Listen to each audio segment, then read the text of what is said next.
Welcome to Cosmic Comics, Games and Collectibles, your zen of geekism. We carry comics old and new, magazines, toys, games like Pokemon, Magic, D&D. Want Godzilla, Ultraman, Star Trek, Ninja Turtles, Funko Pops? You'll find it all here. Shop our Cosmic Sound Room and pick up a record or two. Enjoy our Comic Coffee Lounge with a cup of Sasquatch coffee or a delicious menu item while geeking out over a super cool movie on our big screen. Come by and say hello to Maui. Cosmic Comic, Games and Collectibles. Superman loves us, and so will you. Hi everyone, Daphne Lage here. Join Nita Lanning and me on the Ragin' 2 The Vlogs show, where we talk about everything, nothing, and all the bits in between. Looking for hour-long conversations about indie comics, social media marketing, and crowdfunding, with the occasional rant and story time? Head on over to the Ragin' 2 channel on YouTube, Mondays through Fridays at 11 a.m. Eastern to join in the chat. Hit the button.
Ed Gein, Demon Hunter, on Indiegogo. After a deranged demon escapes the bowels of hell, Satan is forced to send a damned soul back to Earth as a demon hunter.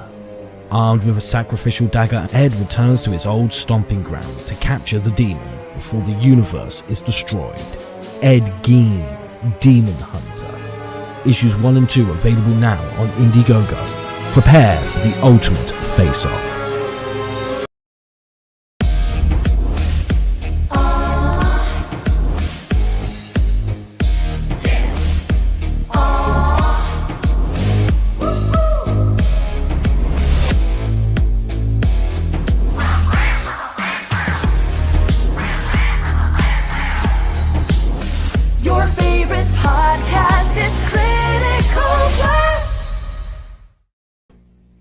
Good afternoon, everybody. It is me, RJ Carter, Senior Managing Editor here at CriticalBlast.com. The guy who does other stuff, too, that has that Critical Blast logo on it. I talk about that enough. That's not what today is.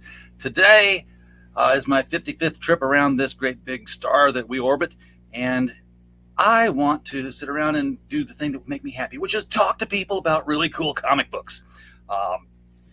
And not complain about them, although we can do that, too. But not the ones that'll be on here. We're going to talk about the cool stuff, the indie stuff, the stuff that, you just don't find browsing casually in your comic shops yet. We're working on that. We're going to get that there. So it's just going to be a block of people who are creators coming in and out of the studio today. We're here. And, if you're not on the block and you'd like to come in and talk, DM me. I got my Twitter up. We'll send you the link and we'll get you in here and you can talk about your stuff, too. We're going to kick off. Guns blazing, so to speak, with Mary Machine Gun and Max Devill and Johnny Reed from Atrocity Press. Hey, Critical Blast is my favorite podcast. Yeah, I didn't pay her nearly enough for that jingle. It's funny because I gave it to Daphne and Nita to run because we did the exchange. We're like, hey, send us your link. So they're starting off their podcast saying that my favorite podcast is Critical Blast. I don't think you thought that one through, maybe. We got people in the chat already. Nefarious is out here with birthday wishes. Area Black. It's BYOC, man. Bring your own cake. I don't even have any cake here. I usually have at least a box of ding dongs or something. A little bit of ho-hos or some shit. Come on now. I got some chocolate cookies over here with marshmallows in them. I could probably stick a candle in that, but my candles are like this big around, so Ooh. Just set it on top of the cookie. Yeah, there we go. I had to quit using this candle because it's like down to that. You're gonna need like one of those real long. Yeah, well, I can light it, but the thing is, like, I started seeing like little black rocks on my tabletop here and on my keyboard. I'm like, what the hell are these things? And I put my finger on it, and I left indelible black mark on my table now. I'm like, oh, the smoke is now solid and the wick is popping out of here. So it's been way too burnt. Primetime Fry, thank you, man. Appreciate it. Glad you're popping in here. Yeah, man. Happy birthday to you. Hey, happy birthday. Big I don't 55. Yeah, I still, I don't know. I know my body tells me that you can't do that shit no more. You're double digits now, buddy. You need to settle down. Yeah, right. But your brain says, let's jump over the creek. Yeah, exactly. I'm still 12 inside here. It's like, really? I'm like those kids in Stranger Things. I want to ride my bike and have adventures and play video games and stuff. But my ass says this chair is not going to separate from us. We're here. So, Mary Machine Gun, issue 3. Issue number 3. Yep. Doing fantastic so far with the Tales of the Tape being 82 backers with 28 days to go. We're currently sitting at $3,517 raised. That's fantastic. Now, is that more or on track with what you guys did with 1 and 2, or are you noticing? This is way more than we had on 1 and 2. This is almost double, at least, maybe triple. That's what I like to see.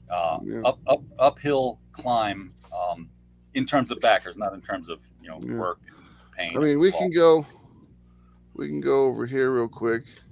You're driving. I can show you all of our campaigns here. Mary Machine Gun pledged at it got $8,000 and had 205 backers on the first issue. Neo Tokyo only made $26.65 and had 92 backers. Mary Machine Gun 2, we raised up 19 backers and gained another $600. Human Hunters, we had 145 backers and made $4,761. Yep. Ninja Bimbos versus Zombies from Deep Space, 221 backers, 5853. And so far, we've got 82 with 3517. So we are on track for Mary Machine Gun 3 to be our biggest crowdfunding project yet. Very cool. I've got to get in on the Mary Machine Gun, so I'm hoping there's going to be a catch-up tier here. We've got all the catch-up tiers. We got digital catch-up tiers, physical catch-up tiers. Okay, I'll come to your house. Stand-up catch-up tiers. I'll come to your house and read the book to you. I actually once did a check to see, because people do these custom prints of everything here and there. I found out that you can get custom printed ketchup packets. And I thought that would be kind of cool to throw in the ketchup tier. Yeah, that would be cool. But I know what would happen too. It would break and then they would get ketchup all over your book. Yes, there would be.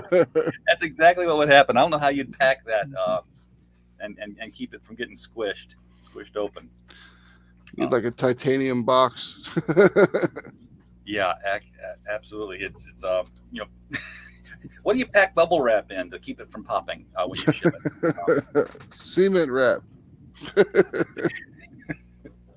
So who is this character we're seeing with Mary Machine Gun on the initial tape? This is Carol, the Valkyrie. That's her nickname. She is the Valkyrie who saved Mary at the end of Mary Machine Gun 2.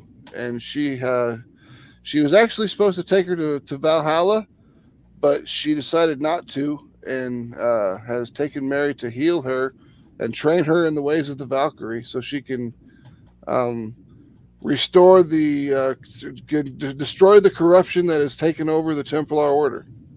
So she's not just like, hey, they call me Valkyrie. She's literally a spiritual being.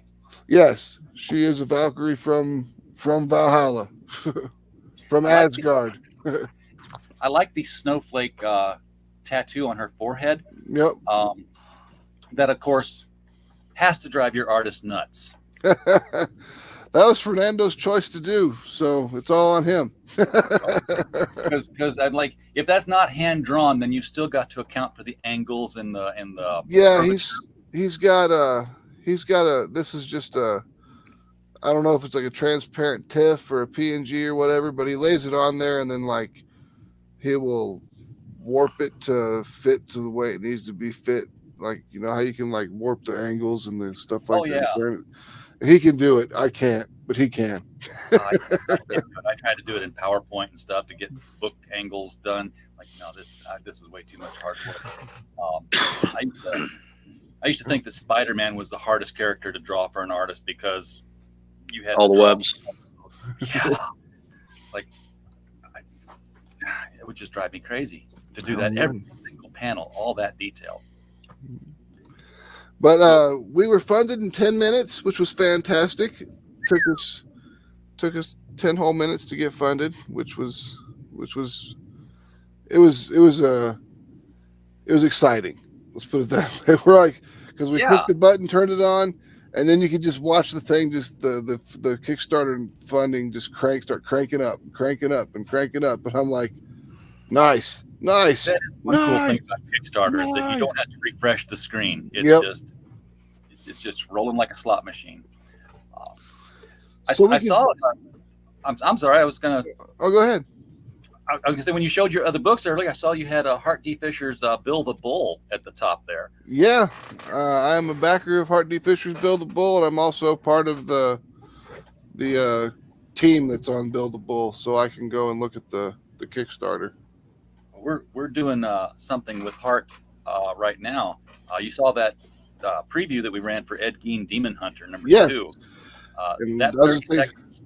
Yeah, Hart's got some Ed Gein books. Well, he's running that 30-second spot on AmericanHorrors.net. We bought a block to go out and reach the horror community just to see, as an experiment, would this work if we advertised a comic book to a non-comic audience or outside the comic audience? You'd be surprised at how many horror people like comic books, right, Johnny? Absolutely. It's funny how that works. But we're going to really we've run it a couple of times. Really going to kick it off this next weekend when he runs the American Horror Film Festival. Yep. The film festival special. And if we see a spike, great. Because if we see a spike, then I've got other things I want to advertise. He's got some solid viewership. I'll say that. I mean, he's getting. What do you have? 2.2 million. Yeah, I'm like, you have like millions of viewers one month. I was like, wow. Yeah, throw a couple of comic book ads in front of that audience and see if there's an impact. Oh yeah. So Mary Machine Gun's getting trained. Yeah, the story thus far. Beaten and broken after being defeated by Charlotte, Mary awakens to find herself in the hidden lair of the Valkyrie. She then begins the journey of healing and becoming trained in the ways of the Valkyrie. While Mary is recovering, Charlotte, determined to prove to Einar and Ophelia that she was truly destined to be the chosen one over Mary, takes over where Mary is left off and hunts down the remaining members of the Wolf Pack. Buckle up for Mary Machine Gun issue 3. It's going to come down to the big fight between her and Charlotte, isn't it? It will eventually, yes. That is going to be the spoiler. Well, it's inevitable. It's inevitable. It'll be the big fight in issue 4. And as always happens when two female rivals come together for the big fight, it'll be a fight building into a pillow fight. Yeah, they'll leading towards a lingering kiss. They start. They put their fists up, and then they do this. I don't think that's how this one's going to go. Where's her machine gun? I keep seeing her with a sword when I look through here. She has a machine gun that she carries. You'll see it in some of the covers that she does use in some of the books, but the machine gun that you see is not actually her namesake machine gun, and she actually gets her namesake machine gun at the end of this book. Okay, so we're building up to why she's going to be called that. Yes. So if that's going to be her namesake machine gun at the end of the book. Does that mean that nobody's really called her Mary Machine Gun yet? Yeah, no one's called her Mary Machine Gun. They always just call her Mary. Oh, so this is a pivotal issue then. This is sort of the build up to the origin. It'll be a key issue for a couple reasons. First appearance of a set of characters of ours called Love and Death. There's a nice little Easter egg of them in it, and it's the first time that you'll see Mary Machine Gun's actual new armor and rifle. It's not. I don't think she'll wear it, but you'll see it. You got so many covers on this too. Oh yeah, we had when we were doing the covers. Here, let me go down. There's Mary's new outfit. Oh, sweet. Now is that a print or is that a cover? That's just we needed to have a character design for the costume, so Fernando did that, and I just thought it looked awesome. We're actually using this for the first 24 hours when people ordered. It's already passed, but we're going to make a 4-inch die cut sticker out of this. Oh, sweet. I was going to say that's your next stand-up. Yeah. I think the cape would be too big for the stand-up. Yeah, make it hard to fold. Then we could explore some pages. We always give away the first 7 pages on Mary Machine Gun books. We will be changing that as we move past issue 4 because the page count will be closer to 24, 26, 28. And if we give away 7 pages, that's like giving away a third of the book. Yeah. Yeah, you don't want to do that. It'll be more like 4 or 5. But this is Norway in present day. We're hiding in a cave in Norway. Where else would a Valkyrie hide? She's talking to Mary, basically telling her, look, I brought you here. You're safe. And then Mary's all like, oh, my God, where's Charlotte? She's like, you need to just lay down because you died and I healed you. So you need to chill. Okay, so this is a Valkyrie, a real Valkyrie. Yep. I would not expect a Valkyrie to be wearing, tapered ankle blue jeans. Yep, blue jeans and a t-shirt. Yep. But it's modern day. It's modern day. Yeah, we thought about having them dressed in their outfits and stuff like that, but it'd be kind of silly to have them walking around in the street with their outfits. That's the thing. They walk around in the streets. Then they're. And then actually, there's the part in issue 2 where Mary's doing her investigation and she's got her outfit on, and the sheriff catches her and he's got his flashlight on her and he's like, "I didn't know that nuns did cosplay."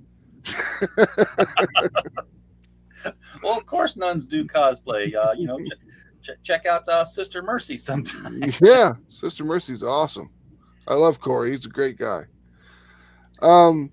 This is a week after Mary was defeated by Charlotte in combat, and this is Charlotte taking over Mary's job. She's going to kill off the rest of these werewolves, and she's got silver daggers, and she goes to work with on the first 2 guys.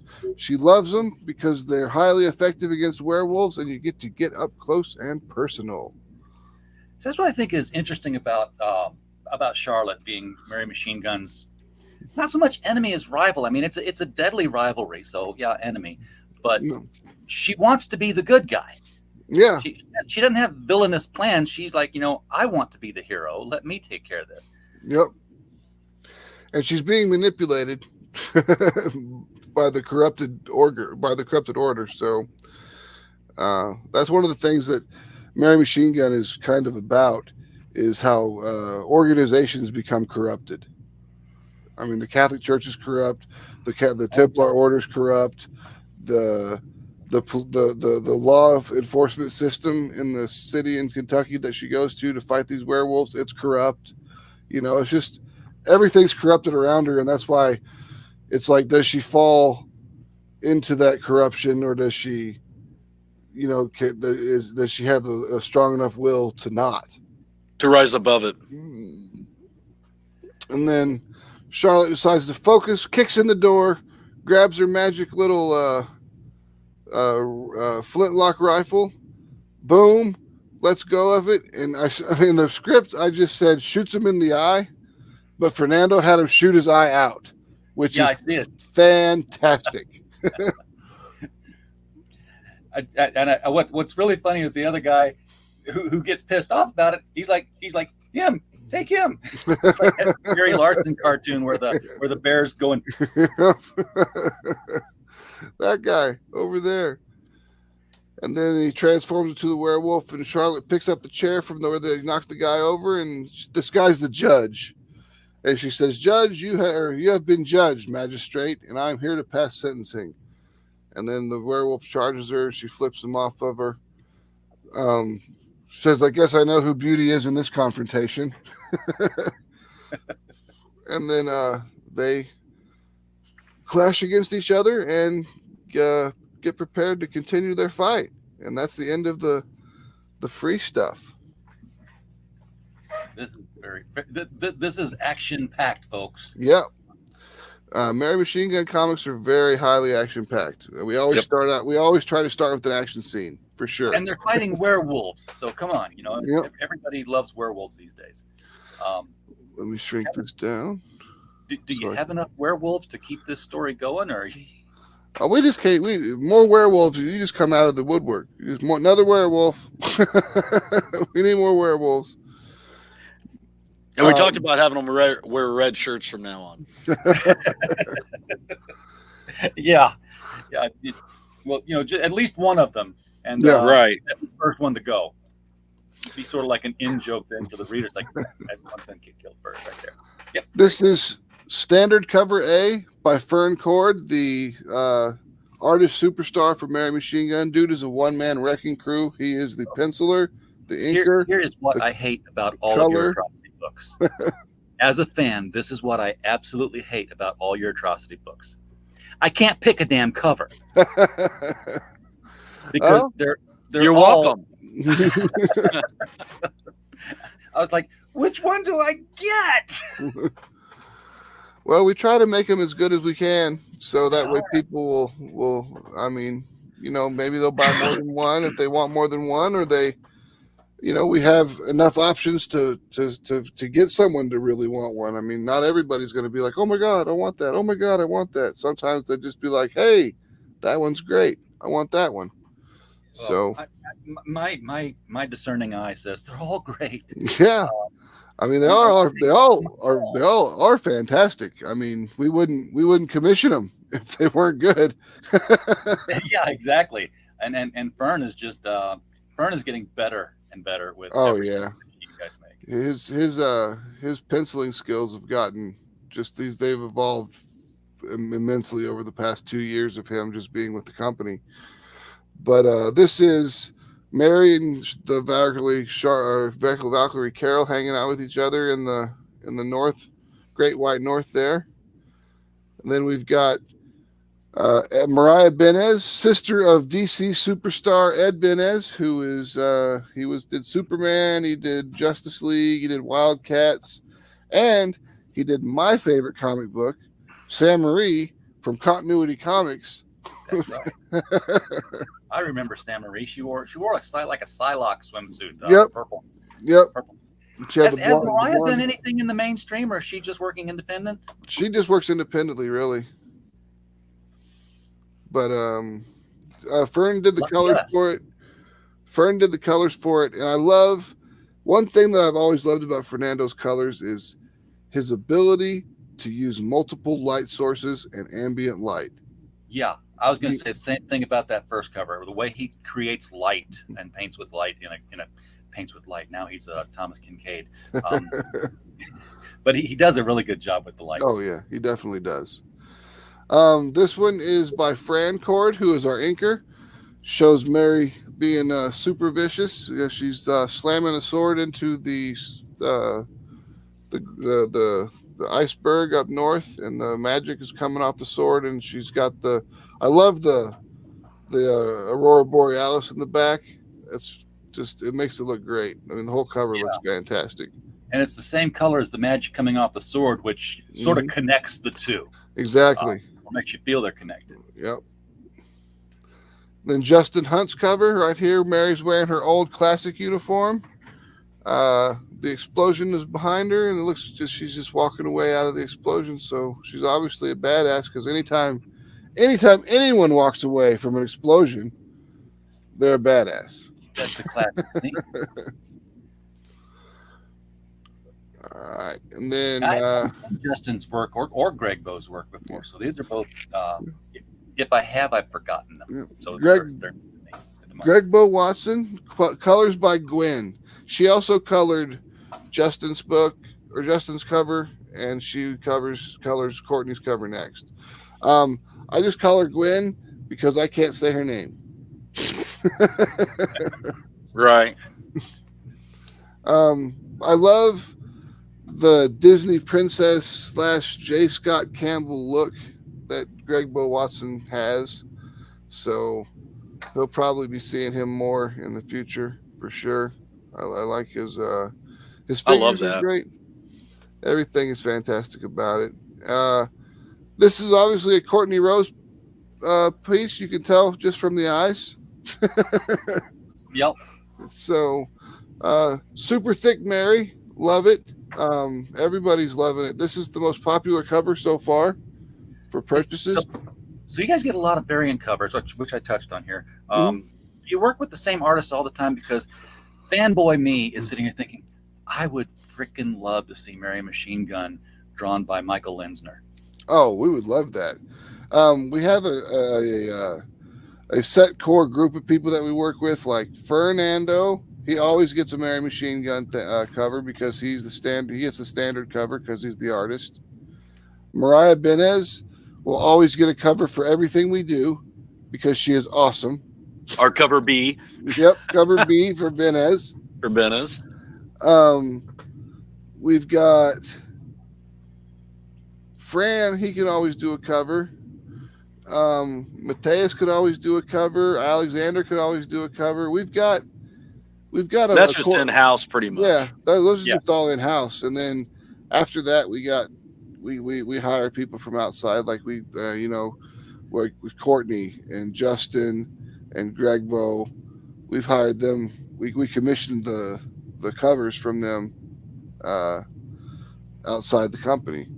So typically, I really wouldn't have made this many covers, because usually I stick to about 5, but because we were changing Mary's costume, I wanted to go ahead and use up all the covers that we had that had her classic costume. Oh, sure. So we ended up with 8, and I actually think 8 is a good number. It's doing quite well for us. So, but yeah, that's Courtney Rose's super thick Mary. Everybody seems to love it. And then Joel Souza's Bruce Timm inspired Mary Machine Gun, which is super cool. Yeah. I like that Batman the Animated Series look. I want to see some animated clips of Mary Machine Gun now in like future promo videos. That would just. Hey, if you can find me an animator. I can find an animator. I put you in touch with Pedro Ang, guy who did Tropical Magics. That's his day job, is animator. Oh, nice.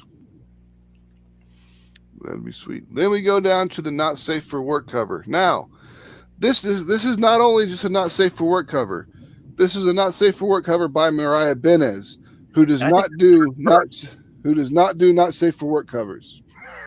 Yeah, I was gonna say I think this is the first time I've seen her do a not safe for work cover. Yep, she's done a few not safe for work pinups, but she doesn't do them very often because she doesn't want to be pigeonholed as a not safe for work artist.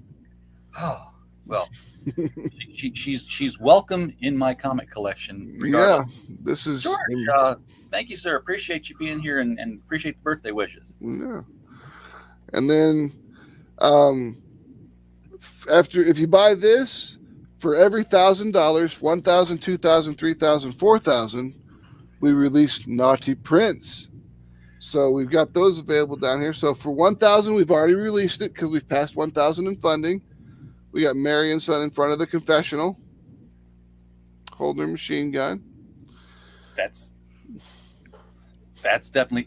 She's in front of a confessional. That's an inappropriate place to be. After what she does, it's probably where she needs to be. Yeah. She's outside the confessional when I'm going in. I've got to expand my list. Then we've got her. I was raised Catholic, and I'm a terrible Catholic. I should know what that thing behind her is called, but I can't remember for the life of me the name of it. It's not a nave. I'm trying to. No, it's not an alcove either. It's a cool looking Gothic thing with candles in it. Yeah. Big candles. Yeah, I can't remember what it's called, but that's a super sweet pick. And then third, 3,000 has been reached, so we got this one, which I really dug the color of her skin from it being nighttime and everything. I thought it was really cool. Yeah. It worked out really well. If she was, colored any differently, it would look like she was lit from within, and that wouldn't really work out. It wouldn't work out so good. And then print number 4, which is released at $4,000 funding, which we're almost there. We're at $3,500 last I checked. And then this is Mary and Carol hanging out in the hot spring in Norway. Yeah, you're going to have to create more prints. Yeah. We like prints. We've also got a 6-foot, to this time we're doing the 6-foot starred card stand-up of Charlotte, which is just like the 6-foot tall stand-up of Mary behind me, except for it's Charlotte. Let me give you that big screen here so people can see Mary. Yeah, that's a big Mary. Yep. And speaking of that big Mary, we're also reissuing it. So you can buy that big Mary if you want. You can have Mary and Charlotte together at last, hanging out in your house, keeping you company. Put them on opposite sides of the room, ready to attack. And then for when it's bedtime, you want to cuddle up and read a Mary Machine Gun pillow or read a Mary Machine Gun comic. You did it. You want to cover up with Mary Machine Gun. I did do it. The Mary Machine Gun character, or as they are affectionately known, the waifu pillow. The waifu pillow. So I'm curious now, because we talked about, you doing this thing. This is perfect for this kind of thing. I've got to see how many people are backing the waifu pillow. What? Nobody's backed it yet, but we have had people that have bought tiers that have waifu pillows inside of it. Oh, okay. Dude, I'm sitting here thinking this can't possibly be a bad idea. Yeah. And then we've got your name here. It lets you put your name as the journalist that's writing about the slaying that Charlotte did with the judge and the other werewolves. It is, of course, subject to approval. I'm not putting Cockface McCockerson in there. It's just not happening. I think I killed Batman. Uh-oh. He just fell over. He does that sometimes.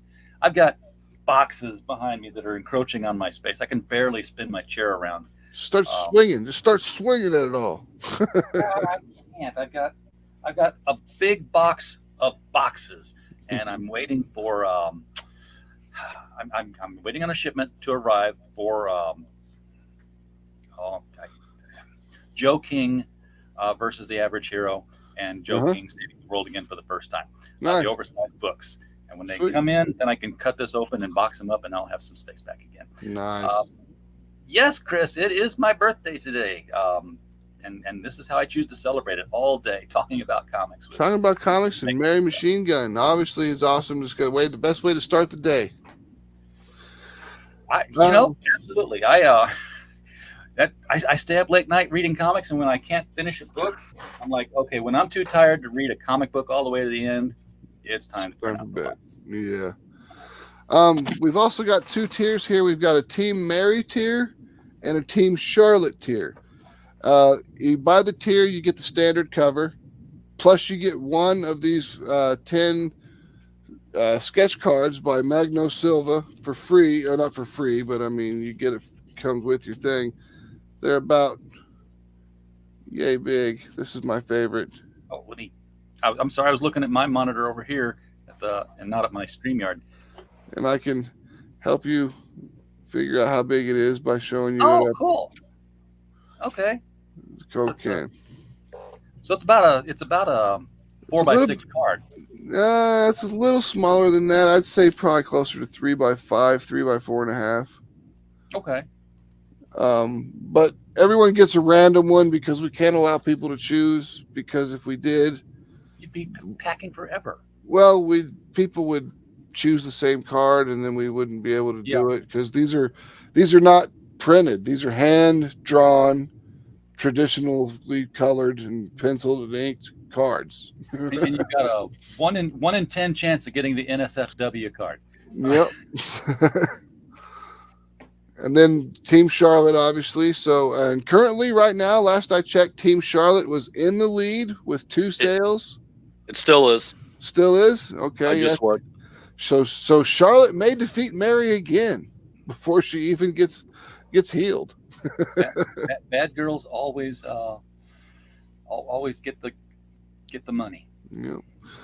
And then we've got the full Mary, which comes with all of our Safe for Work comic book covers and the cardboard stand-up of Charlotte, plus the pillowcase, plus our full Mary exclusive bookmark with Mary Machine Gun standing there looking super cool.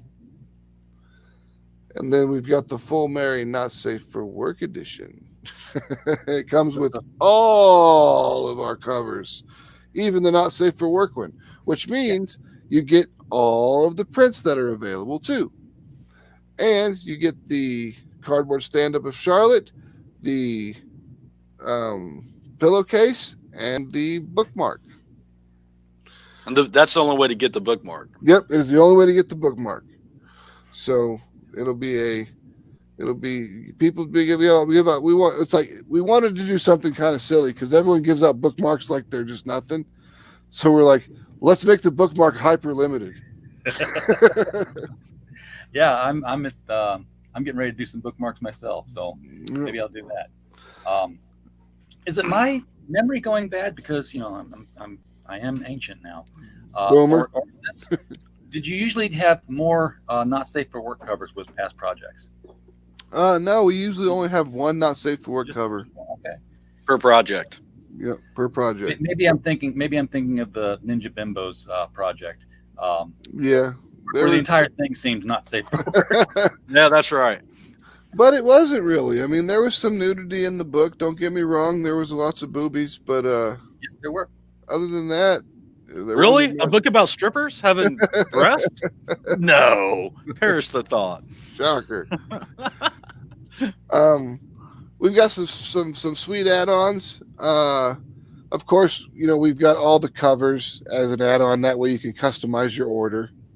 I want cover A, C, and F. G. Yeah, whatever. So you could do that. You could also. I love the a la carte thing that the add-on process allows for. Oh yeah, we've got some older material that we got trading card sets, Atrocity Press lapel pins, old prints that we've got, lots of nudie prints. Just a whole slew of Mary Machine Gun and Atrocity Press swag that we've got that we've collected over the last couple of years, and we've combined them down into individual little add-ons. We got poker chips. We've got trading card sets. We've got all sorts of stuff. It's old bookmarks. Yeah, old bookmarks. Yeah. Old calendars because people dig the art. I mean, we had someone buy one of the 2022 calendars, and that's the year's half over. Right. Exactly. Well, I've got a what year is this even? I've got a calendar hanging up on my wall here. It's 1980 something, but it's Antonio Varga. And I'm like, another 15 years, this calendar will actually be current again. Yeah, I got an Olivia calendar in my bathroom, and it's like every 7 years or so, every 8 years, 7, 8 years, it's like it's good again. Good again. I'd make myself a note to get that lapel pin. You guys have Atrocity Press patches? No, patches? I would love to get patches made, except for the problem is like everyone that we talked to that wanted to do that, we could get embroidered patches done because I wanted them embroidered. They were just ridiculously expensive. Dude, I will hook you up because I was the same way. I was always looking at the embroidered patches, and let me take the screen share off here just to get a big enough picture for a little bit. So when I got embroidered patches for the logo, you can see I lost all the detail. Kind of, they had to say, well, we got to bring it down to a limited number of colors. Yeah. You lose stuff. But then I found this one company that does not print but sublimation, and this is the big patch that's sewn onto the back of my jacket now. I mean, it's 100% the logo. This is a 6-inch patch. I got 6 of them for $60. Nice. And we do appreciate you bringing that up because now we can use this entire podcast as a work meeting and get a tax write-off, as we were talking earlier. Exactly. Well, you remember that Ed Gein ad I was talking about? Yep. You'll notice the bottom of the thing did not say Indiegogo.com/something else. It said criticalblast.com/content/IGG, which is nothing more than a forwarder. But it's an advertising expense now. Yep. So all right. I couldn't write off advertising for somebody else's book, but if they funnel through my site. Yep, you can write that off, no problem. And it's I just say it was a test because we are doing something else here. In fact, we're in pre-launch right now on Indiegogo. We have a softcover book on Amazon. We launched it a week and a half ago, but we're doing a hardcover limited edition of it. It is The Devil You Know Better, and it's going to be, like I said, it's going to be hardcover. It's going to be numbered. It's going to include book plates signed by Hart Fisher and Mike Barron. Who's this R.J. Fisher or R.J. Carter fool? Oh, I don't know. He just kind of he didn't write anything in this book. So I know. He just looked at it and complained about it. Yeah, it's like this is wrong. This is wrong. all he does. It's all he ever does. But we're doing some stretch goals on it. I've already paid for 2 of the stretch goals. Our deal with this is that for every $500 limit we hit, we're going to include a piece of artwork, of story art. So, like, okay, here, artist, here is the story. Draw me an illustration for the story. We'll put it right there when the story begins. We've got 20 stories in here. I'd love to hit $10,000 and get everybody an illustration for their contribution. Oh, yeah. And those illustrations are coming from Stefano Cartacelli. Nice. He's done 2 of them so that we have pictures to show, but we've still got to hit $1,000 to use both of them. Yeah. And I would be thrilled to give everybody a story and hit all 20 stretch goals. That would be sweet. I mean, hitting all 20 stretch goals is rough. Yeah, well, it's for every $500 stretch goals, it's $10,000 total. I'm like, that's a lot of money. Yeah. Speaking of stretch goals, our stretch goals this time are 4 trading cards and 2 poker chips to begin with. The trading cards tell a story. This is Mary Machine Gun when she was first entered into the order. She's nice and fresh-faced. It's the beginning. That's a stunning piece of art. Yeah, Fernando really, really blasted that one out. And then we've got when Mary meets the first time she fought with Charlotte. It's the prelude. And then Mary's death when she died from fighting Charlotte. And the Valkyrie brings her back. And then the rebirth of Mary Machine Gun. And that's going to be her standard costume. That's going to be her new standard combat costume, yes. And somewhere there'll be a machine gun on it. Oh, yeah, well, she has a machine gun. I'll show you a picture of it in just a second. We were kind of keeping it a little secrety, but I'll show it to you. And then a holster of some kind, We've got Mary Machine Gun poker chips and Charlotte poker chips available later at the $8,000 and $9,000 mark. This comic book is finished, so you don't have to worry about it getting done. Or being we're already working on the next one. Yeah, or being 2 years late because Fernando's already drawn the next one. The book is completed. As soon as we get the Kickstarter money, it just goes off to the printer. And that printer is Comics Wellspring. because they kick Nice ass. segue. Well played, sir. I know. I try. Comics Wellspring is always turning, because we get books from a lot of different people, and they're putting in quality stuff. Here's if you're doing poker chips, I don't know who's doing these, but the challenge coins are nice. I haven't done one yet. There's some heft to these things here. Like if I put all three of my challenge coins in my pocket, it would pull my pants down as I was going into the bar. So if you bring up my screen, there's Mary with her machine gun, the new one. Oh, sweet. So that's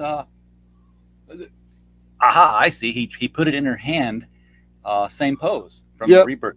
Yeah, yep. We'll redo it because he doesn't like the fact that the hand has a shadow where it's not supposed to have a shadow because the gun's in the hand. He's all like, I gotta redo it. That's like, perfectionism. Yeah, and I'm like, all right, dude, if you really need to, go ahead, but it looks fine to me. I don't think anyone's gonna care.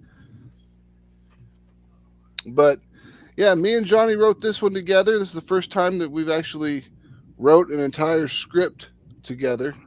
So I think though Human Hunters came out before this and Ninja Bimbos, but this is actually kind of in the lines, the first one I actually jumped in on.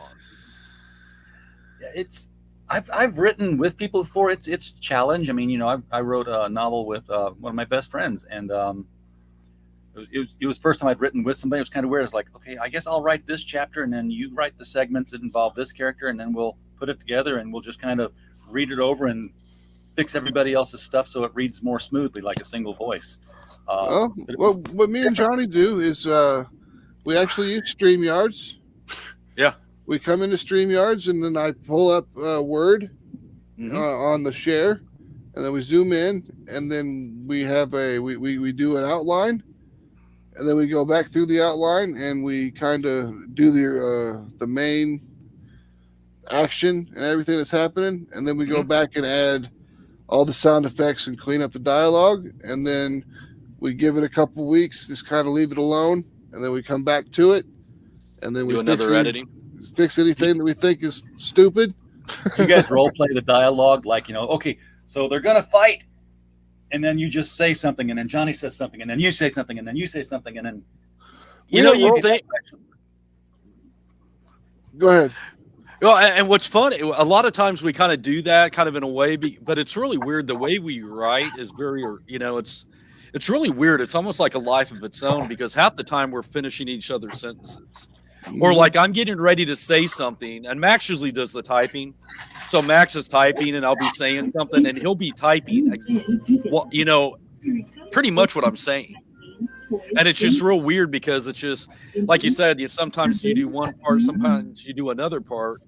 I would say 80% of the time we're already in that mind link. It's really weird. I've never had it happen like that with anybody I've worked with. And it makes it easy. We've written so many scripts over the last year. I think we blew out like 15 scripts in a year. Yeah, at least. Well, yeah, because every one of our books, we're past almost issue 5 on everything. Hey, oh, Pops. Look at that. It's Pops. There you go. You brought the cake. Okay. Birthday, bro. Yeah, there you go. One more time. Try again. Got it. Perfect. Thank you, man. Appreciate it. You bet. I'm going to eat this cupcake. I'm not sending you the cupcake. No. It'd be all hard by the time it got here. I don't know. It'd probably still be fresh. Happy birthday, my friend. That's what she said. It'll probably be hard by the time it got here. In my case, you'd be right. So this is the first time that me and Johnny wrote something together. We've done really well working together. I couldn't ask for a better writing partner. So same.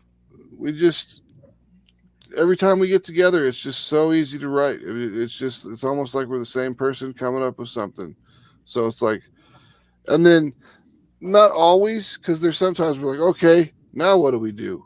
And then we just kind of sit back and we close our eyes. We're like, what if this happened? Or what if this happened? Or what if this happened? And then we don't take any of those and we write something completely different. Well, and I got to tell you, and you know, this is Max's baby. The one thing I have to say that's really cool about it is Max shares, you know, the characters and everything. Here recently, you know, Max has shared the company. You know, I'm now half of Atrocity Press officially. Yep. So we are now Atrocity Press. I guess half owner. Yeah. Half owner. But how generous just Max is like, we're writing this Mary Machine Gun, and I'm not sure exactly where it's going to fit in because we've kind of moved some books around, and we got this whole script pretty much done. And I come up to Max, I go, I got this idea for this character. And he's like, what? I go, I think we need to add this character. And he's like, dude, we're going to have to rewrite this whole thing to fit her in. I said, I know, and I hate doing it, but I think it'll make it better. And Max is like, let's do it. And he's like, let's do it. And we sat down and we just start penciling in where we're going to put this character in. And it was like, you know, that's something that you don't always get. You know, somebody that's so far behind your idea is like, oh, I think that's great. And I think it goes to a point of both having the respect that no matter whether it's something I come up with, something he comes up with, we want it to be the best product we can put out. Oh yeah. We want it to, I want Mary to be the best book. He wants Human Hunters to be the best book. You know, we just want our products to be the Ninja best. Bimbos to be the best book. Yeah, there you go. But I'm just saying, it's just the point. It's just we want it to just grow together. It's awesome. I just want all three of them to come together in the Atrocity Press 2023 summer special. Well, Ninja Bimbos can't. They're in the future, so they're kind of a, you know, that's kind of in its own little pocket, you know, multiverse. But the rest, we could do some crossovers. We were talking about doing a company crossover sometime in a couple years, so we could like take like Mary and Charlotte and Grim and Dionysia and just the standard people that are around in the standard timeline and put them all together just to have an Atrocity Press book. And we thought about the name of it already. It's going to be the beginning of the Secret Civil Final Crisis. I love it. The dark beginning. I wanted to call it Atrocity on Planet Earth. Yeah, exactly. I'm making fun of all those other companies. You know, you gotta have your 12th Final Crisis come into play. Earth Final Crisis 12. You got somebody knocking on the backstage door, bro. And I know we talked a little earlier about Sister Mercy. I think wasn't there a discussion at one point of a Mary Machine Gun Sister Mercy crossover? Or am I? No, it wasn't a crossover. It was a poster crossover that we did for our campaigns, and we did it. RJ, open the back door, bro. Open the back door. I'm going to introduce him. John Hervey is here for his show. He's just waiting on us to get finished. John, how you doing, man? Hey, brother, how you guys doing? What up? We're having a blast. It's good to see you guys. I don't see Pops, but I've got the icon for Pops. Yeah, he's there. He's there hiding. we go. John, you like Bad Girl comics? Yeah, who doesn't like that? Exactly. That's the question. Have you seen Mary Machine Gun? Yeah, have you seen Mary Machine Gun? I've heard of Mary Machine Gun, but I haven't seen it. Kickstarter.com, Mary Machine Gun issue 3. Just do a search for it, or you can let me drop I can rectify that quickly. Yeah. Could drop the link in the chat. Let me here she be. There you go. About this. And by the way, the link if I did it right, the link to everybody's projects today is already below the video too. Awesome. So Okay, sweet. cool. So if you're watching this on replay, hit it up. So yeah, this is some gorgeous stuff. Yeah, it is. Cord and Mariah Bennis and a bunch of other artists coming together. Nice. Yeah, this working with Comic-Con art, right? Yeah. This is the hardest hardest cover decision that anyone's had to make on a Mary Machine Gun book so far. Oh, it's going to get worse. It's going to get worse. It'll get worse, but right now, so far, this is the hardest cover decision we've had yet so far. And he's just talking from the editorial perspective. From the purchasing perspective, it's even harder. I thought he was talking. I thought he was talking about from the purchasing perspective. Oh yeah, that too. Yeah. Because there's like 8 books, and I'm like, damn, that's a C note, and I haven't even got any extras yet. That's good, guys. Thanks. Yeah, we've got some awesome talent that works with us, and we couldn't ask for anything better. You know, I mean, they're dedicated. Especially, I mean, you know, you've got your commission artists that you can do for covers they're kind of mercenary artists. You know, they just kind of move around, go for wherever, what's for hire, work for hire, make the cover. But we've got our core group of Mateus, Alexander, Fernando, Fran, Adam Ramos, and did I say that? Oh, Carol Cord. Carol. And they're all just they're true believers in Atrocity Press. They are they're all in, and I love it because they put everything they've got into everything that they do, and we come up with awesome products. Well, I think the big thing is their best. Well, the thing that's really so cool about them is like, you know, yeah, we're a company, Atrocity Press, but it's really like it's like a family. You know, Fernando, when I'll text to him, you know, Max is his brother, you know, him and Max, and it's just so cool to see the relationships with all these guys. Nice. You know, it's really a magical thing. That is what it becomes, though. You know, when it works the way that it's supposed to. Yep. You know, you guys really build. You know, you really build the bonds. You become a family, and everybody's in the same mission, which is just to make the best product that you can. Oh yeah. So I have to ask, because I heard the names being tossed out there, and I heard one I hadn't heard before, which was Carol Cord.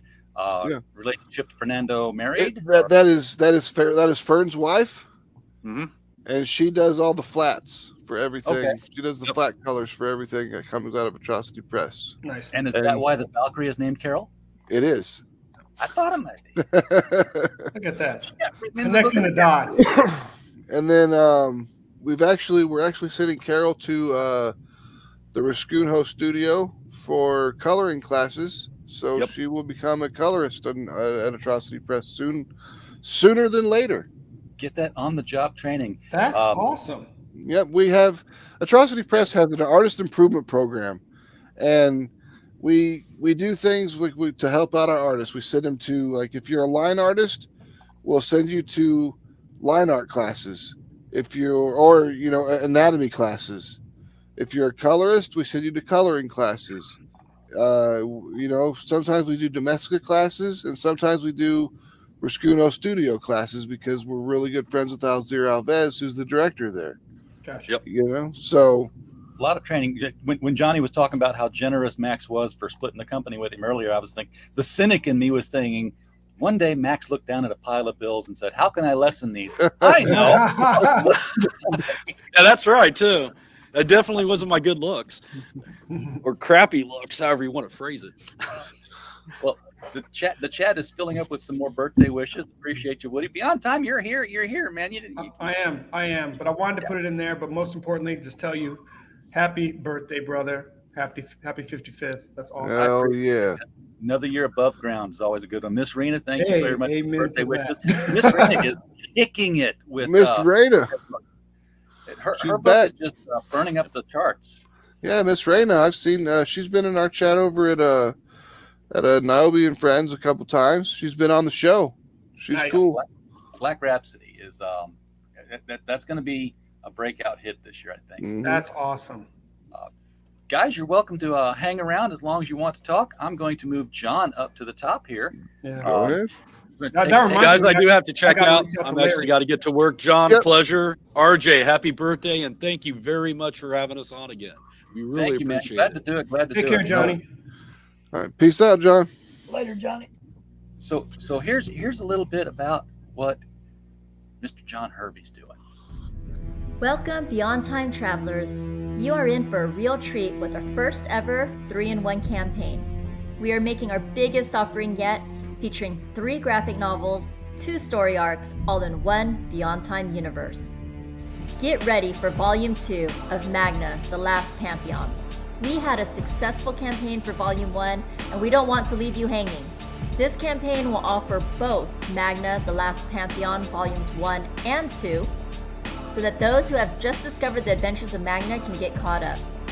There are more deep mysteries that will be uncovered as Kari Skogsholm discovers more of her past and reaches her final stand against supernatural forces bent on humanity's destruction. But wait, there's more.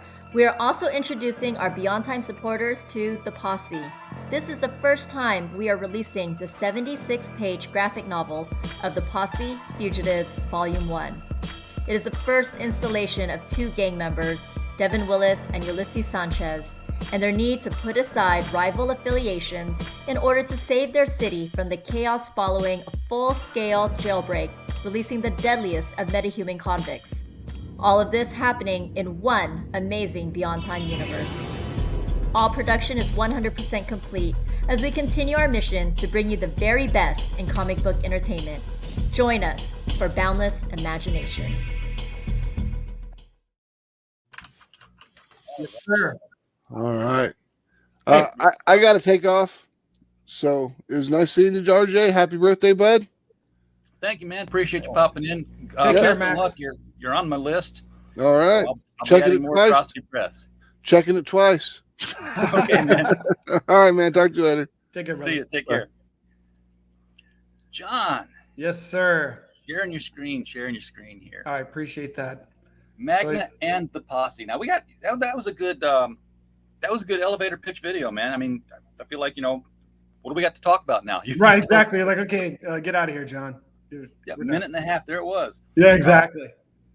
I think But- the big thing with the campaign, this is the first time I've done more than one property in a campaign. So you can get 3 graphic novels, but 2 of them will be the Magna property. So if you don't have Volume 1, you can get Volume 1 and Volume 2 and get the full story arc.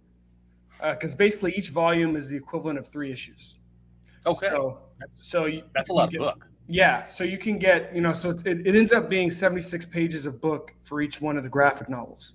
So you can get the full story arc for Magna, and you can get the first half of the story arc for the Posse. So till this point, I've been writing the stories. I wanted to give complete story arcs, let people know that I can write complete story arcs. And kind of give people a button at the end, and then kind of as the properties get more and more defined, I'd probably start doing some more maybe one-shotty type stories. But at that point you already have a basis for the characters. You already know the characters, so you don't have to do as much kind of developmental work. You can kind of jump into the stories. So is there connection between the 2 stories? Because you've got Magna and then you've got the Posse. Is this a shared universe that you've got built up here with Beyond Time? It is. So this is also shared with Black Tiger. So what people will see if they've picked up Hidden Dragon, they'll start seeing, especially in the Posse and Black Tiger, they'll start seeing some cross-referencing of names, because there's some items, like for instance, how how metahumans came to be in this universe. That's something that's being kind of unwound in the story. But you're going to get part of that here in the Posse, and part of that is spoken about in Black Tiger Hidden Dragon Volume 1. So just kind of starting to unravel some of the mysteries of the universe, but also it's such that you don't have to pick up the other books to enjoy any one story. So if you're just interested in the Posse, you can pick that up. And same for Matt. Reminds me of what happened with CrossGen when it was not how it ended. Of course, that was terrible. But how all the books were separate, but there was this interconnection. You kept seeing the same symbol showing up all over the place. Right. Yeah, and I love CrossGen. Yeah, I did too. It was just, I think they just started growing too fast. The terrible ending I was talking about, folks, was how they went bankrupt. Yes. Not that they, but it wasn't that I mean, the books, they did a great job. Yeah, every single book was quality. Everyone. Thank you for the birthday wishes, Robert. Appreciate you for popping in. I know you got to work. So it's been a while since I've seen Magna. Been a hot minute. So go ahead and tell us about who these characters and why these characters are. Yeah. So for those of you that backed the first volume, which would contain the first 3 issues, you got introduced to Cady Stockholm. It's a bit of a period piece book. So this happens in 1942. So the United States is facing the threat of World War II, and in Europe it's a full-blown reality. She starts, basically for her, this is a story kind of revelation for her. So she's learning who she is, and it's a journey that ends up taking her to Finland. And I figure, if you're in Norway, that's, like I said, if I ever visit Norway, I'm getting on the Bifrost. I might as well go to Asgard while I'm in Norway.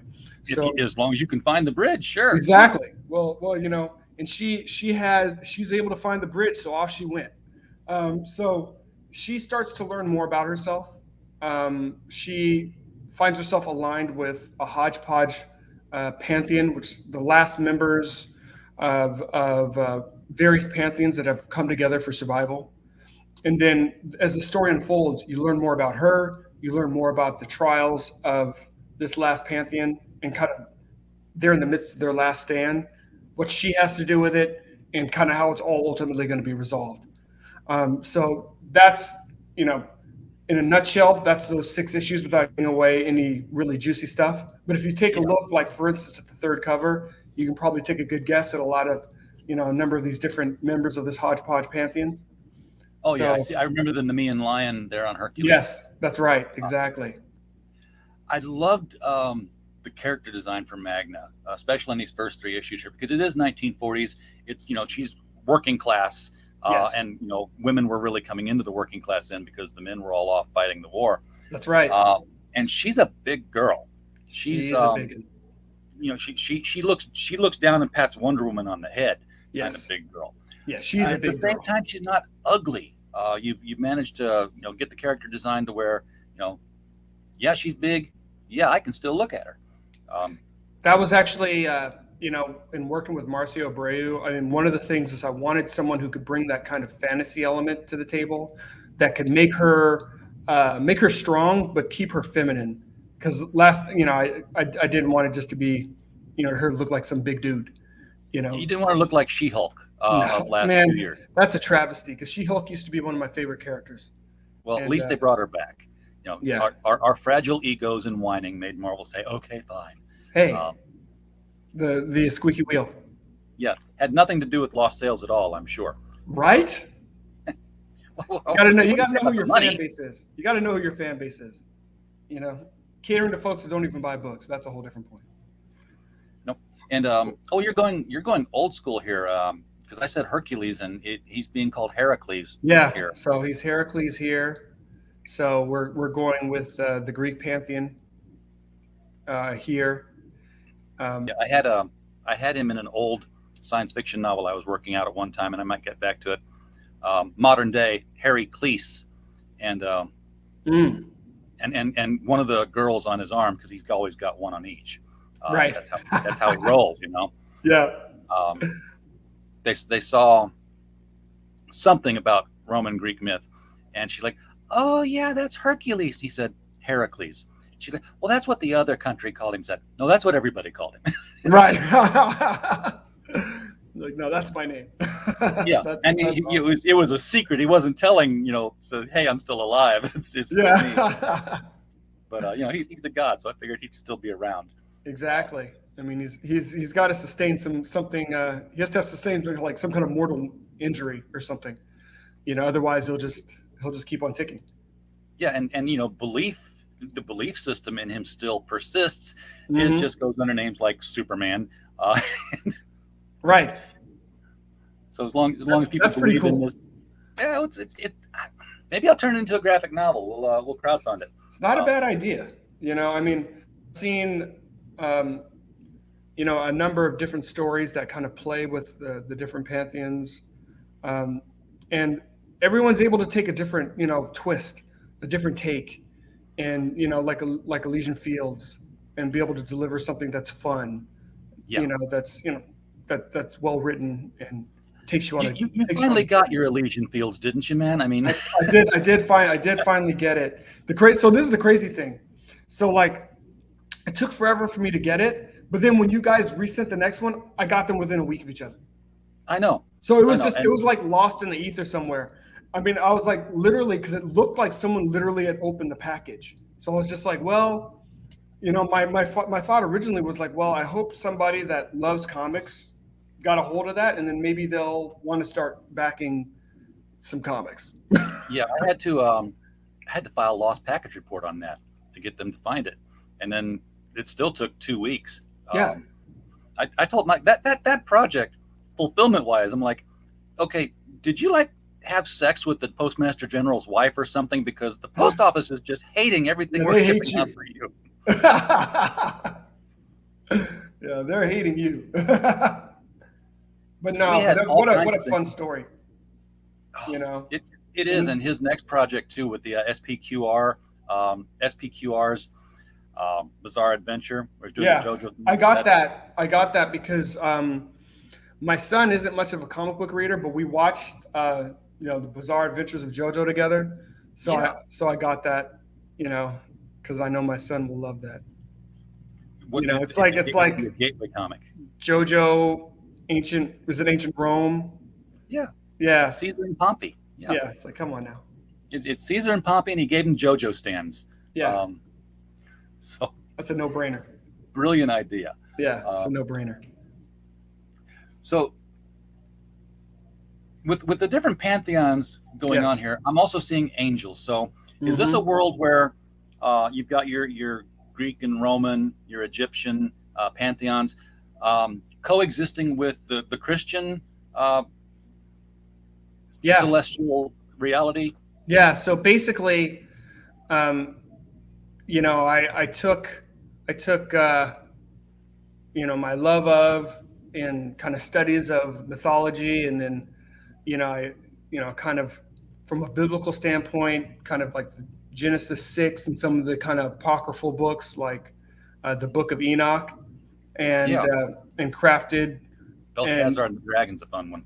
Yeah, and crafted basically a universe that and it's I'm not saying I'm giving the answer. This is my story, just based on but this is I thought like a fun take on all these different. It's like, hey, what if all those heroic characters really did exist? Yeah. And I don't know. I think the older I get, the less far-fetched it becomes to me. But maybe it's just because I love comics so much. I know. I'm sitting there thinking, what, that could actually work. Right. Especially the more I learn about things like the Nephilim. Like what if they were all Nephilim and just presented themselves as gods and yeah, and have to do that. And let's be honest. I mean, man's proclivity is to worship stuff. So I mean, it's like something like that shows up, people are just gonna, their natural proclivity is going to be to worship them. So it's look, we have a guy who can throw an oblate spheroid 80 yards into the hands of another person, and we will worship that guy for a year. Exactly. So if somebody can pick up a boulder and throw it at a lion, lifetime. Exactly. It's like, hey, we have guys that can shoot 3-pointers from 30 feet, and we love, we idolize them. It's like you have a guy that has supernatural strength and supernatural abilities. Forget about it. Yep. Makes you wonder where they are now. I'd love to see something like that. Can you imagine the impact? I mean, I know Alan Moore has explored that with Watchmen, and there have been Astro City kind of things that done it. Mm-hmm. Can you imagine, just turning on the news one day, and there is the camera focused on the sky, and there's a human figure just floating there with no jetpack or anything, just looking down. The world would lose its damned mind. Yeah. Yeah. People, I mean, people would go nuts if that happened. Would go absolutely nuts. I mean, we had a guy walk out of a grave 2,000 years ago, and we still haven't stopped talking about it. Right? Yeah. So, yeah. And that's the thing that's amazing. And it's like, even when you look even through the word, was it like the Amalekites? There's some of that were giants. I mean, yeah. can you imagine if just like some giants just emerged? just some 10-foot folk just emerged. Yeah. Everybody would just lose it. Well, yeah. First of all, we'd all lose it collectively. Yeah. And the NBA would be sending scouts. Oh, you better believe it. Just and be like, what do I do? You just take this and you just drop it in ball, the circle. Just drop it in that little hole. That's it. Yeah. That's it. And you will be a bazillionaire. Yeah. Don't let anybody else be idolized. You'll be idolized. Yeah. You'll be worshipped. You'll be a god. Yeah. And here we are. Shifting over to the posse now. I mean, yes. Well, I was going to say, is there anything alien or supernatural in this one? I'm looking at cover 2. There's dinosaurs. So yeah, okay.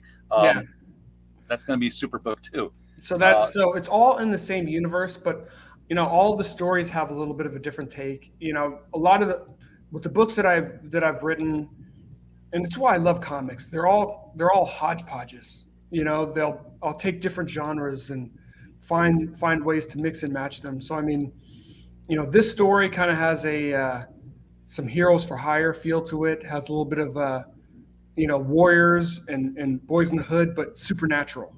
So you get the elements of, you have these two characters, Devin Willis and Ulysses Sanchez, and they're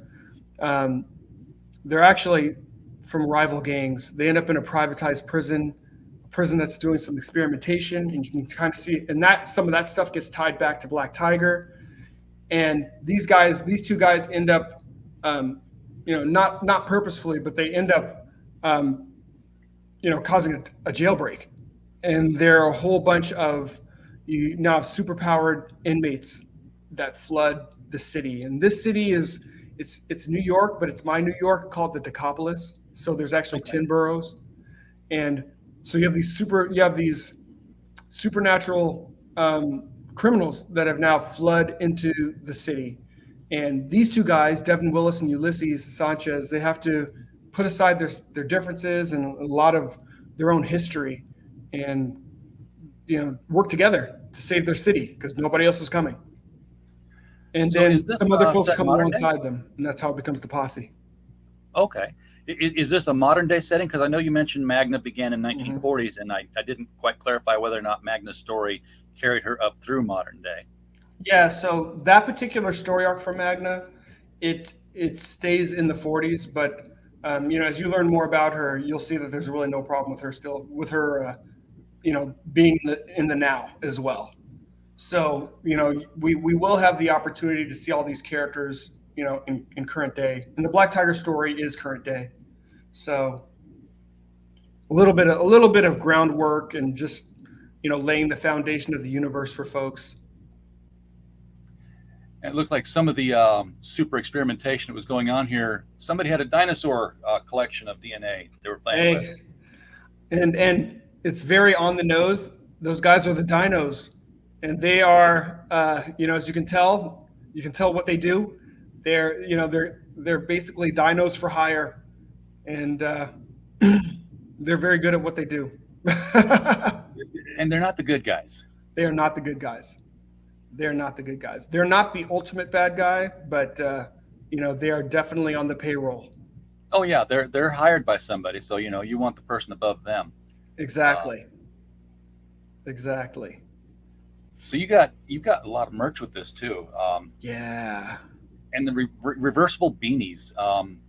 Big fan. Now, these are reversible. The Magna beanie is reversible yellow to black. The Posse beanie is reversible black to red. Exactly. And I say that because my initial thought was like, oh, he's doubled up. The reversible beanie is Magna to Posse, but that's not the way it plays out. No, exactly. So it's a Magna beanie, reversible, yellow and black, and then same for the Posse. So it's a Posse beanie and Magna beanie that's available. as well as 4 different t-shirt options.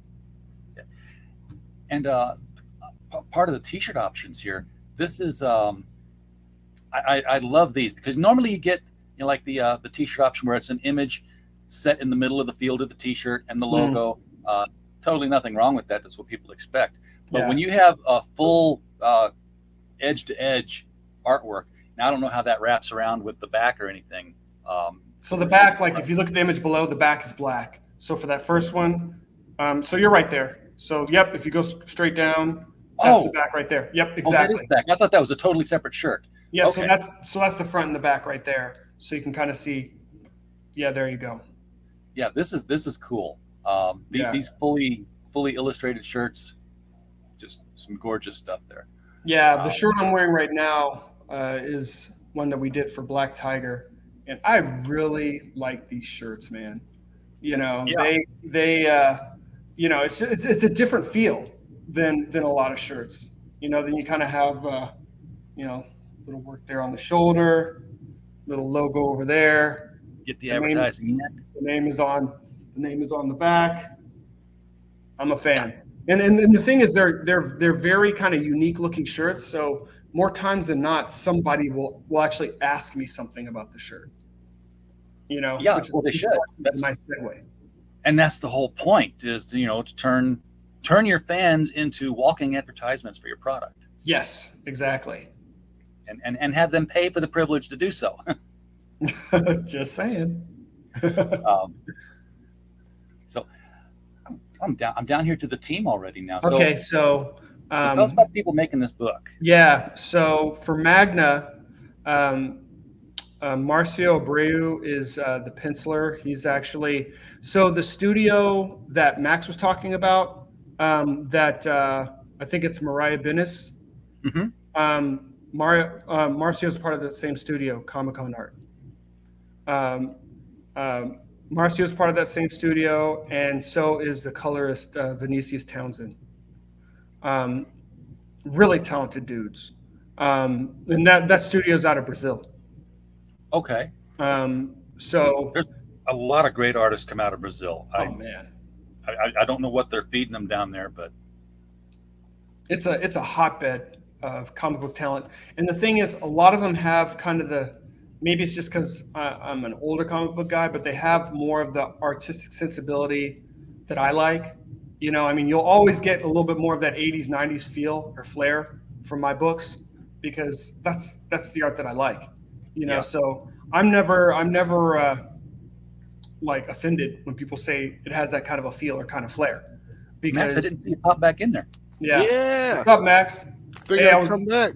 I was just telling RJ that a couple of these guys on our team they're from the same studio that Mariah works at. Dennis is from. Sweet. From Comic-Con Art. Yeah, that's awesome.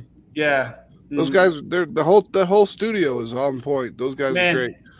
Those guys are fire. You know, I work with Court over there. He's kind of the dude that I talk with, and man, just in general, and this is just a shout out to them and for them. I mean, if you're looking for, a great artist,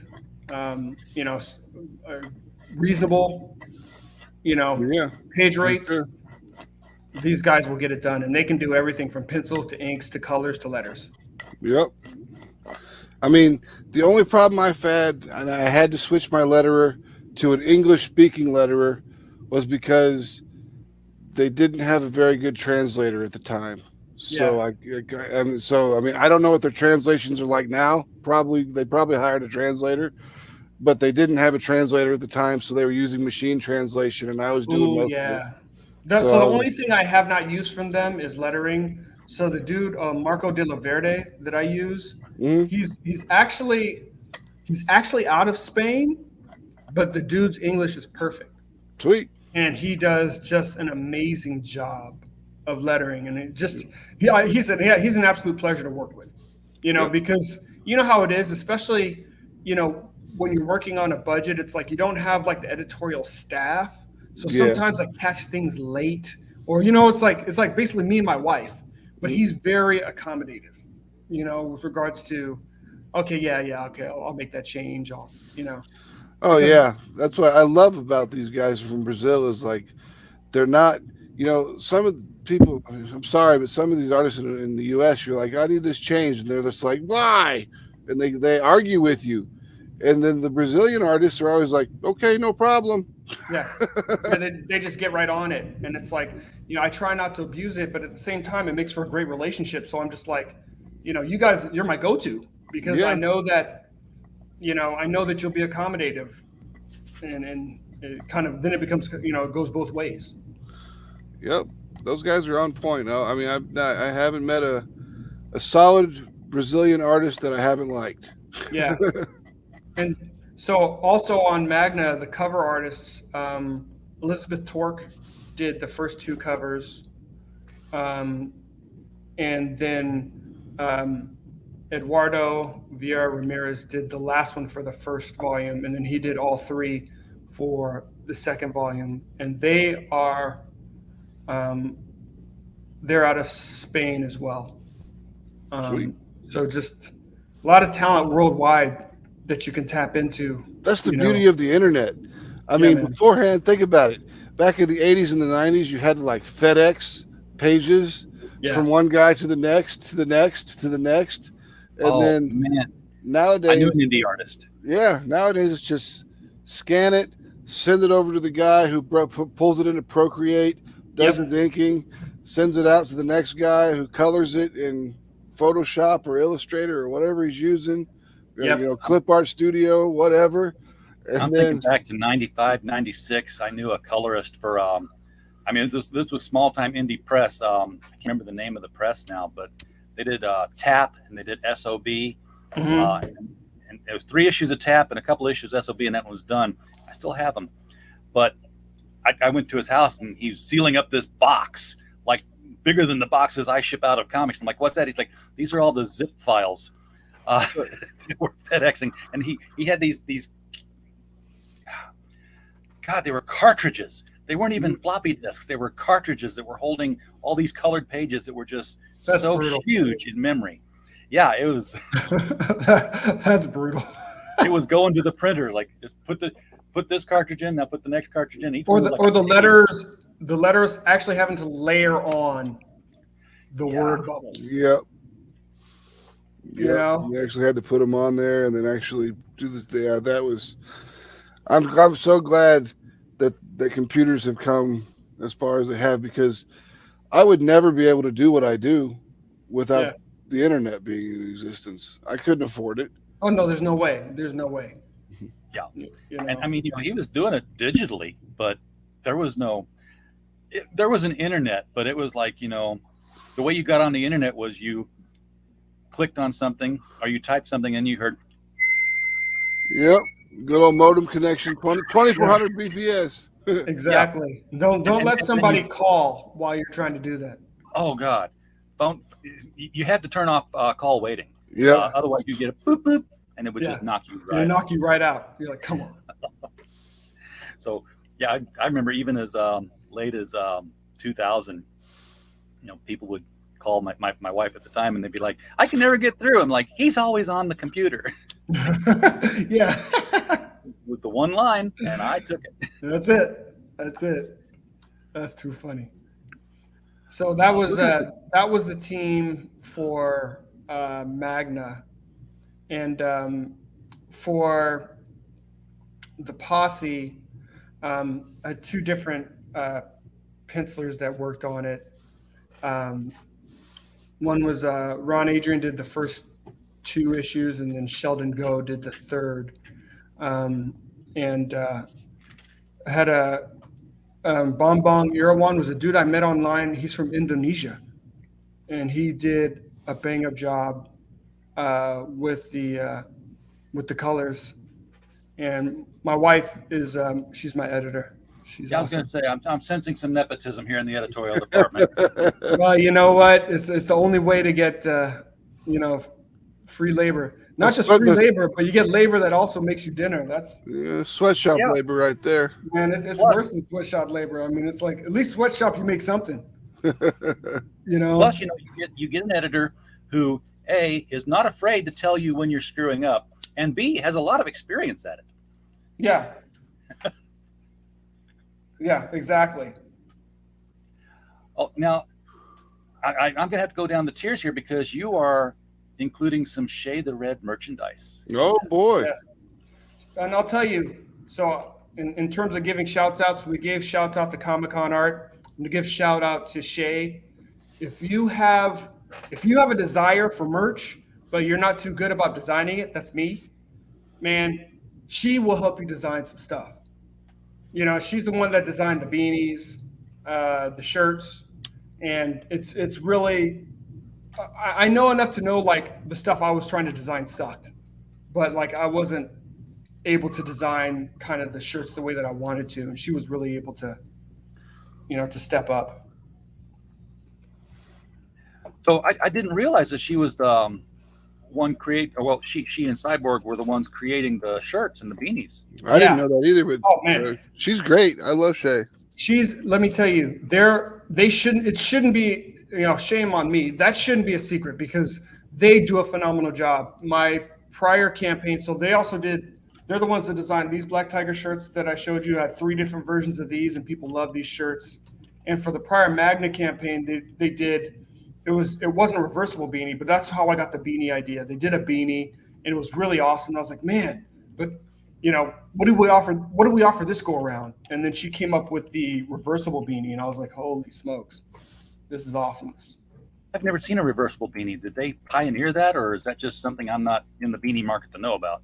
You know, I didn't know about reversible beanies either. She was like, hey, you know, let me see if this is a possibility. And I was kind of thinking to myself, that sounds cool. I'm like, I don't know if that's really going to be a thing, but it's really a thing.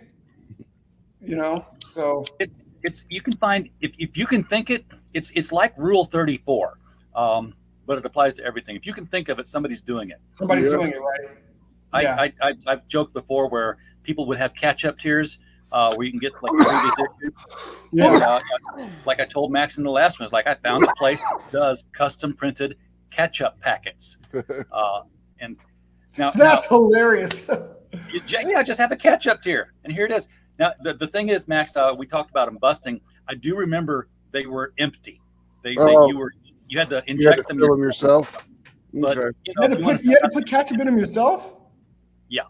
Oh my goodness. Yeah, they weren't sending the food product. They were just a packaging company. But ideally, it's something like you would say, "Here are my packages, Heinz. Fill these," and then they have the technology to run them through their machine and inject and seal. But if you just wanted to send them out empty, say, "Here's my Magna ketchup packet," and it had the Magna logo across it. Yeah.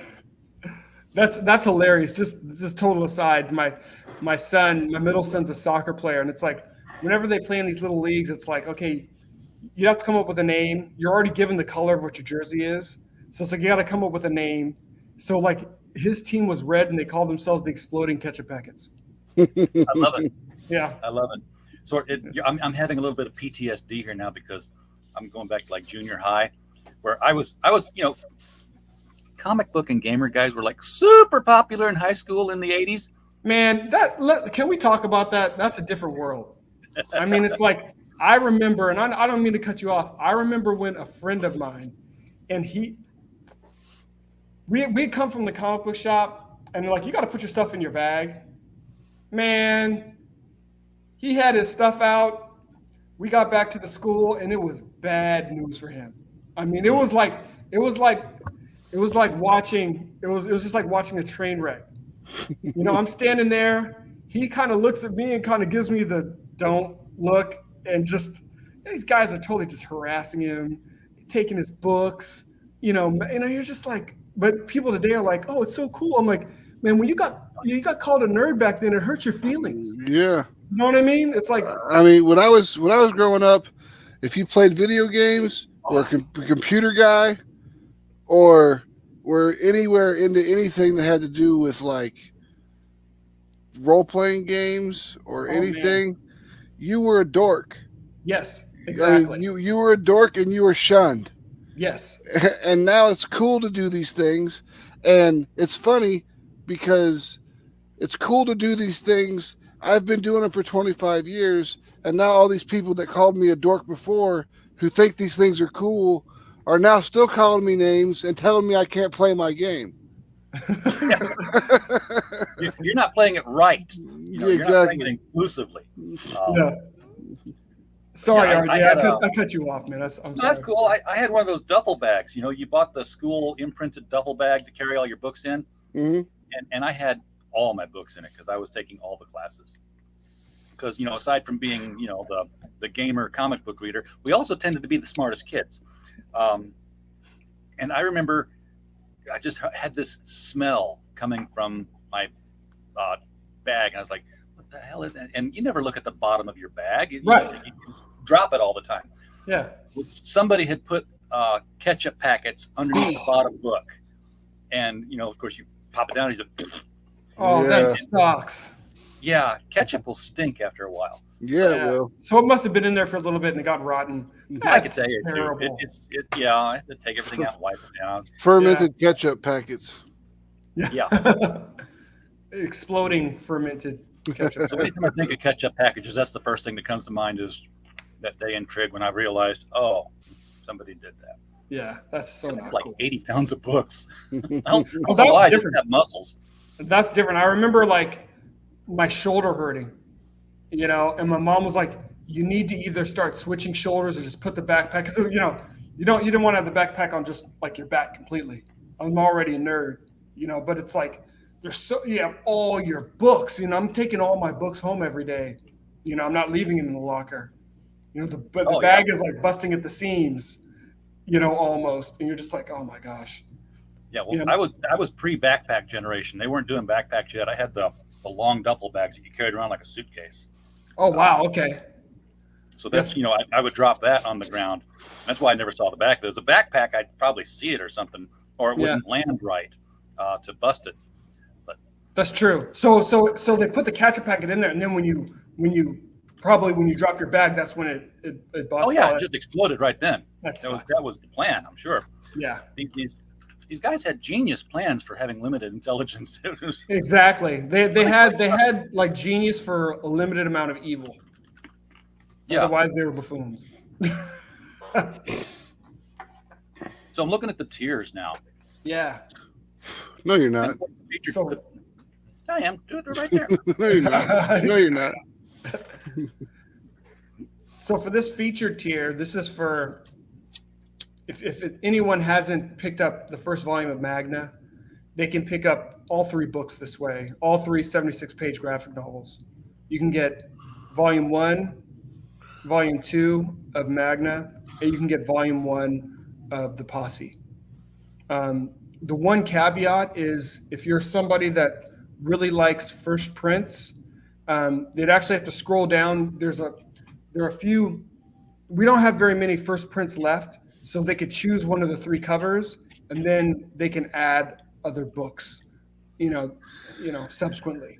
But if they're cool getting the second printing, the best way to do it is just to do the feature tier. Yeah. Now, maybe I'm misremembering all this, but these covers are like the issue covers, whereas these volumes are the collection of issues. So you're actually right on both accounts. So when the books were originally digitally published, those were the 3 issues, the covers for the 3 issues. So then when I turn them into graphic novels, and I have the first volumes here. So the first volumes, you actually have a choice. So this was issue 3's cover, but it's the full graphic novel. You could choose that cover, or you could choose the issue 2 cover, or you could choose the issue 1 cover. And these are the first prints. So it's like these are the last of the first prints. So the limited amount that are on that's on the campaign, that's what we have. And then after that, folks will get the second printing. So you're actually getting 6 issues of Magna in these 2 volumes. Am I right? That's correct. Okay. That's a lot of reading material. Yeah. So it's definitely worth the set, because if you're thinking, wow, 3 comics for $70, which is actually what you would spend on 3 comics in a lot of places for your typical issues. This is actually getting the equivalent of 7 comics for $70. So you're paying like $10 a comic at this rate. Yeah. So if you're getting if you're getting that, you're getting basically 9 comics, because you're getting 3 graphic novels that each have 3 comics in them. Oh, the Posse is also 3. The Posse is also 3. I thought that was a single issue one. Nope, the Posse is also 3. So each one of these is a 76-page graphic novel. So volume 1 is 76 pages, volume 2 is 76 pages, and volume 1 Posse is also 76 pages. Okay, so now you're down to like $7.50 per comic book. Yeah. It's a heck of a deal. So that's a better price point. And you can also get, is this all 3 of them in digital, or is this pick one for digital? So digital, you can pick, so for $10, you'll get any 3. You can pick, the volume 1, which is of Magna, which is the first 3 issues. You can get the first 3 issues for $10, or the last 3 issues for $10, or 3 issues of the Posse digitally for $10. Now, is that available as add-on too? That is. That's So also add-on option. For $30, you could get the entire library. That's right. Digital form. Digitally. Exactly. Just go through the add-on process. Yeah, very cool. Exactly. And then $25 for the first. Now, is this cover a single issue, or is this the first graphic novel that was all 3 issues? So when we did the graphic novels, the first printing were all 3 of these covers. So we gave 3 cover options for the first printing of the graphic novel. So this first printing, whether you can choose from the 3, but this is what's remaining from when we did our first printing. So you'll get all 76 pages. When you choose any one of those 3 options, you'll just get, your cover of choice will be the cover for the graphic novel. Okay. Yeah. That's what I'm trying to clear up here, that these are the graphic novels. That's correct. You do have somewhere, I thought, where it was the single issues. Single issues are only digitally. Oh, okay. So print, if you get print, you're getting a graphic novel, and each book contains 3 issues. Yeah, because I know a handful of people who are like, I love the graphic novels, but I'm a floppy collector, because they want to say, I got the first. Mm-hmm. This is how it originally came out. Well, in print wise, this is how we went straight. So digitally, we released it digitally, and then for print, graphic novels are the way. Oh, okay. So this is the first printing. So there were no printed copies of a single issue. Well, that Nope. make them. I get you now. Yeah. Yeah, we went just straight to graphic novels, and then we kind of talked about it. There was yays and nays for doing that, but then at the end of the day, it's just limited budget. Trying to figure out how we're going to get it out, and also give people enough of a story that they want to keep coming back. Well, if people are buying it, then you're doing it right. Doesn't matter what way you're doing it; it's right if people are buying it. Thanks. And people are buying it. Look at this. $12.65 raised. Yeah. On this, this is Indiegogo. I actually had to refresh. See if anybody jumped in on this while they were here. Come on, make me look good, guys.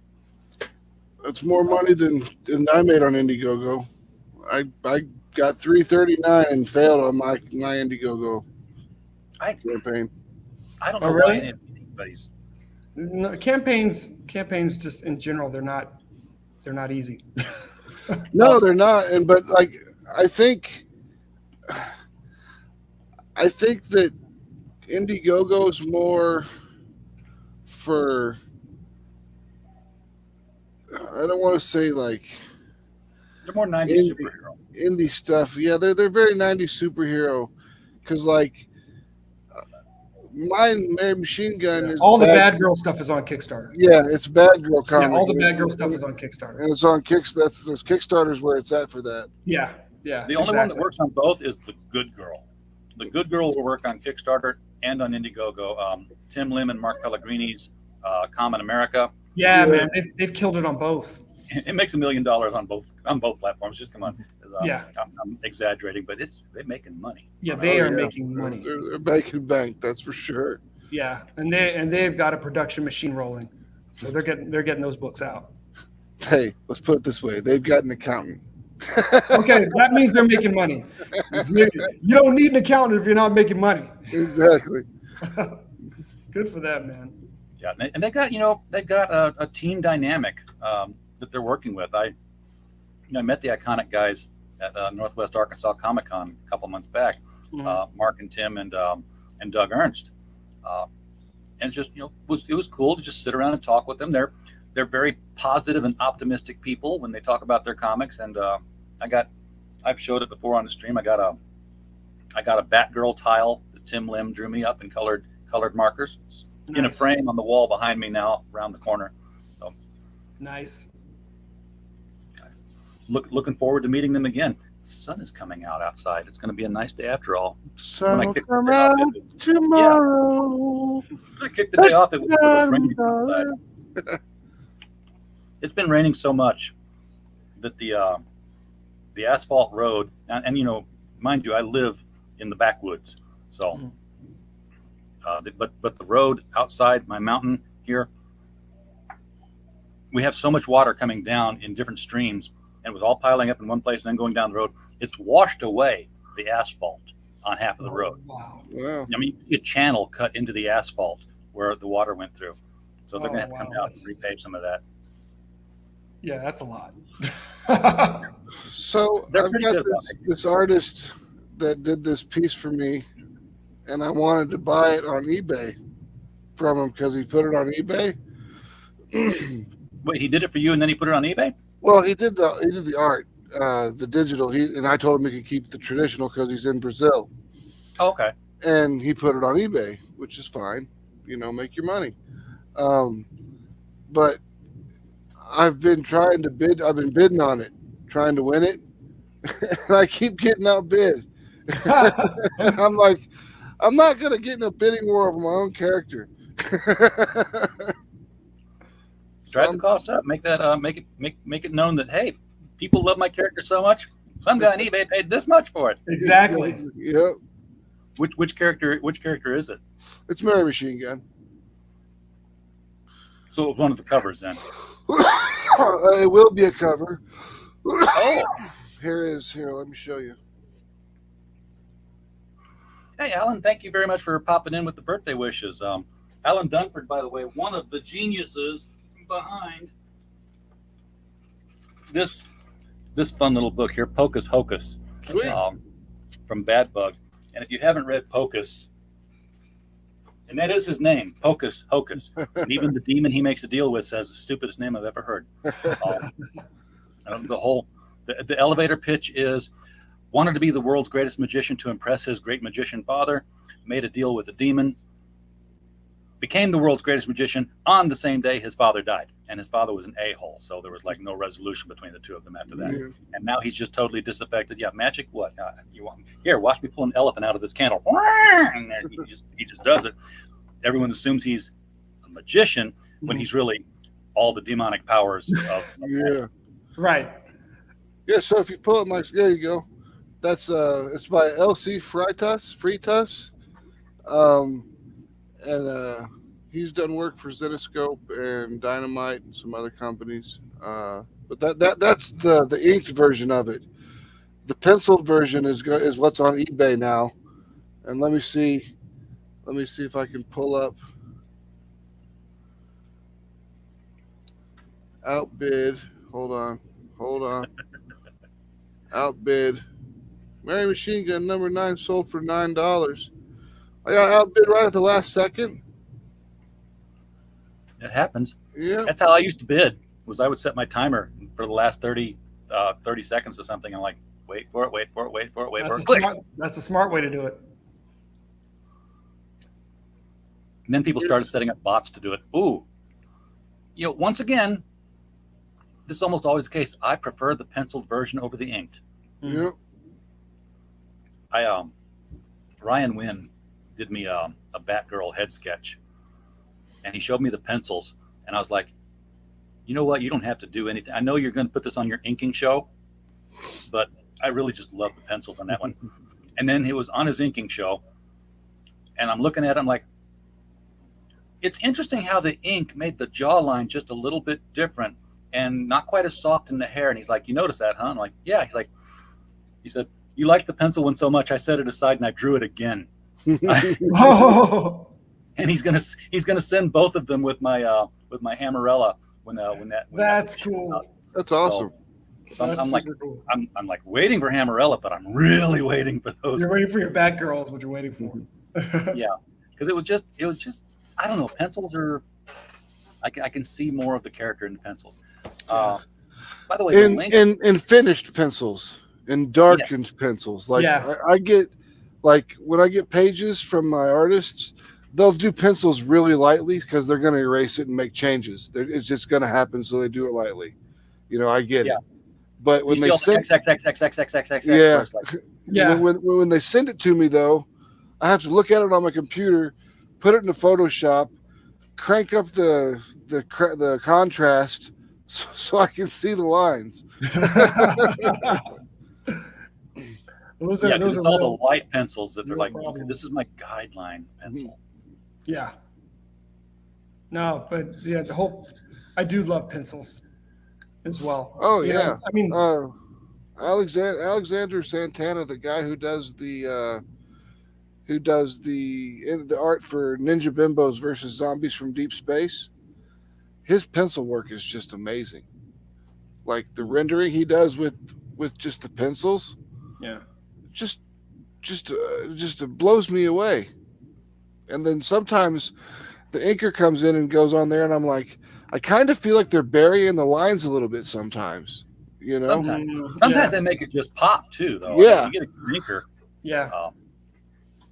It's getting a good inker. And you always find, well, you don't always, I should say, you rarely find those teams that you will always remember, where the penciler and the inker just almost become this symbiotic person. Byrne and Austin. Oh man, and it's like, I mean, Byrne is a great artist, but Byrne and Austin, man, that's like Jordan and Pippen. You know, like when you saw their work together, I had a much better appreciation for Austin as I got other works of Byrne where Austin wasn't doing the inks. I'm like, it's still great work, but I'm like, man, but Byrne and Austin, forget about it. Well, the inker can make or break a drawing. I think the best example that I keep bringing up that was shown to me, there was a 1976 Marvel special, bicentennial special for Captain America. Jack Kirby drew the entire thing, but it was behind schedule, so they divvied up the pages to be inked by different people. Oh my God. And it's like, you just, and they advertised, like I said, with the work of Jack Kirby with this person, this person, this person, this person. You turn pages and it's like totally drawn by different people, it looks like. Wow. Yeah. I mean, the inker does matter. Well, I mean, any step of the comic creation process can make or break a product. Like if the pencils suck, then the product's going to suck. If the pencils are great, then good. You can move on to step 2. Now, is your inking good? If your inking sucks, it's going to make your product suck. If your inking's good, then you can move on to the next step, step 3, and get some colors. Now, a good colorist can make a product look amazing. They could just take it and just make it look just completely beautiful. Or they could come in and make it look like dog vomit.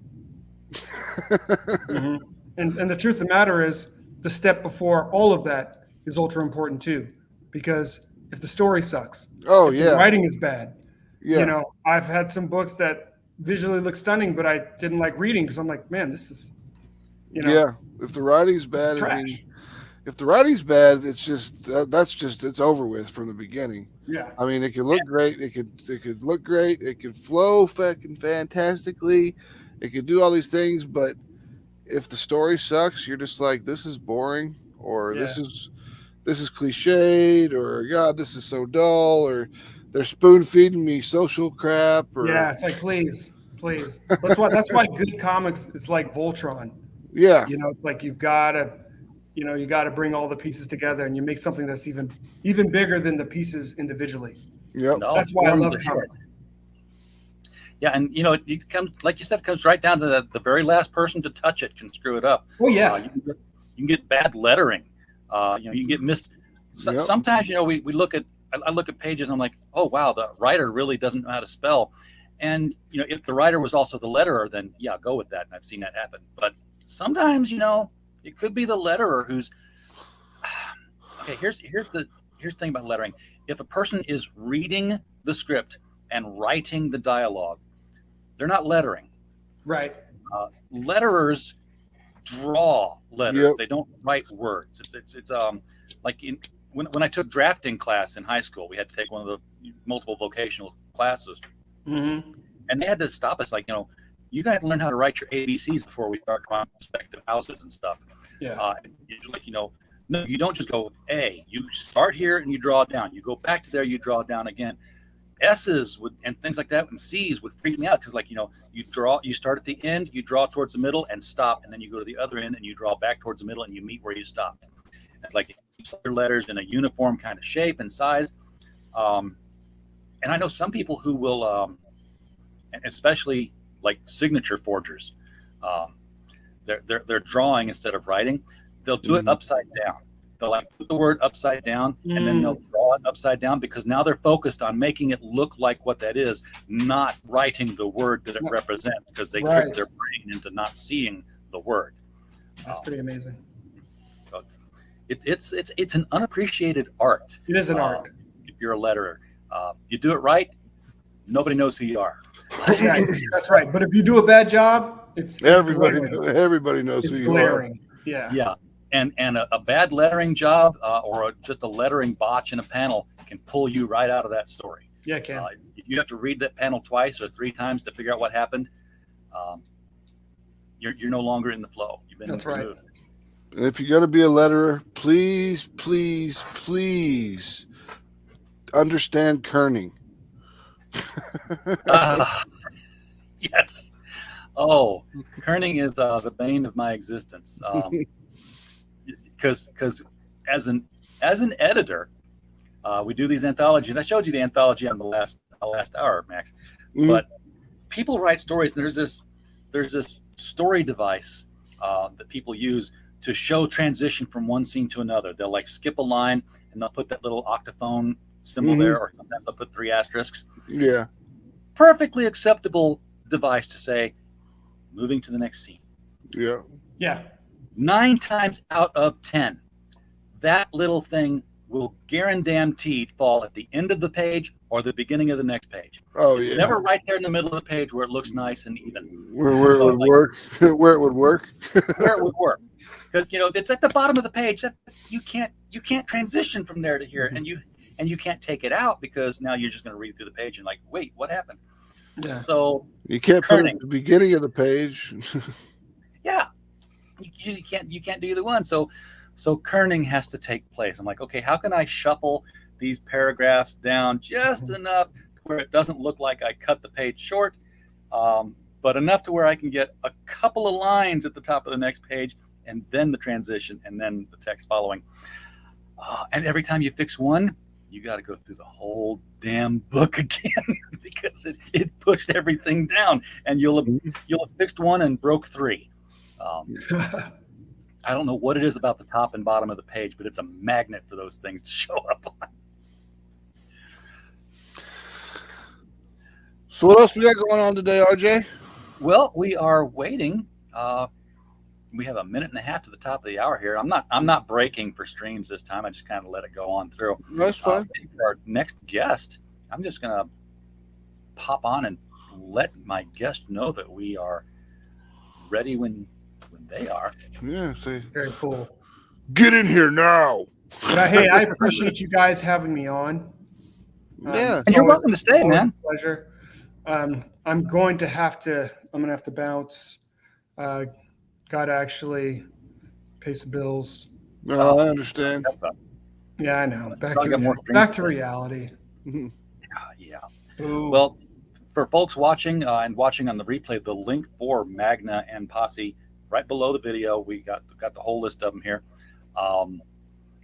Pretty soon here, I would expect that Cara Nicole will be showing up. Oh, That's who's on. I was talking to her just the other day. We're talking about having her do a Mary Machine Gun cosplay cover. Perfect. Yeah, absolutely do that. Well, I was hoping I'd have an opportunity to meet her, but if she's not hopping on soon, I'm gonna have to go. I'll have to meet her another time. She is such a canny business person too. I mean, you know. Yeah. Oh yeah, she's good. I met her at Planet Comic Con this year, and we talked for, I don't know, probably 20, 30 minutes. She's a cool person. I really liked her. Good deal. I've learned so much about crowdfunding from her and the way she handles her business. Really? Fire bitch.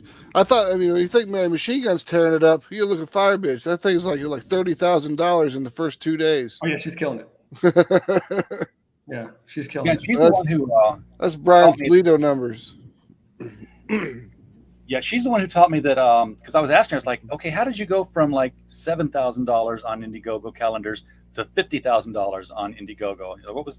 She's like, well, I did it on Kickstarter first, and then she said there's a method that she employs to take the Kickstarter money and have them funnel it straight to Indiegogo from Kickstarter. So you kick off on Indiegogo, already having been successful. You set a low goal like $500 because it's already funded, Right. And then the Kickstarter money hits, and suddenly you're 8,000%. So you're a project they love. You're on the front. So you're at the top of the Exactly. That's a smart lady. So, yeah, tell me about it. She's on top of business, and she's very much no nonsense when it comes to, you know, like people who play around with their campaigns and don't do customer service and do a quality professional product. Yeah. Yeah, $34,000 right now on Fire Bitch 3. I mean, there have been other ones. I told you. I mean, she's just killing it. So RJ, happy birthday, my brother. Thank you, man. I appreciate it. Max, I'll be catching up with you too, brother. Yeah, peace. All right, guys. Thank you. Good afternoon. Take care, man. All right, bye-bye. So, Max, I sent you a link in the private chat there where we talk about patches. Yeah. Thank you. Let me take a look at that. That's who I went with, and I was nervous because, you know, printed. I didn't want it to, you know, wash. Fade off. And when it arrived, you know, I was really happy with the way it looked. I took it to there's a motorcycle leathers shop down the road for me that does all my patches. I've gotten to know them. I was like, how bad is it going to look after I wash it a few times? And, you know, they know patches. Yeah. Like, well, this isn't ink printed. This is sublimation, which means it's the ink has become the color of the cloth. It's embedded into it. It's not coming out. Wash it all you want. It's like that metal sublimation when they do ink sublimation with the metals. It's in the metal. It's not coming out. It's not going to rub off. So are these all squares, or can I get a circle? Well, I got a circle. Because I can't. I mean, it says like height and width, 3 inches by 3 inches, and that could be a square. That could be a square. But let me see here. If I say make a patch now, and I do the make a patch now. Drop files here. I don't have a file to drop in there. Well, I might. I want to do my logo. Yeah, it's I didn't have. I mean, obviously, I got a round one. Here's. And they even show pictures of round ones on the main paper. But you know, height and you still have to put width and height because it could be an oval. Yeah. I'll dig with it later. So width and height being the same, it's going to become it's going to be a round patch. So yeah, I was kind of hoping, you know, that they would have options, and I bet this would be way more expensive though to be more die cut. Mm-hmm. Sort of like where here I'll no, I want to do the right one. I've got a handful of patches here. Here we go, like this one here. This one's going to go on the sleeve of my jacket someday. Yeah, what's that? 4 inches. I want to say that it is. Because that's about the size, I think. 4 inches is the size that the first 24 hours, people that back Mary Machine Gun get a die cut Mary Machine Gun sticker. That's 4 inches. So that's 4.5. 4.5, yeah. Okay. But I took in a handful of patches one day and I was like, hey, let's get all these on. And then the estimate came back. I'm like, oh, it's a lot more than I thought it was going to be. And she's like, well, this one's $30. So I'm like, my wife's a seamstress, so I get it for free. There you go, man. Yes. And she explained to me, it's like, you look at all the edges on this, like every time you turn it, you add money. Yep. And this one you got to turn a lot. Oh. Well, I'm hoping everything is okay. Yeah. She's been really busy with the launch of her stuff, and then I think it was her birthday, and then she had it was her birthday on the launch day. Campaign just ended, then she launched a brand new one, and it was her birthday, and she's been busy as hell, but I was hoping she would drop in so I could say hi. Yeah, well, I'm sure she'll get here. She's, could be a little bit late. Yeah. I sent her the DM on Twitter. Maybe I should give her a quick note on Facebook. I mean, if we want, we can take a look at some more Mary Machine Gun campaign. Of course. We should not waste the stream here. Yeah, go back to showing that off. Let me get the Kickstarter page open. I'll let you drive it. All right. I hate Facebook. It takes 5 minutes to open for whatever. Oh man, it's getting so slow. Yeah, and I can't explain it. It just doesn't open up. Yep. It's open now, but still. Oh, she is on Facebook and she is green light, so I will do that and that. I'll throw that up there. All right. Mary Machine Gun issue number 3, Tales of the Tape. 3715 collected, 82 backers, 28 days to go. We launched this like yesterday or the day before. This is the new Mary Machine Gun outfit. This is her new thing. If you get I like that so much more than just the white one. Yeah, me too. And if you get the die cut sticker, is this thing is it's her. It's just the outfit of her right here. If you cut this out, sure, die cut, this is going to be the sticker. That's going to be the sticker. Yeah, not to be confused with the refrigerator magnet, which would also look cool. Yeah, which would look sweet. And then, now, do you go through a sticker mule for your die cut stickers and magnets and stuff?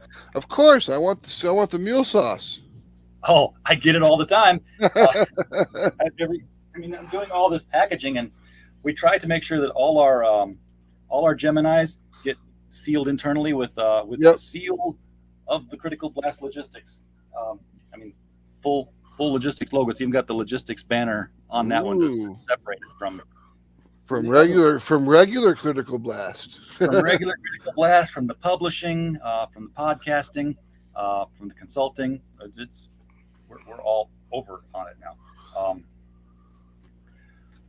But yeah, you order just one of those, and you're already over $100, and you're getting your free mule sauce. Yep. I had when I first did my first Mary Machine Gun Neo Tokyo, and Mary Machine Gun 2. I kept ordering stuff from Sticker Mule, and I had like 5 or 6 bottles of that mule sauce, and I ate it all. It's actually really good. But I think we had a time zone issue. Oh.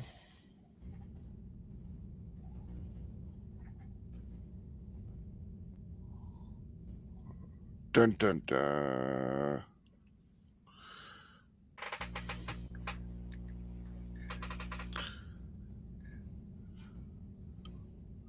Yeah, she's in like I know Arizona. Arizona, and that's why I thought it was Mountain Time. It'd be Mountain Time, which is currently Pacific Time. Oh, wait a second. Does it go back and forth? No, they don't bounce back and forth. That's like the one that doesn't move.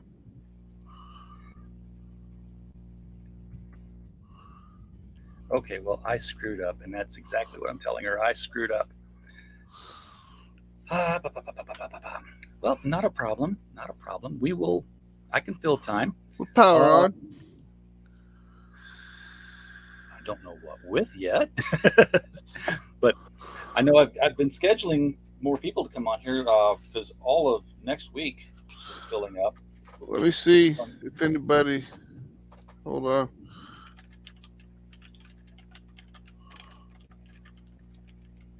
We're going to have Alan Johnson later tonight. Oh, she's coming anyway. She's Okay. coming. She got to get her camera together. Okay. Fantastic. For whatever reason, I thought Arizona was in Mountain Time, and it is not. No. Okay. Well, while she's getting ready, I'll go through these pages again real quick. This is the Norway time now, present day. This is where a Valkyrie would definitely be hiding, is in a cave in Norway. She's got the old Norse Viking looking decor there. Yeah, she's got wooden beams up in the cave there to make rooms. Yep. And she basically tells Mary, she's like, Mary, lie still, your wounds still need time to heal. She's like, I have to get out of here. I'm putting you in danger being here. And she's like, says, fear not, little one, you are quite safe here. And then Mary says, Charlotte, where is Charlotte? And who are you? She says, lay back down, child. We can talk about Charlotte after you have rested. I'm a Valkyrie. I can take care of myself. My name is Carol, and I brought you after your battle. Then we jump to Charlotte, who is jumping, which I love the jump to Charlotte, who's jumping. Yep. And she lands in there and shakes these werewolves down with the silver daggers, which are great because she loves them because it lets her get up close and personal. And then she busts into and Vern's playing with that light interiors as well, not just on the covers. I mean, he does it. His light, his ability to mess with light is just something that he just does. It's ingrained into his being, which I'm fine with because it makes him a fantastic colorist.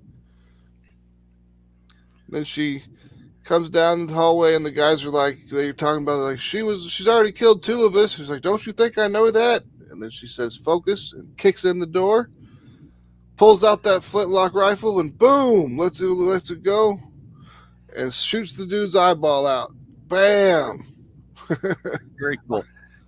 And I Cara, love how, when they moved Arizona on me, I'm blaming it on that. I can't possibly be wrong. So it's weird. You're wrong and you're right. It's Mountain Time is odd. Mountain Time, I guess, is they call us Mountain Time, but we're not.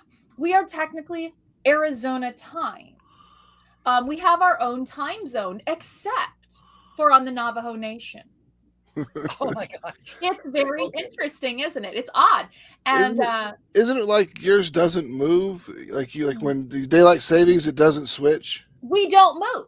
You all move. You're all the weird ones. I don't know what time it is. It actually makes it more of a hassle. Oh, I wish we didn't have to do that. No, you wish you did. Because it is so odd trying to get caught up with everyone else's shit. So it's like, you're 2 hours behind, then you're 3 hours behind, now you're 2 hours. Yeah. So it's like we're either California time or Colorado time, depending on the time of the year. On the time of year. Now, if you guys would stop switching, I'd really appreciate that. So the thing is they actually talked about stopping that. They talked about not doing that. But it was going to screw up everyone's stuff because they wanted to do it now. You can't do it now. You have to do it in the fall. Change in fall. Don't ever change again. Yep. Yes.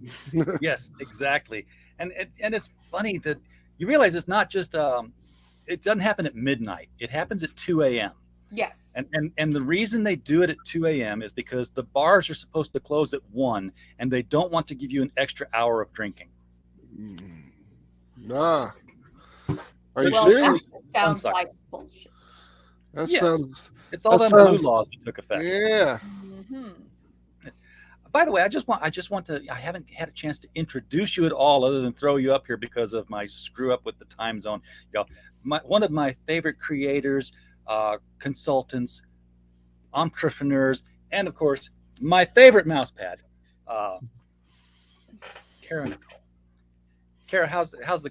I'm gonna ask you how the campaign's doing, knowing full well it's just tearing it up. We're trying to get it out there some more, get some more stuff out there. We've got a new tier that we just opened up for a week. That's all you get. You get this deal for a week. You can get the books, but you got to get them as add-ons. Otherwise, the new Daxina tier is available just for this week. And then next week, we might do something different. We've got expansion goals we've hit. We've got stretch goals we've hit. We've got, and you know how it is trying to order some of this stuff. It's like, so and it's. Go ahead. You have so many things on your campaigns, and I've got to get the right background going here. There we go. There you go. There you go. And I left out Singer. Let me reset my my mind here for just a little bit and run the video that you have for Fire Bitch, so we can get people in the right frame of mind here. Welcome, welcome, welcome! I am Cara Nicole, and this is Fire Bitch 3. Thanks for checking out the campaign. We have a fantastic Fire Bitch book with all the bonus swag you know and love. Action, drama, excitement. Our badass babe fights an intergalactic war with a world in the balance. You will love the art and the story. We have some explosive variant covers by us, as well as some smoking guest artists, red hot add-ons, special tiers, and sparkling stretch goals. And the cosplay! Woo! Get excited! You're not gonna want to miss this fiery campaign we lovingly put together just for you.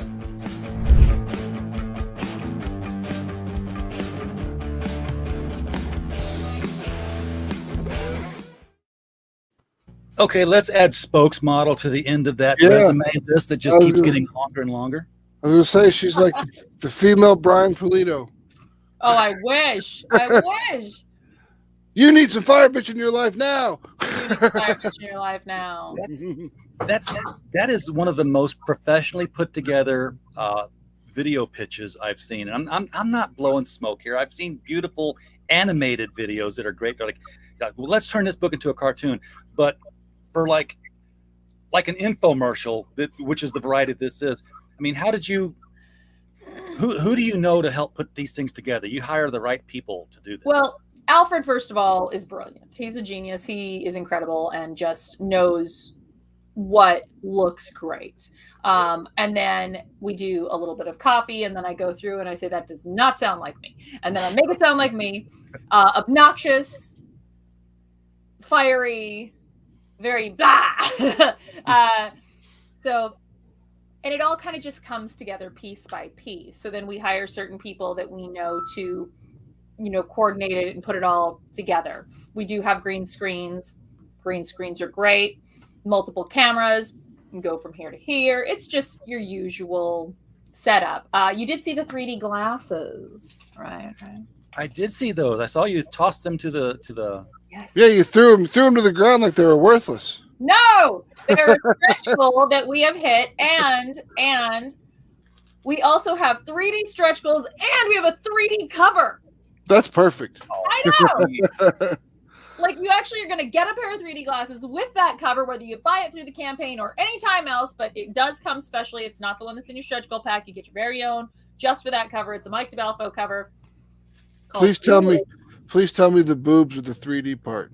The whole thing is 3D. You put the glasses on. The whole 3D. Look, RJ already has the 3D mouse pad. Yes, right here.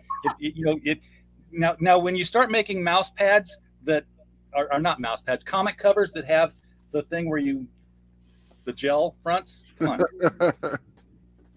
Well, now you got me thinking about some stuff. Yeah, you're taking over my room. I'm starting to feel like, you know what? You should probably spend time with other cosplayers because Cara's going to start to feel really weird.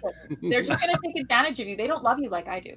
Okay, well then I will continue. I've got your Ms. Marvel print over here on the wall. I've got the 52 card pickup bathtub shot over here on this wall. So yeah, you're. But do you have the bath towel or the blanket or? I'm still waiting for the pillowcase. Max, I talked Max into doing pillowcases. I have a Fire Bitch pillowcase that we did on issue 2, but we do have a handful of those left that we are debating on adding to this campaign or adding to the backer kit afterwards. We have a handful of those available, but we don't have a cosplay one yet. That is our next thing. We always do something ridiculous. We did the 3D mouse pad. We did the blanket. We did the towel. We did the puzzle. I did the puzzle, the 11 by 14, 200 and something piece puzzle. So we're always doing fun things, and a pillowcase is definitely in the works. Yeah, this Max has done a Mary Machine Gun pillowcase. Ooh, I like that. That's nice. Yep. It says that our tagline is "Sleep with Mary." Keep it simple. But yeah, people are always looking for something new to do as their add-on. A lot of people now have gotten onto these Keshi figures. It's. I guess there was a line of Muscle Men toys. They were all just made out of rubber. Oh, you could pull them and stuff. Yeah. Well, they found out how to make them for their own characters. So, the Adventures of Tailless, Aria Black started off that trend. Now, Mandy Summers has one for Gem Shock. I've seen them with a couple of other different campaigns. So you're getting little rubber. They almost look like pencil toppers. But, yeah, we're working at getting some 3D printed Mary Machine Gun statues that will be. You have to put them together and glue them, and then we got some Warhammer guys that are going to paint the statues for us, and then we're going to use them as a tier. Probably only be like 5 available because I'm not going to print 1 billion of them because it takes 96 hours to print one. That's pretty rough. Yeah. Yeah, that would be. This is here's an example of the Keshi figures. Yeah, and they're about an inch tall. How do you even spell that? Keshi. Okay, I typed that in and it came out Kesha. It says Keshi is an American singer. Oh, yeah. I've heard her work before. Okay. I don't think that's the same thing. Custom Keshi. We'll continue okay. But yeah, somebody's found out where they can make these things in the quantities capable of being supportive of a crowdfunder. Now these are all the stretchy ones, right? I don't think they're stretchy. I think they're it's more like it's more like an eraser. I was thinking it was like a Stretch Armstrong at first, but they're more like erasers. Like erasers, okay, cool. Because they used to be called Muscle Men. Yes, they did. So they're bounceable rubber, but they're more of a hard rubber. You can bend them and stuff, but you can't do the Stretch Armstrong. They were real popular with my brother when he was a kid because he's a little younger than me, about 4 years, and they were super popular when he was younger. Oh, Now Fire Bitch needs a lighter. That's what. Yeah, it does. Oh, okay, so the thing is, we had lighters. Sending a lighter through the mail would be a problem. You can do Zippo style, provided you don't put any fluid and no flint. Like they have to put those things in there. And I did get one sent back from a campaign because it was an overseas thing. I also thought about matches, and that was going to be the same issue with shipping overseas is the matches. And you also don't want. I live in Arizona. We don't want it to just combust. Very, very true. You have to put it together when you get it. And of course, if it's going to be a Fire Bitch lighter, Max backed me up on this. It's got to be the kind of lighter that you turn upside down, and then the picture changes. Oh yeah. That you're talking about the tip and strip pens. Actually, they do that, and Dan Mendoza did that once. So you've already done the pens too. I have not done those pens, no, but they're on my. These things get really expensive. People are like, oh, you should do. Do you know that you would think that a bandana would be really inexpensive, and it's not. Yeah, no, not Unless at all. you go with polyester, and that's more like a lady's scarf. That's not like it's not a bandana. you're not going to rob a bank with this lady's scarf around your face. I was looking for to do. Everyone was like, you should do customized USB sticks, and I'm like, that'd be cool. And there was something I was like, I could throw everything on there, all the digital stuff could go on it and everything, and all at once, and then they could get one big thing. But they were going to be so expensive to make to get them customized, and I was like, I think you can do it. The way you're talking about actually seems to work really well, like idea-wise, right? Is that a beer? Where's mine? Not too, a little too early for the beer yet. That's just a blackberry cola. So if you were to do that, it would basically be the only physical stretch goal you would get, because cost-wise, it is cost prohibitive. Yeah. So that would be the only physical stretch goal you would get. Everything else would be on there, including a digital copy of the book. Yep. Yeah, I looked into anything. Like, it's absolutely doable, and I love that idea. I looked into USBs at one point because I used to get the Sci-Fi Channel used to send out great digital advanced products for the movies they were doing. So I was collecting these things as we were doing the reviews. But they sent out some that were on credit cards. They were just a credit card shape, and the end of it would like flip out, and there was the USB thing, and then would flip back in. You carry it in your wallet. I was like, these would be great little business cards. You just print your company logo on it, and you pass them around. It's got your contact information in it. But again, and even 20 years ago, it was really expensive. Oh, so expensive. Yeah. I don't know what, and to just put my phone number and email on it, I'm like, I could print it on a regular business card, and it's a cent. You just put it on a QR code. You mean you don't put your WhatsApp phone number on there? We're running into a worldwide network, so we've got to take into consideration everyone across the globe. Except for the people that fell off the side of the flat Earth.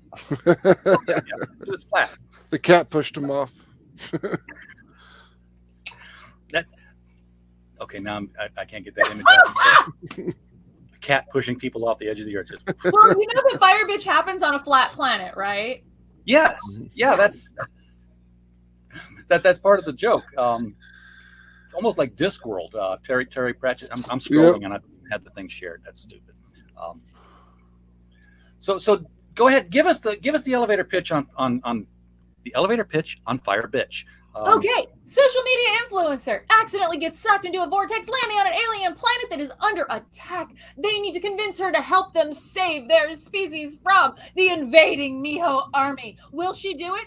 Or will she break a nail? Or does she have to go make another post? Who knows? How does she get her fire powers? Is that part of the transfer? Yeah, it's part of the transfer that she accidentally got it while going over there. And we do talk a little bit about that in issue 1, which we do have a set. If you missed issue 1, 2, 3, you can get main issue 1, 2, 3 as a bundle pack. Right there, that's the build your own tier. So this one's really cool. You can literally you pay for shipping, right? So what you're paying for is $10. That's your shipping. That's your box. That's your packaging. That's the handling, all that. And then you go and you pick all your books and you buy all and your prints and whatever you want, and you buy them at cost with a minor, like $1 extra or $2 extra if you're overseas, because packaging gets bigger and costs more and that sort of thing. But you can literally build your own bundle of only the things you specifically want. So if you only want something that's an add-on, you don't have to buy a tier and then get an add-on. That's your tier. Buy the add-on. Get that one book that maybe isn't available in a tier. That's really cool. I love it. It's the item you're buying is the shipping. Yeah. How do they notify you? Through message? What do you mean? No, they buy the tier. Yeah, well, they they an add-on. Well, yeah, they buy the tier and then they just use the add-on for everything. You buy the tier, everything's available as the add-on except for things that are like the VIP book. Yeah. You know, those are available only in those tiers, but there's only a few items, producer books, VIP books, but everything else, everything from the campaign, unless it is exclusive to, you know, a producer or a VIP, which there's only one item, you can just say you don't want anything from the tiers, but you love one of the add-ons. Buy that package and then just pick your add-on, pick whatever you want. We also have, I told y'all that she's a brilliant marketer. Yeah, I've so said I might for a long time that people are going to buy, use the add-ons. I'm going to go to, here's the book. Everything else is add-on, no tiers. She skipped the book and gone just straight to here's the shipping. Everything's an add-on, including the book. Yeah, well, I started that with thinking about graping it. I'm like, I might just take that. So I started it with the card campaign where you could just buy a deck of cards and add anything else you wanted. So instead of having to decide what bundles do I think you'd like, here's some bundles I think you like, but if you want to just build your own, go for it. We also have an art book and a cosplay book. Yep. Now with the art book, you can get the art book with the main cover. You see that up in the corner of that build your own tier. That's the main cover. If you just want the art book, the other side.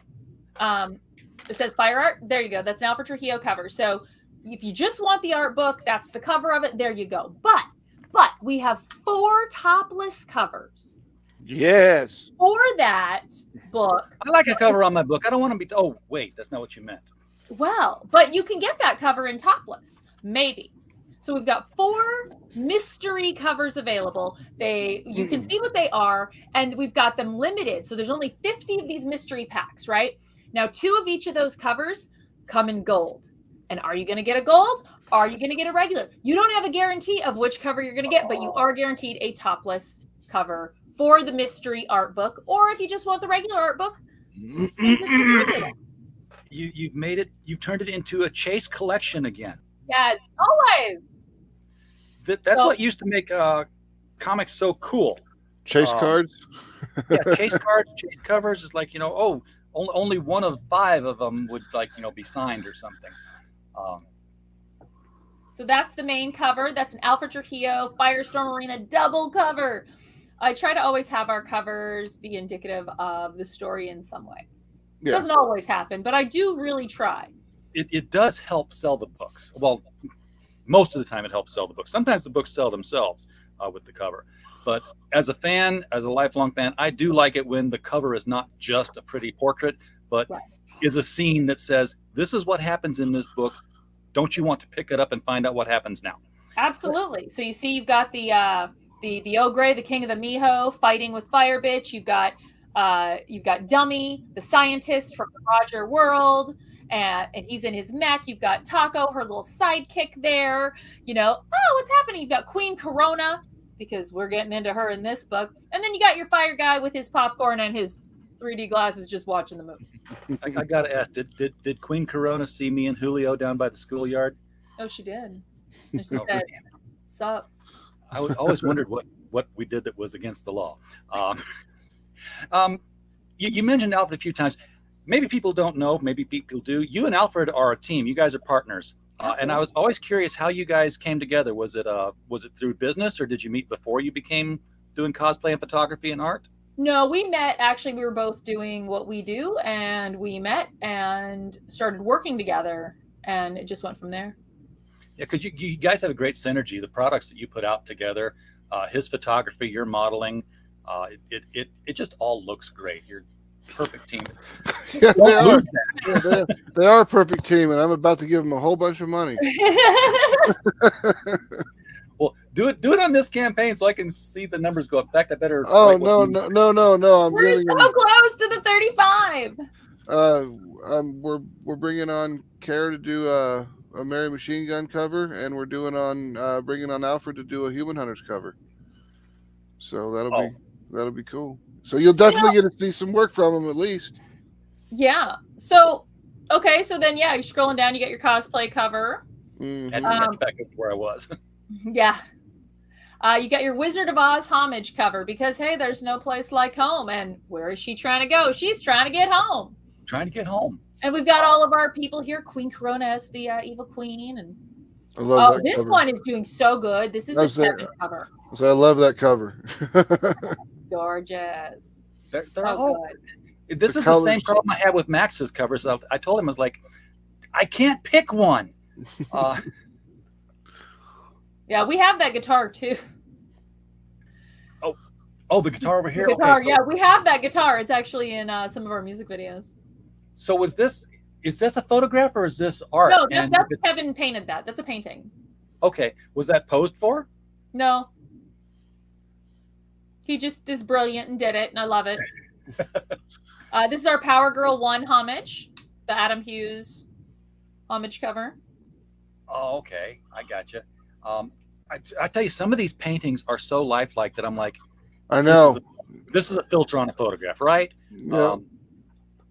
It's like you see some of the stuff that like Shikari or Keith Garvey does sometimes, and you're you're just like, is that real or is that 3D rendered?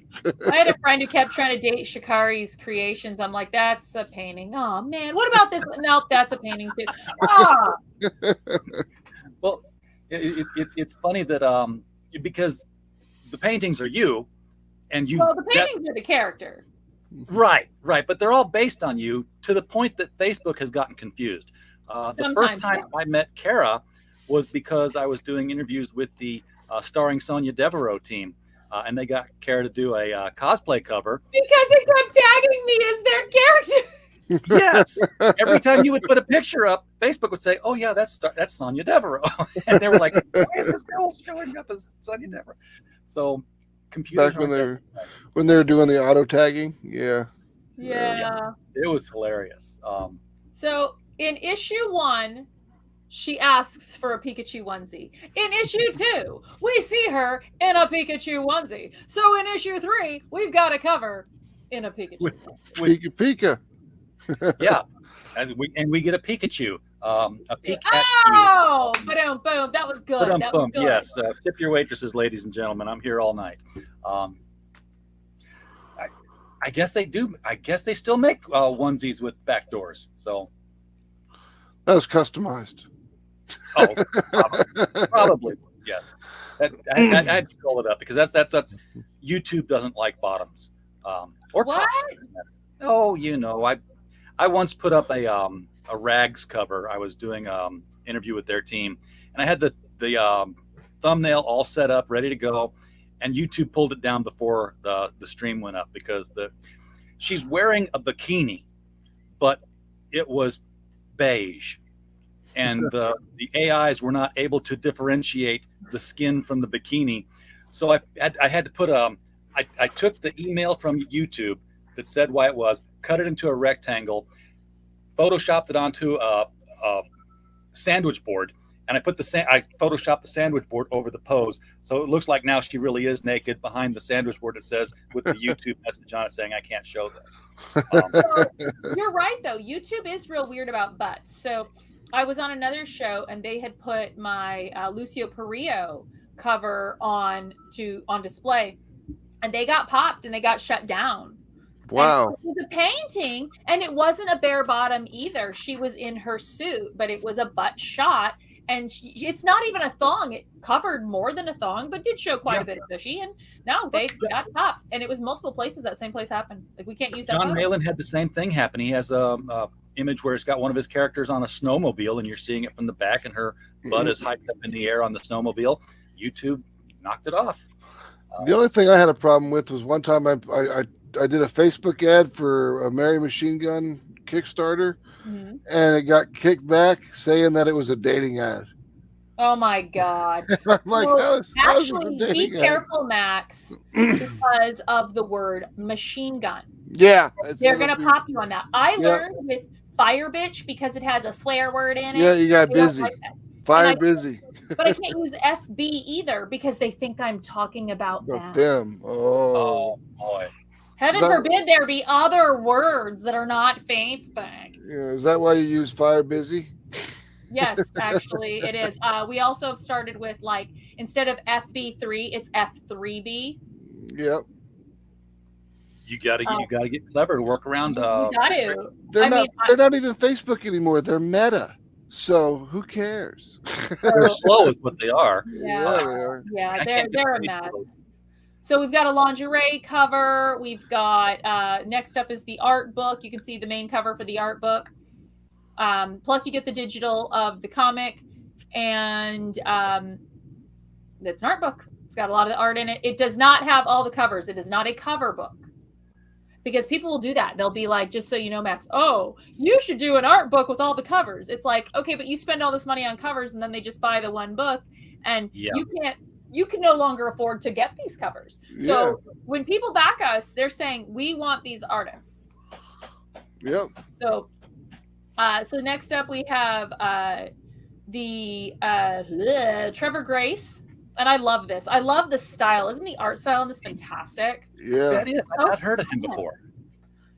I love this. Max is taking notes. He's getting new cover artist information. Yeah, I love Trevor. We had him on Unstable Frequencies as well. Yeah. And he just knocked it out every time. Oh, this is our Leia set. The Naughty Nice. Yeah, so it actually, because her pasties in the first image are the fire guy, in the second image, that's actually the censoring. So it is topless on the other one. That's just not more pasties. where they're standing up. Right. The fire beasts, I mean, not, never mind. So here's our Queen Corona, and she's in Fire Bitch's costume. Oh, that's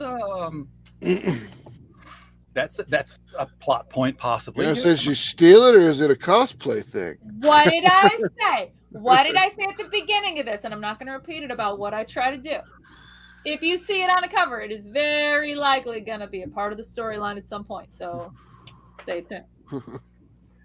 But she's so great. I love our Ogre Girl. This is a Yuri piece. I love Yuri. It's gorgeous. It's so soft and sexy and just inviting, you know? You run into a lot of great artists, and I'm sure you know that Alfred hangs around in that crowd anyway. It's where he's at. How many people on a monthly or on a regular cycle say, "I'd like to draw you or draw for you," and how many of them you got to tell no? So a lot of the people that come to me do not do very good. I'm sorry. But a lot of people, they'll be like, "Oh, can I have a cover?" And it looks like a kindergartner drew it. It's like, no. Yeah, I know. I get so many submissions, and they're like, "I want to make cover for you," and then they send me their portfolio, and like my wife usually looks at the portfolios, and she'll be like, "We got 6 kindergartners that submitted today." I'm like, "What?" Okay, so I had a terrible idea. I will preface this first of all. I am a good person.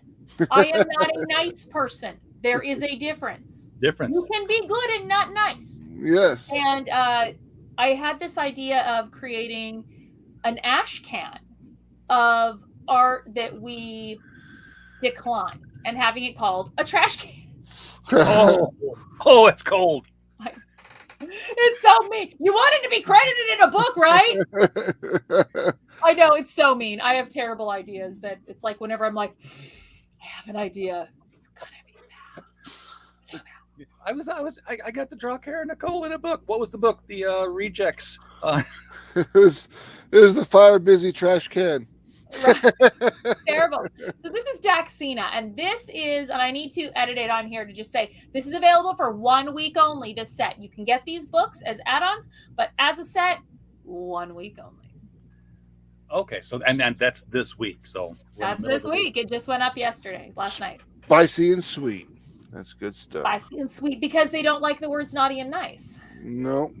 You got to stay away from all those dirty words. I say your language. I say naughty in mine sometimes. They haven't really hammered me much. But remember, they're gunning for me. Yeah, I was actually banned for an entire campaign once. Really? Like during the entire run of the campaign, I was banned on Facebook. Oh, so it was a Facebook ban, not a Kickstarter ban. Yeah, no, it was a Facebook ban. We changed it to the Nope tier. We put the black tier, the black bars over it, and it says Nope. Giving me idea. You're being denied this until you buy the book. No money, no honey. So this one, I did something similar to this in Confessions of a Cosplay Diva, and I got banned. It's censored. I still got banned. Okay, so I just want to point out there's a difference between being a model, which is what you're doing here all the time. You're modeling, and there's topless modeling, and being a Twitch streamer, which. Well, I stream on Twitch as well. Do you stream on Twitch? I do. I color on Twitch, and I'll talk about like cases. I'm actually like a really big YouTube law channel nerd. Do you lick ear microphones? I'm sorry, what? Yeah, we were watching Twitch, and we go down the Twitch rabbit hole, and there are Twitch streamers that have like these ears that they attach to their microphones, and they lick them for ASMR. And people pay them money for this. Yeah. And it is crazy. I will never tell anyone what they spend their money on is wrong. Vote with your wallet 100% of the time. If you want to see more Fire Bitch, if you want to see more Mary Machine Gun, if you want to see more Critical Blast, vote with your wallet. That is the best way to vote. But licking things, I just... No, I'm not a big fan of that. I'll get that a lot. Like, can you lick the blade of your sword? You mean this one I've been hanging around with at con all day long that 100 people have touched? You know, ugh. Why don't you just crawl all the way up my butthole and contaminate me from the inside? That would be an OnlyFans post, though. I'm sorry, wrong platform. Yep. Yeah. We were so considering making an OnlyFans for one of our characters, Charlotte, just to see if people would simp over a fucking comic book character. But it would just cost so much money to create the content. We wouldn't be able to. You would run into certain situations because their platform has requirements. Like if she was ever with anybody, you would have to tag them. Wow. How do you tag them? They don't have an account. And how do you show that this is her? Especially if she was animated, it'd be different. But if she looked like a person, then I think that they might have issue with the fact that you're telling me she's not real, but she looks real and she doesn't have identification. So you could potentially be someone. I guess you could get hammered by the 1157 law or whatever it is. Right. It would have to be art, and then you would have to actually have the artist have an OnlyFans as well, and then you would have to tag them, or they would have to send in their ID. It's just a nightmare. Yeah. So I'm glad I never tried it. and well, Cara, you were just saying how this guy was trying to date these fictional characters because the paintings were drawn so real. Take that a step further now with the technology we got, and what's it called? Daze Studio. I think it's called Daze, DAZE. Okay. It's literal 3D models that you blow up and expand and enlarge and enhance and whatever, and then you paint on top of, and they look like freaking photographs. Yeah, they do. So. You want to talk about crazy stuff? I got someone from Twitter sent me a message asking me if they could make a real doll out of my character, Mary Machine Gun. And I'm like, you can make a real doll and however you want to make your real doll. I can't tell you how to make your real doll, but it's not going to be official.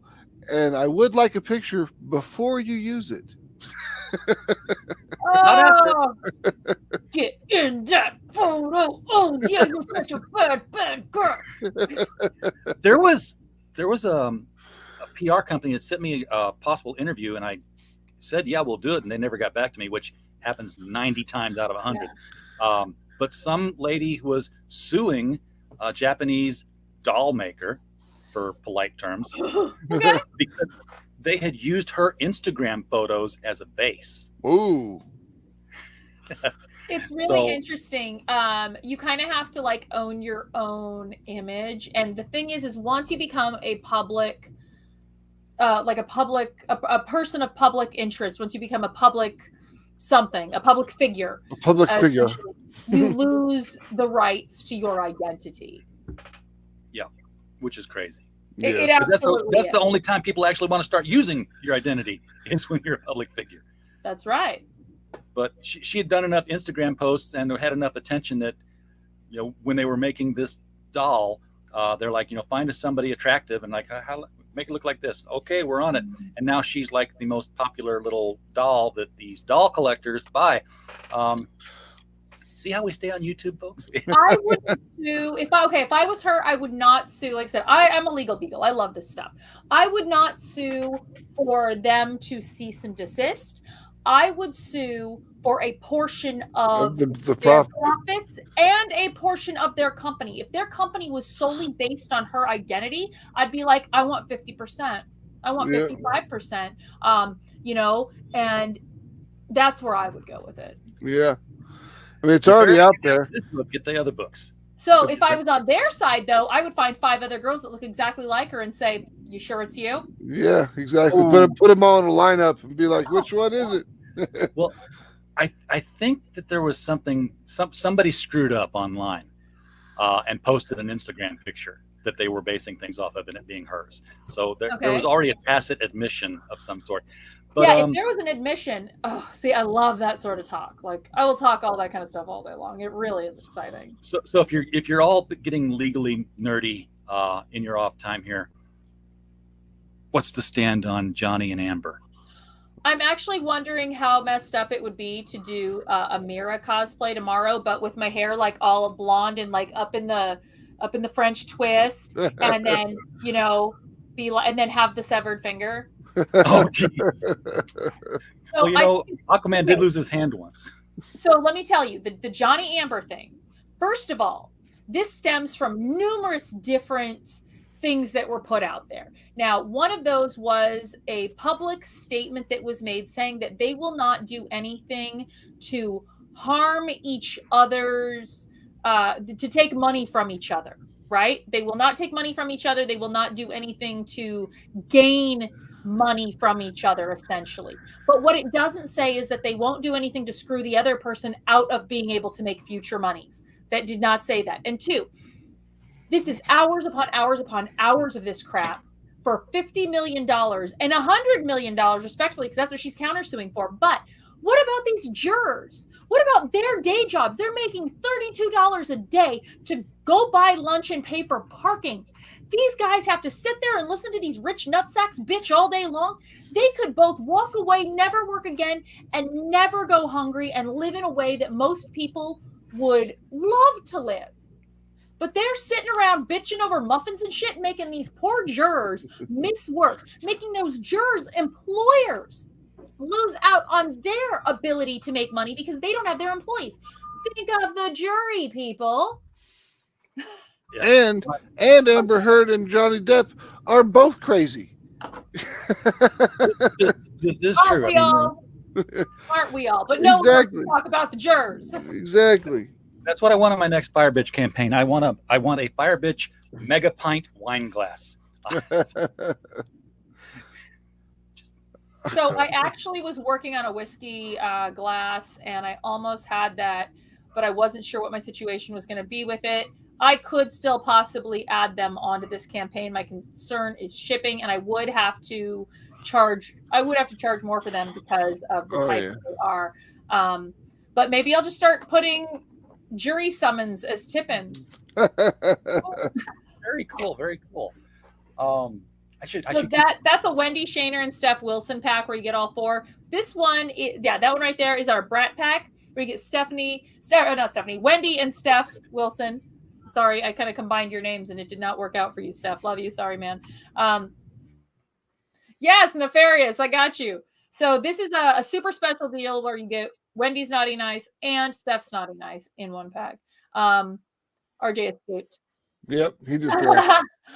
But then we have the Sweet and Sensitive set. So that one is, if you don't want something topless, but you want sexy, you want fun, you get Alfred Trujillo's pieces, you get a Jen Leonard in the nightgown, you get my cosplay lingerie, and you get the piece, the Leo Matos piece in the bathtub. So I was the model for that. That was taken from one of my images, and then he drew it, and then I colored it.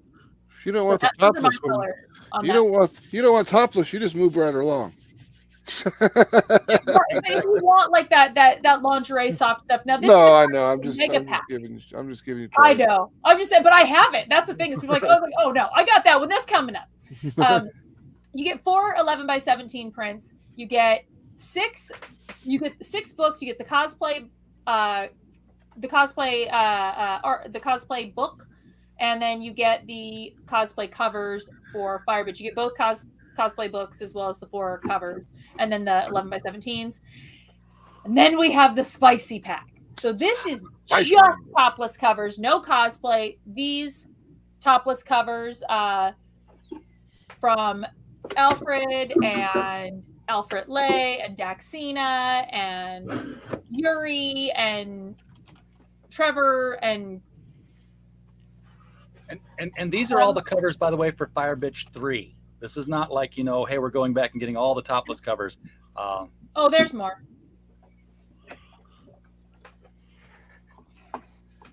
So yeah, these are just some of the.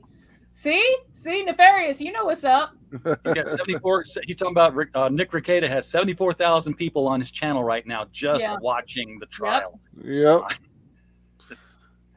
I don't even pay attention to it, and it's all over my YouTube. As soon as I open YouTube, there's like 4 or 5 streams of it live, and I'm like, I don't even watch this. Why am I getting fed it so hard? One of my friends became a part of the trial the other day, and I say he's my friend. I've got him in my phone. I can call him if I want. But they spent like half the day saying, so you talked to the Umbrella Man? And it's like, yeah, I talked to that Umbrella guy. Get the name right. And he started trending on Twitter. I was like, dude, what? That's cool. Use it. So this is the spicy pack where you get these 10 covers, all topless. And then next up, you've got the VIP package with over 30 covers. Jeez. I know. So you get the spicy. You could do a long box with the first 3 issues of this. You could. And then if you scroll down, you'll see there's a little video of what the VIP only cover looks like. This is a specialty foil. See how it's got the VIP in the foil? So that's what that one is. That was very cool. I muted myself so the music didn't. No, that's fine. Yeah, that's actually our music. It won't pop you.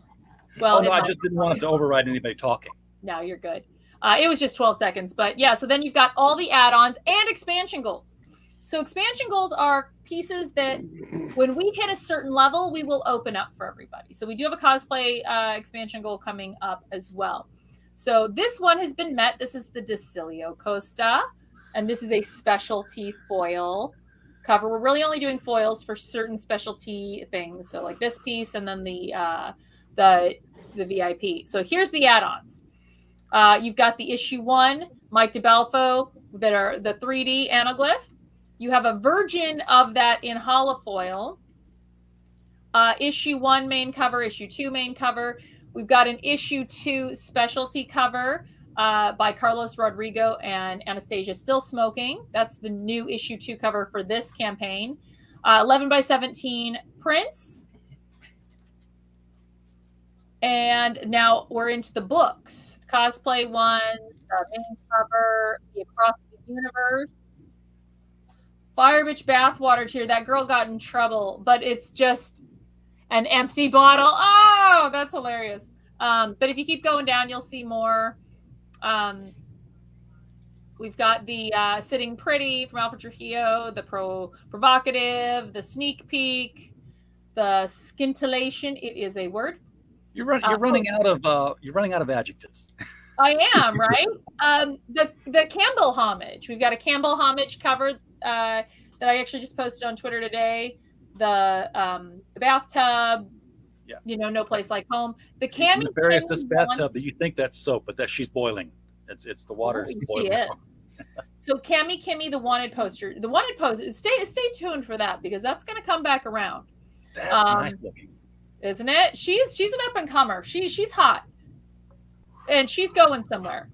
The Tevin Majesty Rises, the Hughes homage, the Latashnik Spicy. I really like that piece as well. Oh, and the Nick Tonic. That one's super cool. You got Queen Corona, Fire Bitch, and so cool. And then the Jose Varese, where she's all like tied up. You get your bondage covers in. Yep. The never have enough bondage covers. Right. Absolutely. By the way, Aaron, say hi to everybody. Yeah, everybody. So we're almost through the campaign. I know, right? Trevor, Jen Leonard. Jen Leonard has 3 pieces. Okay, we've got the suit, we've got the nightie, and if you scroll down, is that a topless? Oh my goodness! I know. And then the Terry Parr. I love this piece. This piece is exciting and fun, and reminds me of very, very old, like Golden Age, Silver Age kind of comics. That's a superhero action shot, isn't it? It's awesome. The Daxina, of course, the Yuri, Freitas, a hot and spicy hotspot set. And then the Nop, the White Heat, the 3D, like we were just talking about earlier. Steph Wilson, Wendy Shaner, and you can get a trucker hat. Yeah.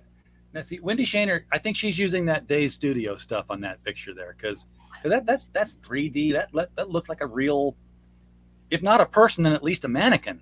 Yeah, that's she's got a good eye, and she does great stuff, and she's got her own campaign that launched last night, Luna Tales.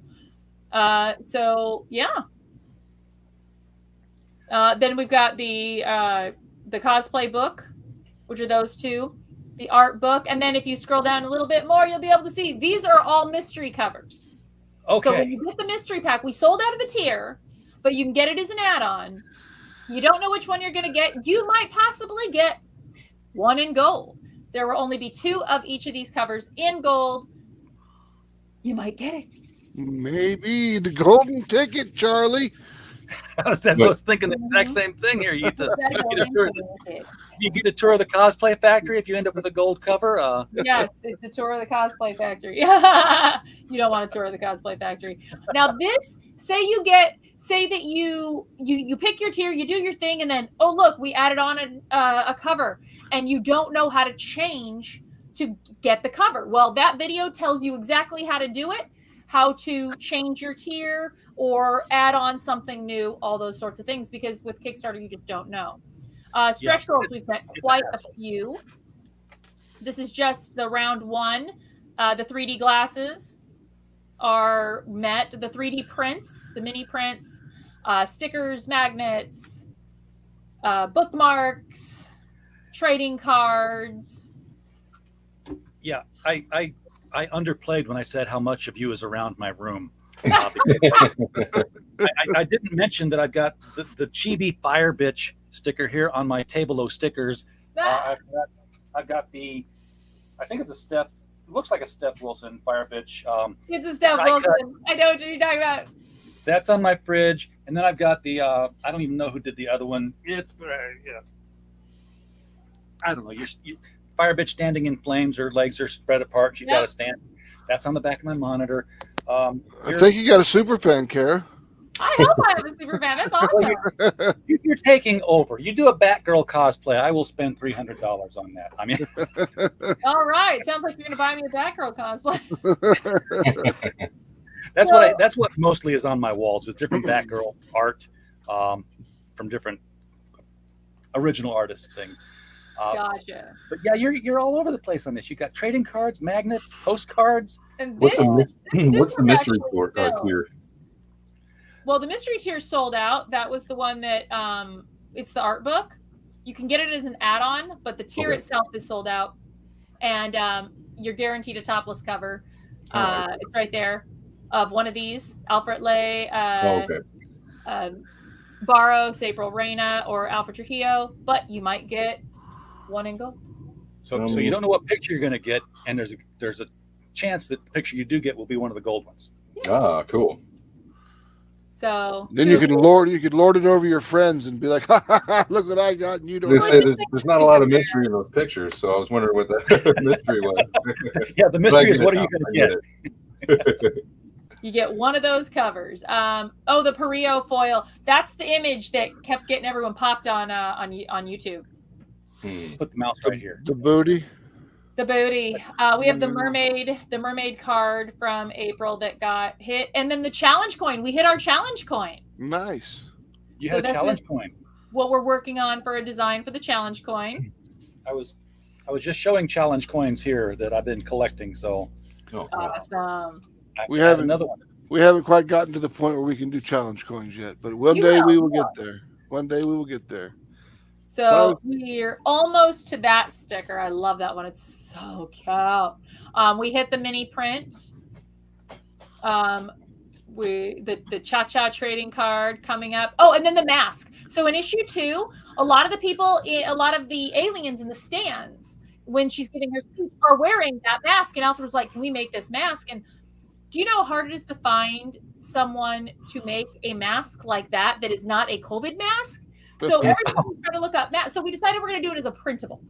So when we did that, you'll be able to print it out from your own printer and then, do the string. And I hope to see everyone wearing it. That'd be awesome. I'll definitely do it. Here, more stickers are coming up. That'd be awesome. You should do that too. Haven't you? Yeah, we've done a little bit of that in the past. If we have excitement for it, we'll do it. And then you have the oversized card. So if you remember from 52 card pinup, we had 3 cards. We had the clubs, the spades, and the diamonds. Mm-hmm.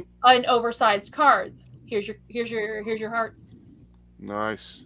There you go. Yeah, Nefarious is bringing some of the discussion on Indiegogo over here because they're always blaming the Indiegogo people about too many variants.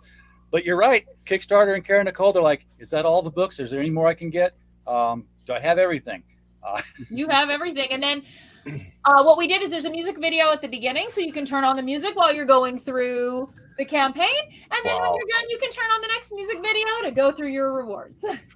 Wow. There you go. Risks and challenges, I'll tell you this. I've purchased enough that there's no risk. You're going to get what you paid for.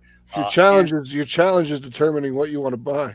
My challenge is getting you backers to fill out your surveys. Yes. Oh my God. Tell me about it.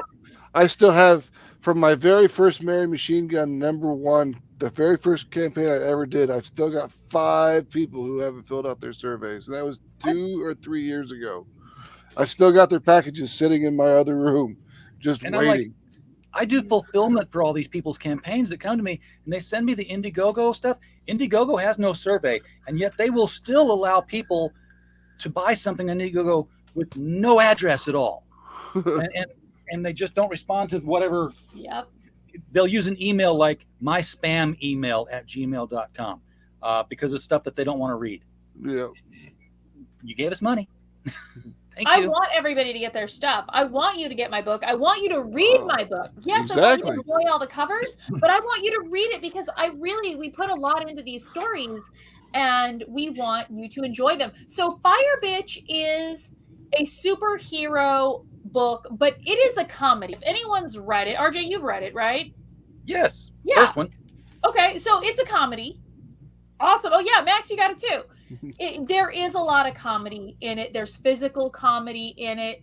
Fire Bitch did not suddenly gain superpowers and become a hero. No, she's a screw up. Nefarious. Yes, throw in. Tell us what you thought. We added a lot of fun things. She's snarky. She's kind of dippy. She's kind of rude. There's a lot going on here with a lot of different parts being played. So she, like I said, she doesn't just know how to fight. She goes in and she kind of gets her ass handed to her. I'm doing this thing that I do where I throw out ideas that people can't do because the people who can say yes or no aren't all in attendance. But going back to where I said, how Facebook thought that you were Sonia Devereaux, the character. All the Sonia Devereaux books are her as an actress doing a movie that's been converted into the comic book. The book is the movie. Yeah. And I think if you guys could ever work it out to where Sonia Devereaux is starring in the Fire Bitch movie. Fire Bitch movie. And then, we have something that we're working on to kind of go in that direction. and you will be very surprised at how we do this. Like a crossover? And I did end up doing a Sonia Devereaux piece. I did the Violet Vixen. Yes, I do remember that. But yeah, if you and Todd and Nick, I love Todd. He's great. We talk a lot. He's a good guy. He is. Posts a lot of cat pictures. So I love his cats. I'm in love with them. I think it's beautiful. Ginger Boy is the best. He is, right? And I love his little conversations. And I told Midnight, that he needs to step up to his responsibility, and the cat will go like grumpily do what he's told. So, Aaron. Hi. Aaron's just kind of like, where am I? What am I doing here? I didn't want to interrupt. You were showing everything off. What did I walk into? Yeah. A minute. Actually, I missed the trailer. Is there any way you could play that trailer? Yes, there is. I have stolen the trailer off the website because that way I don't have to share sound, get clumpy, halting video. So that trailer, again, is right here. Welcome. I am Cara Nicole, and this is Fire Bitch 3. Thanks for checking out the campaign. We have a fantastic Fire Bitch book with all the bonus swag you know and love. Action, drama, excitement. Our badass babe fights an intergalactic war with a world in the balance. You will love the art and the story. We have some explosive variant covers by us, as well as some smoking guest artists, red hot add-ons, special tiers, and sparkling stretch goals. And the cosplay! Woo! Get excited! You're not gonna want to miss this fiery campaign we lovingly put together just for you.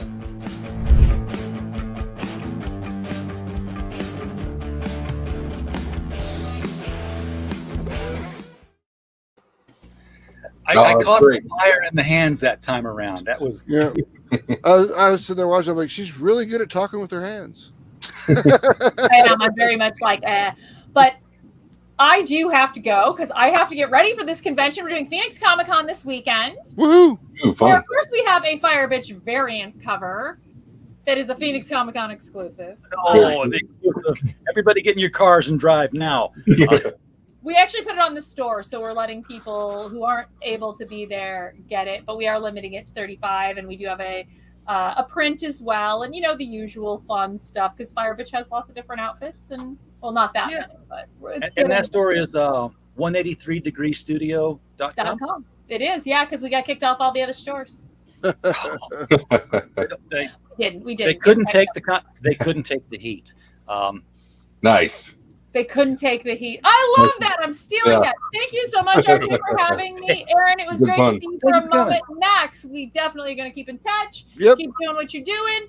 I want to pick your brain later because I saw a few things that I was like wanting to, see what your experience was with regards to building your campaign. So thank you so much, RJ, for having me. I'm so sorry about my delayed time zone situations. We will talk all on me. All on me. My fault. So thank you for coming. Appreciate it. Let us know what time it is. It'd be great. Yes. What do you want those watches with the time zones all around the world? There you go. Yeah. Okay. We'll hook it up as take care, Cara. Peace. Appreciate it. Yeah, get one of those watches where you just put all your Facebook friends on it or your Apple friends on it, and then you just say, "Hey, call Max," and then the watch says, "You realize it's midnight where Max is right now, right?" Oh. Aaron, what up? Welcome, man. Thanks for having me. Oh, glad to do it. Thank you for coming on. This is we've been on for. I saw 3 hours. Yeah. I could look up here and find out. 3 hours and 15 minutes. Where'd you going to keep it? And I've been there almost the entire time. Nice. I missed a little bit. Is that your secret? Coffee or some kind of energy drink? How are you doing this? I grabbed the soda. I did have a little protein pack when John Hervey was on. Mac realized that Cara Nicole was coming on, so he had to pop back in on the stream. Yep. I was like, "Oh, Cara Nicole's coming. I got to come back in." Yeah, at least say hi. So I don't have a campaign link for you, right? Or do I? You have a sign up, like a pre-launch. Right, you had the MailChimp page. I had to redo it. Yeah.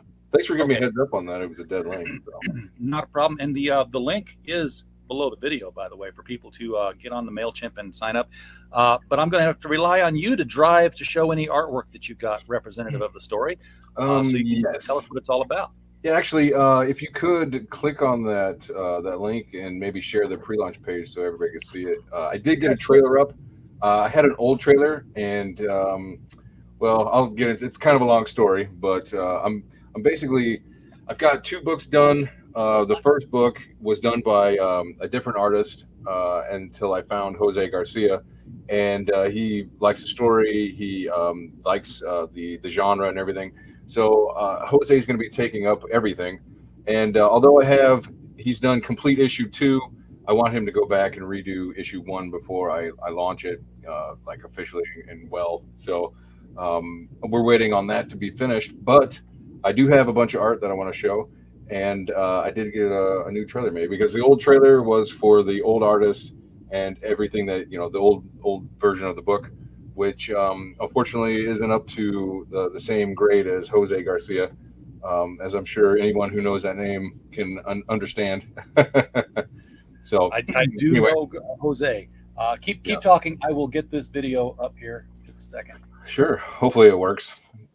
So the story, just real quickly, is it's a survival story about 5 strangers who were thrown together in a war of the gods on a world of monsters. So these 5 guys, they have to overcome not only the monsters and the challenges of survival, but they have to overcome each other as well and all the personality differences. So it's an adventure book with a lot of character. The way I write is the character is the story. So the more that the characters change, the more, of course, the story and plot move. So character driven is the way to do it. Yeah. I mean, all of the nice monsters and stuff is fun, but if the characters aren't changing, they're not real people. So nobody really care about them. But I've got the basic 5-man band trope. We got the leader, who is the character that we see the story through, and then the 4 others who kind of fill in different personality traits along the way. We've got the second in command. And actually, I have. Let me share this with you. 1 second, while you're trying to pull all that up. I wanted to got the video ready to go. If you want to bring that up. Go ahead and roll that beautiful bean footage, and then I'll show off some of the character design art and stuff like that. All right.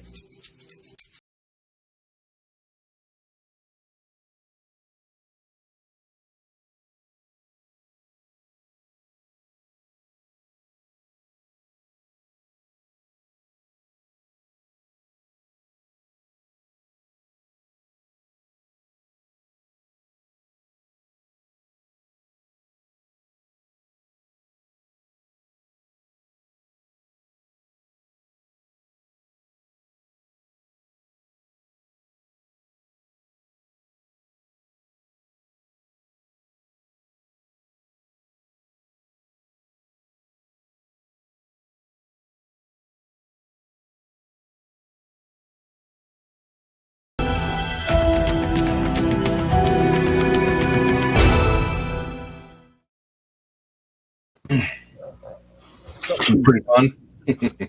Goodbye, eardrums. It was a loud one, wasn't it? Was it? I did not realize that. I guess I try to find a way to turn it down. People can turn it down on their own. Yeah, it's all good. I have headphones on. Mine, they're turned up really loud. Oh, yeah, I see. So I do have. I thought I had this shared, but apparently I did not. So I'm going to take care of that now. I'm assuming that YouTube will let me do that while it's on the fly. Yeah, actually it will. Look at that. They're far better than I thought they were. So I've seen a lot of I'm just bringing up some character design art. Maybe we could talk about it real quick. Absolutely. Let me see. Wait a second. I don't want to share that. You tell me when to share it, and I'll bring it up. Yeah, just 1 second. Because I see the little thumbnail at the bottom of the screen there. See, because like you put in folder and then you click on the photos and then it's a separate thing. So here we go. Yeah, and then of course you can see history sometimes, and maybe you don't want that. No, that's all right. This is family computer. There's nothing bad on it. Okay, cool. Anyways, so here is this is actually the main hero. He's actually not a shadow person. This is all character design art by Steve Whitehead. Did an excellent job. This is our intro guy, our main character. His name's Drake Hardy. He is an elven archer who's actually he's a young guy. He was mandatory enlisted in the military, mandatory service, where he found out that he is a good ranger, an excellent shot, as it were. And the story picks up with him finishing out his ranger class in the military, and him and his troop are sent on a mission with the two twin princes of the kingdom to kind of show off, the kings or the princes get to show how much they support the military, and the military can show the princes what they've, their training and how good they are and stuff like that. Here is the prince, the eldest prince. His name is Dareth Highwind. He's kind of a haughty guy, stuck up. He's very privileged, I guess you could say. All those woke adjectives of, he's elvish. He's racist to others like humans and whatnot and dwarves. He's classist because he's rich. That whole 9 yards, and really some crappy personality traits. But thankfully, one of the things that separate him from some of the worst parts of his personality or those types of traits would be that he also has morality. So, which we see during the story, and then we have his brother, his younger twin brother, Hero Highwind.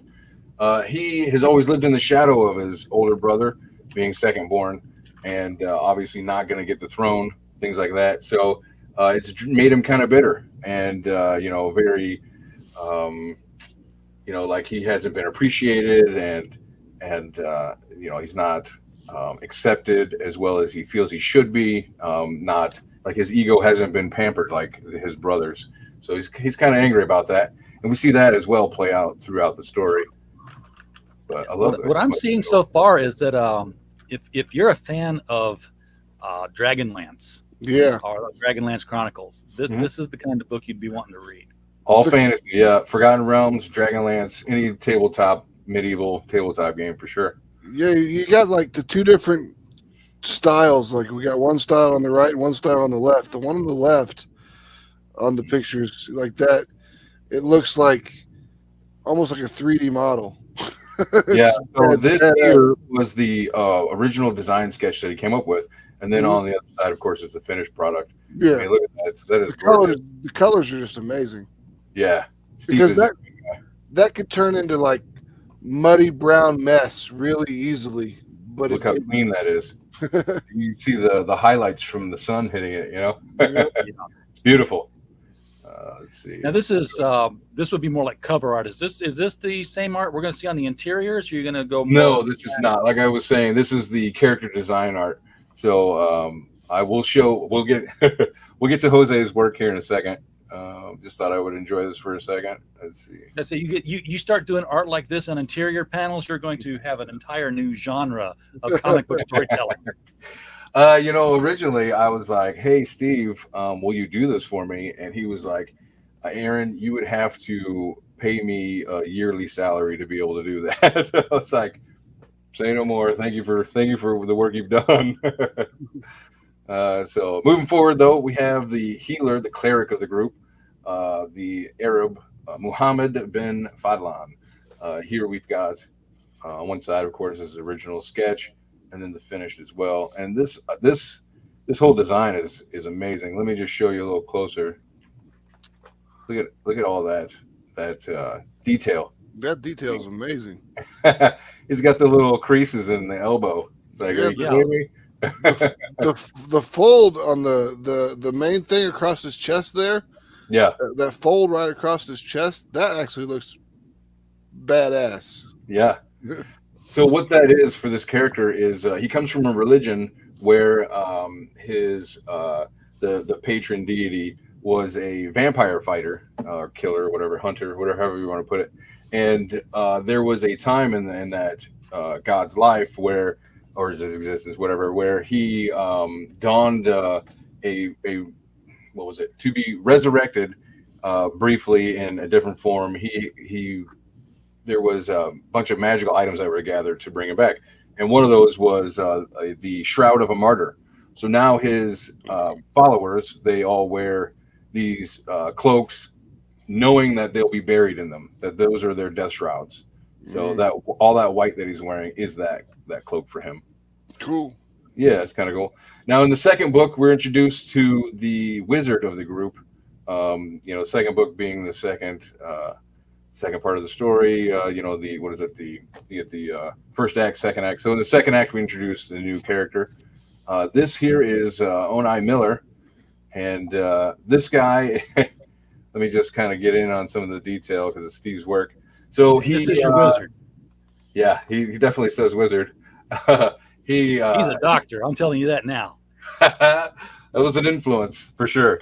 Who was it? Oh man, I can't remember the name of that Doctor Who. But Tom Baker. Yes. Yep. So, yep, that was one of the influences for the design.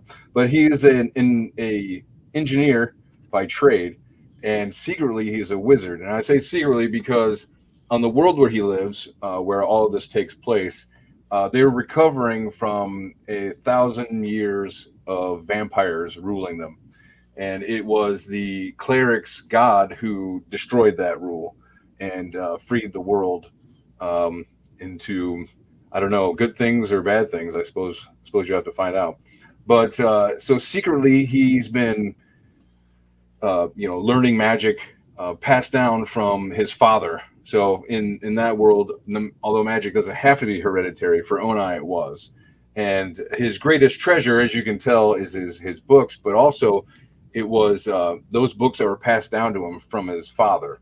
So books on philosophy and the constellations and natural philosophy, things like that. So let's see. Pull back a little bit. So I love the fact that he's got like a name. I mean, it's Onai is an odd name and it fits in a fantasy thing. But it's Onai Miller, as opposed to like other wizards that are like Gandalf and Dumbledore. And we pick him What's up. your name, wizard? Bob. Yeah, I'm Bob. When we pick up the story, so I have to clarify. I do have two stories in this Immortal Rising world. The main story is from like a first level view. So all of these characters are basically starting out, or they are starting out in their careers as adventurers. And so Onai here, his day job before he is thrust into action by conflict is he's a miller. Him and his brother run a town or the village mill. So okay, hence the name. Then here we got some more with the awesome geometry behind him, just kind of showing his wizardry stuff. Then we got a little group pose, team pose. Now, this one I love. I use this on my channel all the time as my backdrop. It's just so amazing. And I thought about turning it into a bookmark or something, but I love it so much. That would make a great postcard, actually. It's perfect dimensions and everything Yeah, for it. yeah, it's great. If you wanted bookmarks, you'd want to make individual bookmarks because then the characters are all standing upright. Yeah, that would be cool.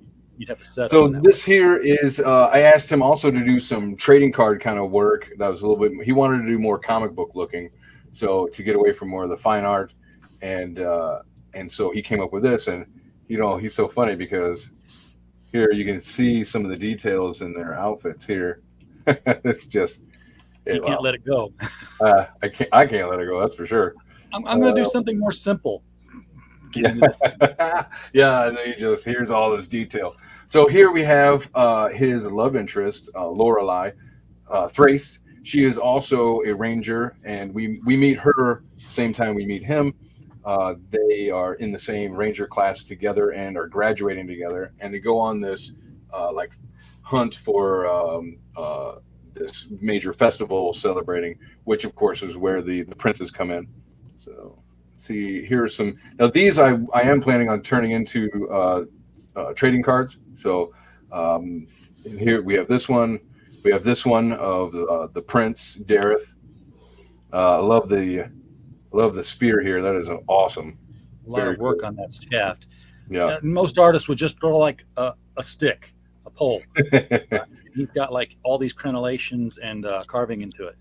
Well, I did an interview with Steve on my channel, and he was talking about that spear and how he was like, well, it's a prince. It should be very involved and detailed and whatnot. So yeah, I agree. Yeah. Here is his brother, Hero. Just doing his magic thing. His Hero, if you've ever played a tabletop game, would be like a rogue or thief class, also a wizard. So the two princes cast magic and know magic because coming from royalty, they're obviously taught it. I guess I can't say obviously, but they're taught it. Here's an awesome dynamic pose of Muhammad, just crushing. Sweet. Awesome. Yeah. I gotta go because it's 3:30. My son's about to get off the bus, but I will talk to you guys later. It's nice meeting you, Aaron. I'll see you. Nice meeting you, Max. Thanks, Max. Appreciate it. See ya. And then here we can see Muhammad with all that detail on that chain. It's pretty cool. Absolutely. For comic book level, this is incredibly detailed. Yeah. Yeah, he goes crazy. And then this here is Onai, of course, as you can tell, with his magic book, casting spells. And let's see, one of the things that we wanted to do was actually have different color themes for each character. So his is green. And then we've got a poster that he did for me. Originally, this was going to be the cover after he had gotten it to me. And now that Jose is going to go back and redo all the art, Jose is also going to do the cover as well. So, which unfortunately I don't have that cover to show yet, but I do have other Jose art to get to. This was just like kind of like an extra thing that he had done, playing with colors, and it looks so cool. I was like, oh, I got to show that off. Yeah. So let me X out of that, and then I guess we will get to. Well, I do have the campaign, the sign-up page here, folks. Yeah, there we go. So if you want to be notified of when this goes live, the link is below the video at this point. You might have to refresh, folks, if you've been here the whole time. I apologize for that, but it will. You'll get to see some of this art that you've already seen, plus some more. I mean, Knights of Locutus. Yes. I don't think this is a piece that you had up earlier. Yes. So what you're looking at here is the Knights of Locutus is the second book. As I said, there's two. The main story is the first level guys. The second book is the gods. So the gods, like, how do the gods interact with humans, right? Or at least the lower levels, and we get to see their actions and how it translates to the mortal realm and the things that they have to deal with, the consequences, and also how much they can help. So which is cool. Now the Knights of Locutus are these two here. We've got the wizard and the warrior, and we follow them on their adventure, finding out the major conflict that's coming up. And that's sort of a backup story because you've got the 35, as it says here, 35-page main story and then 10-page story, the Knights of Locutus. Yes. 10-page backup is still a healthy-sized backup. I couldn't help it. Because they're such fun characters, and Jose loved drawing it. So yeah, that's definitely Jose's art there on that cover. And here we got. This is actually those are pictures from the second book, because again I don't have the first one from Jose, so I was like, let me put up some Jose work. Yeah, and it looks like Kickstarter. The dimensions of this look like they might have been stretched out a little by Kickstarter's uploading it. Yeah, by IGG. So Oh, yeah. And unfortunately, I am not very good at pixels and stuff like that, so I'll have to go Tell back me and about change it. Been there myself. You gotta resize it to just the right size, and Or then else it goes crazy. Yep. So you I have do a have copy the other folder ready to go whenever you want to All show. right, we'll swap over to that. All right. Oops, not this one. Give me 1 second. That one. All right. This is actually the cover to issue number 2, which, you know, he's definitely Jose. Yeah. This is when they have come together. They've all met, and together as a team, they're met with their first conflict, their first opportunity. And here we've got some of the interior. This is where we meet Onai. We get to see his every day. He's like an awkward wizard type. He's not very good socially, and we get to see that. There's quite a bit of backstory kind of being talked about in here that doesn't really play right now, but really fills in the setting where the old lady's like, you know, trying to marry off her younger family member. You know, hey, you should take her out and all this other stuff. And then she mentions about, well, because I might be chosen. And we find out later on it's kind of like a vampire lottery where although Dracula has been killed, the vampires are still around and still rule the land mostly. So they're all under a trend. That's what I was going to ask about as soon as I got a chance here. Was the world setting is they're all under tyrannical vampire, not necessarily leadership, but government. Government, yes. Yes. Yep. Yeah. So where the story happens is it's on this planet. The planet has been ruled by vampires, particularly by Dracula, a Dracula, not necessarily Vlad Tepes. And the Dracula is destroyed by the cleric's patron god, so named Andronicus. And he's destroyed by him, breaks this spell of eternal night on the world, and releases the sun basically again on the world. So it immediately gains a bunch of followers because, oh my gosh, that's a miracle, and he's clearly trying to fight to save humanity and whatever. So we get to see that religion starting off. It's only 5 years after that happens when we meet Muhammad. So everybody, although Dracula is gone, his lords, his undead lords, still rule over the continent and the world mostly. Yeah, they just have to hide during the day now. Because yeah, exactly. So let's see. Let me pull this back up. So we get to see that a lot. I mean, the setting itself is a character. So, and then here we see Goblin, Onai running from a goblin, and the major conflict, the major call to action, actually comes at the beginning.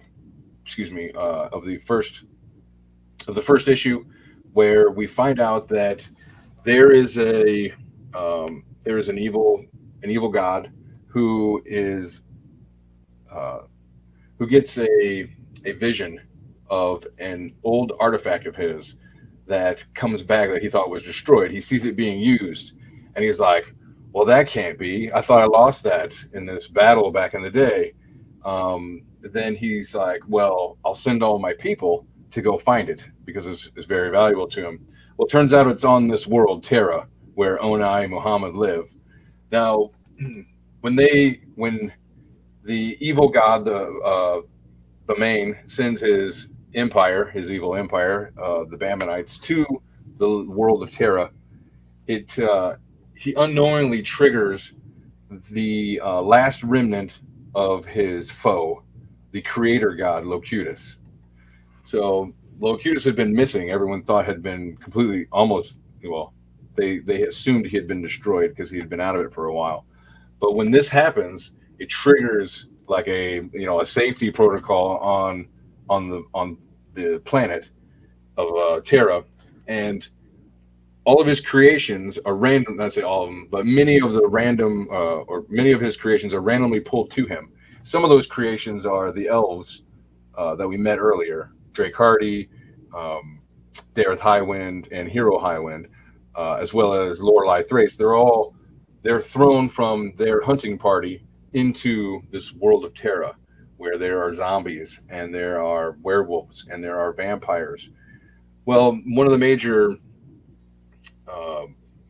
one of the major foot soldiers of the Bammonites are things like goblins and ogres, and their commanders would be, drow, as well as humans, but that we'll definitely see in the story of the goblins. So here we see this goblin, stranger to this world. He's never seen anything like that, and he's like freaked out and he's running away. He's like, "What the hell?" And he's out.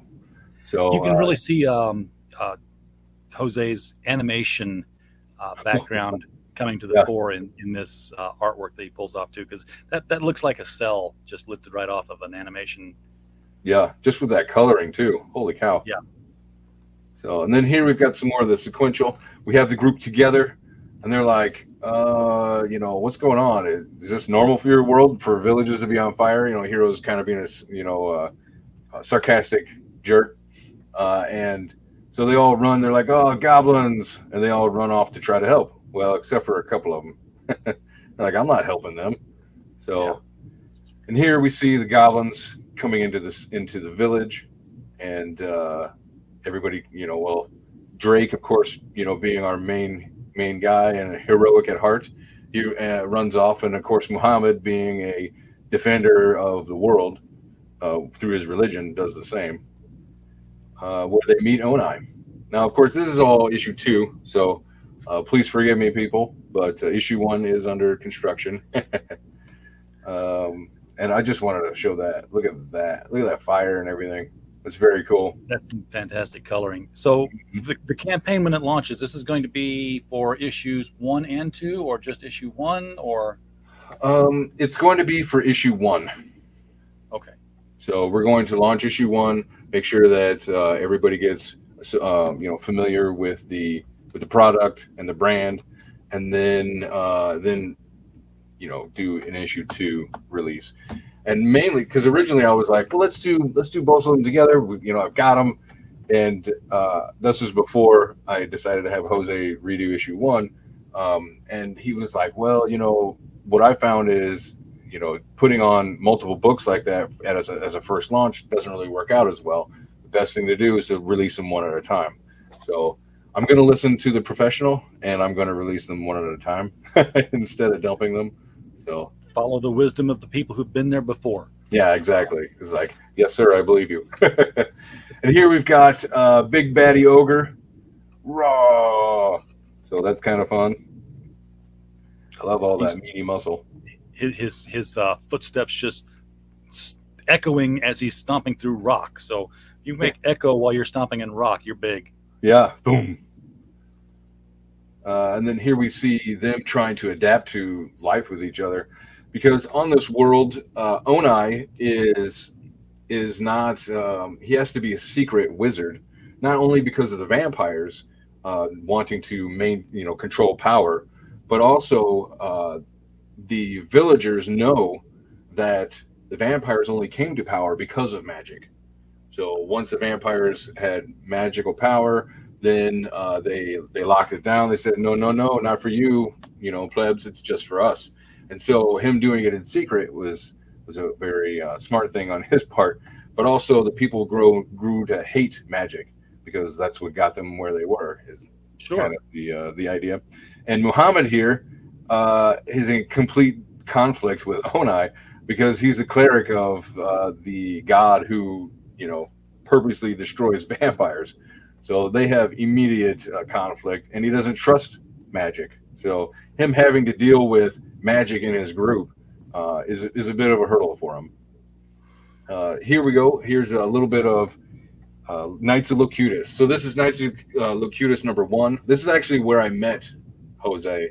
I had the first issue done by another artist, and I was looking for somebody to do the Knights of Locutus book, and that's when I found Jose, and he's like, this is so fun. I really like doing these characters. And I was like, well, come back and do issue 2.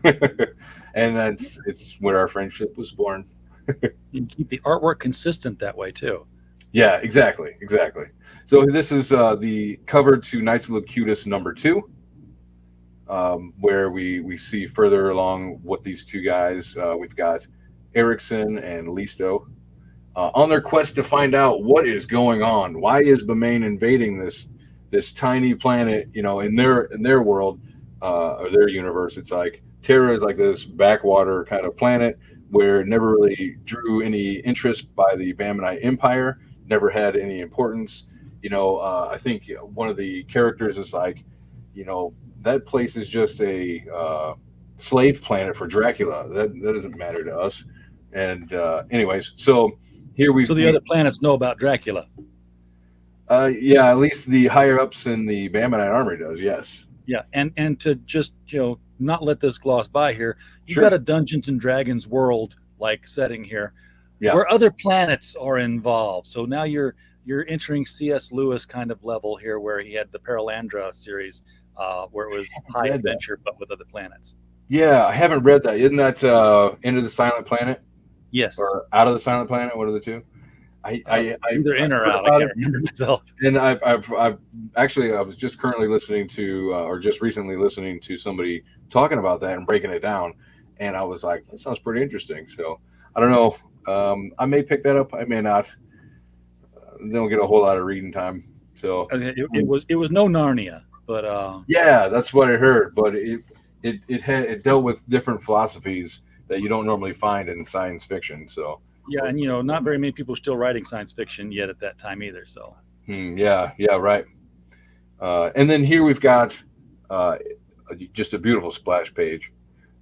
This is over here. We have Erickson flying in, the wizard, clearly the wizard, and then his good brother in arms, I guess, Listo. And they're flying towards this badass citadel in the back here, where they operate from. So it's like a flying island. If you can see, if you don't get lost in all the detail. yeah. And then, of course, you know, my narration is a bit of a character of its own. And I wanted the comic to feel kind of like a fantasy novel, where I don't want to just throw up exposition.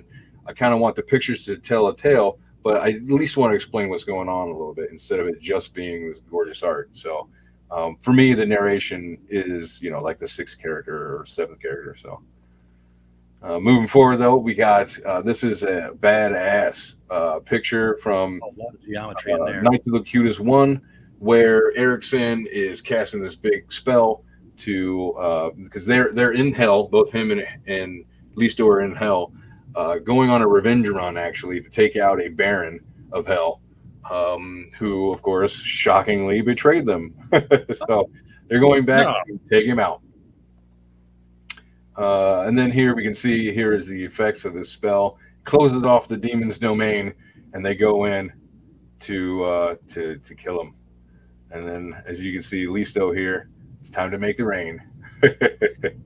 There's an element here. I know it's a sort of a medieval. We've said Dungeons and Dragons enough times here now, but sure, it's not all Central Europe influences I'm seeing here. No. Obviously, you've got Muhammad in there with the Arabian influences on his costuming, and of course, there's a very much of an Orient kind of flavor to these characters. Up on that, yes. So the Locutus people, like the Locarites, they have a very, at least the elves have a very Japanese influence on them. The whole elven culture is very Japanese. So actually, like if you go back to this fortress here was supposed to be styled after Japanese fortresses. I can't remember what this tall tower is called, but it has an actual name for it. And I was just like, dude, that's going to be great. That's exactly what we need. So yes, that's cool that you picked up on the Japanese influence. And with Listo here being a god of war, you know, his armor has just got to look all samurai-ish.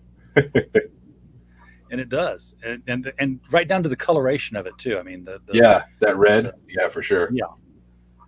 And this is from Knights of Locutus 2, where we're getting a little bit of exposition, a little bit more exposition, which really, Knights of Locutus, as a side story, really helps me fill in this grand, epic scale world that we have.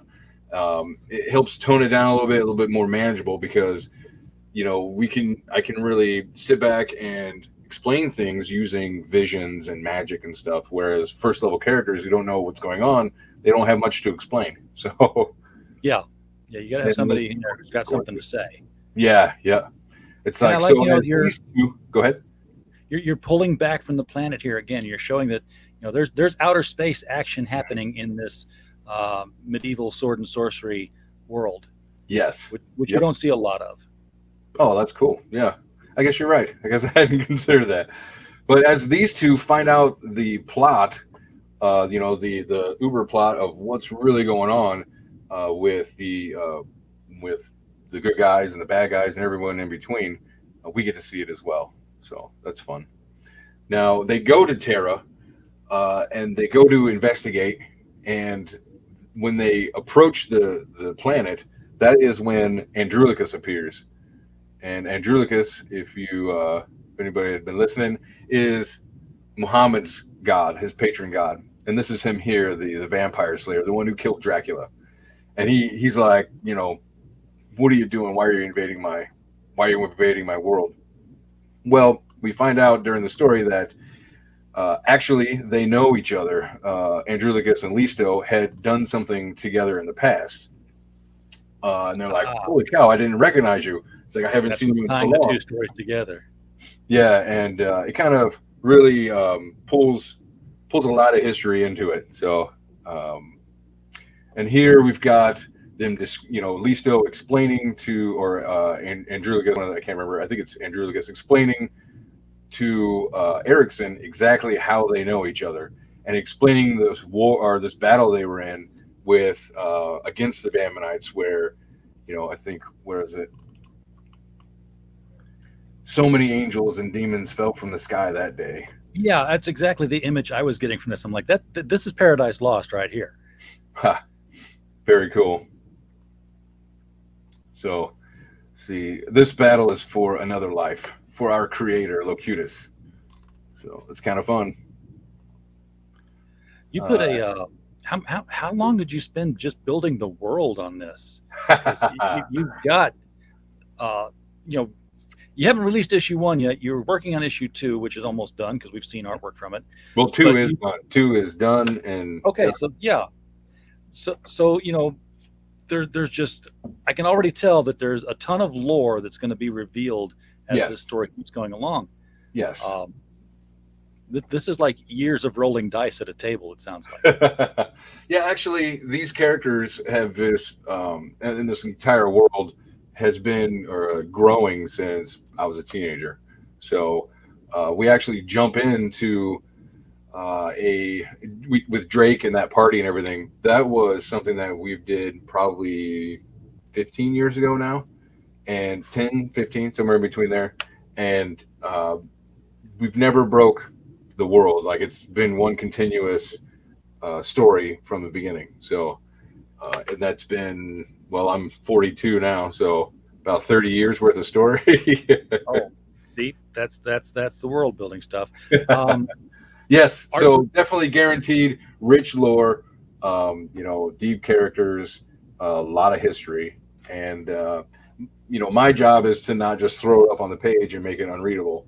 I've got to be able to pace it out so that people can, at least in these original books, this first, I have three planned as a 3-act arc, and in those 3 books, I guess 6 if you want to count Knights of Locutus, but in those 3 original books, I have a lot of lore building to do, a lot of exposition, just to let everybody know what's going on, and then it's hard to hold it back because you have to. Yeah, you can't just info dump. Connected to that, and then that, and you turn around, there's that wall, Charlie's wall, and it's got a bunch of red ribbons on it, red yarn on everything, and everybody's just like, I can't read that. Yeah, that's what I'm avoiding. So what other things are you thinking of putting into your campaign? Because one thing I've learned about comic book campaigns, it's never about the comic book, or at least not mostly about the comic book. Because you got maps. People love maps. Sorry to interrupt. Yeah, just quick distraction. So this, let me go back. This actually was, I was not originally going to have a map, but my editor, my creative writing editor, she was like, dude, if you're doing a fantasy story, you got to have maps. Like every classic fantasy story has a map. So I was like, you, my dear, are a genius. And I wish I had thought of that myself. It was one of those, no duh, so that's what I did. And how I'm approaching this map is each issue, I want to expand it. So now you don't see anything really on here, but as the issues go forward, we fill it in. I'll put in place names, and we can see the trail that our heroes take. So which will every issue is sort of like going like this on the screen, or like this.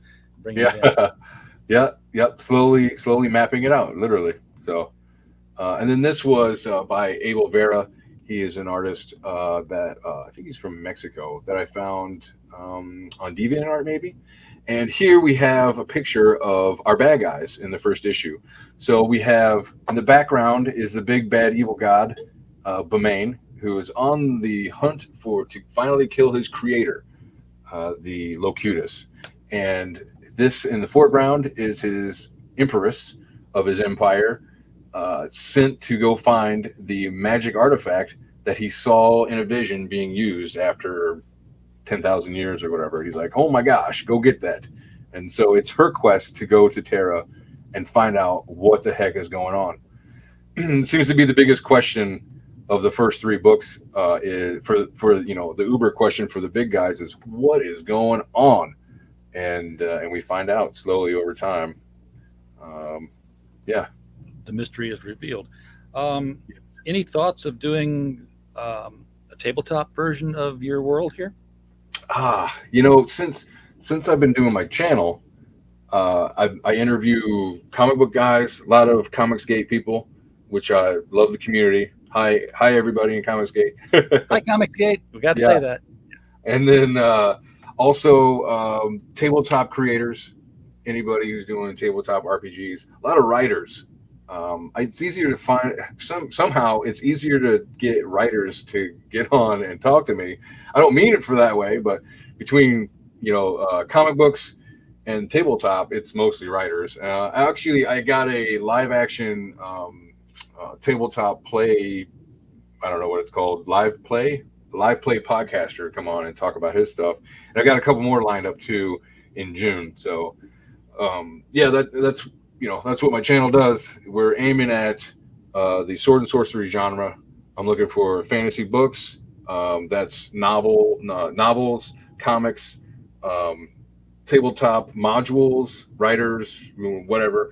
One of the guys I interviewed does for Roll20. He does maps, but the maps have animated tokens, so the tiles will move and do stuff, and it's really cool. It makes me want to go from theater of the mind and dry erase boards to let me whip out this this laptop, and we're gonna have the map right here, and we're gonna see it animated. So it's really neat stuff. So if anybody's interested in that kind of stuff, go check out my channel. And as you've probably seen with interviewing the different variety of creators there, tabletop games is where it's at in crowdfunding. I agree. Yeah, those things make some bank when they can. So to answer your question, though, I have considered it, and when it first came up, it was when I was interviewing Dirk and Murph from Ballad of the Celestials.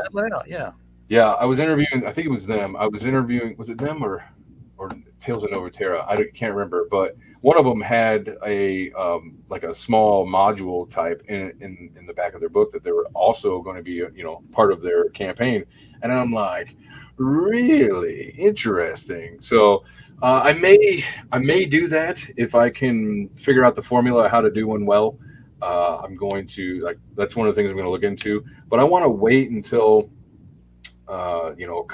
till the brand has been tested enough and there's more brand name out there, and then maybe come up with something really good and worthwhile. So, but yes, it's on my mind.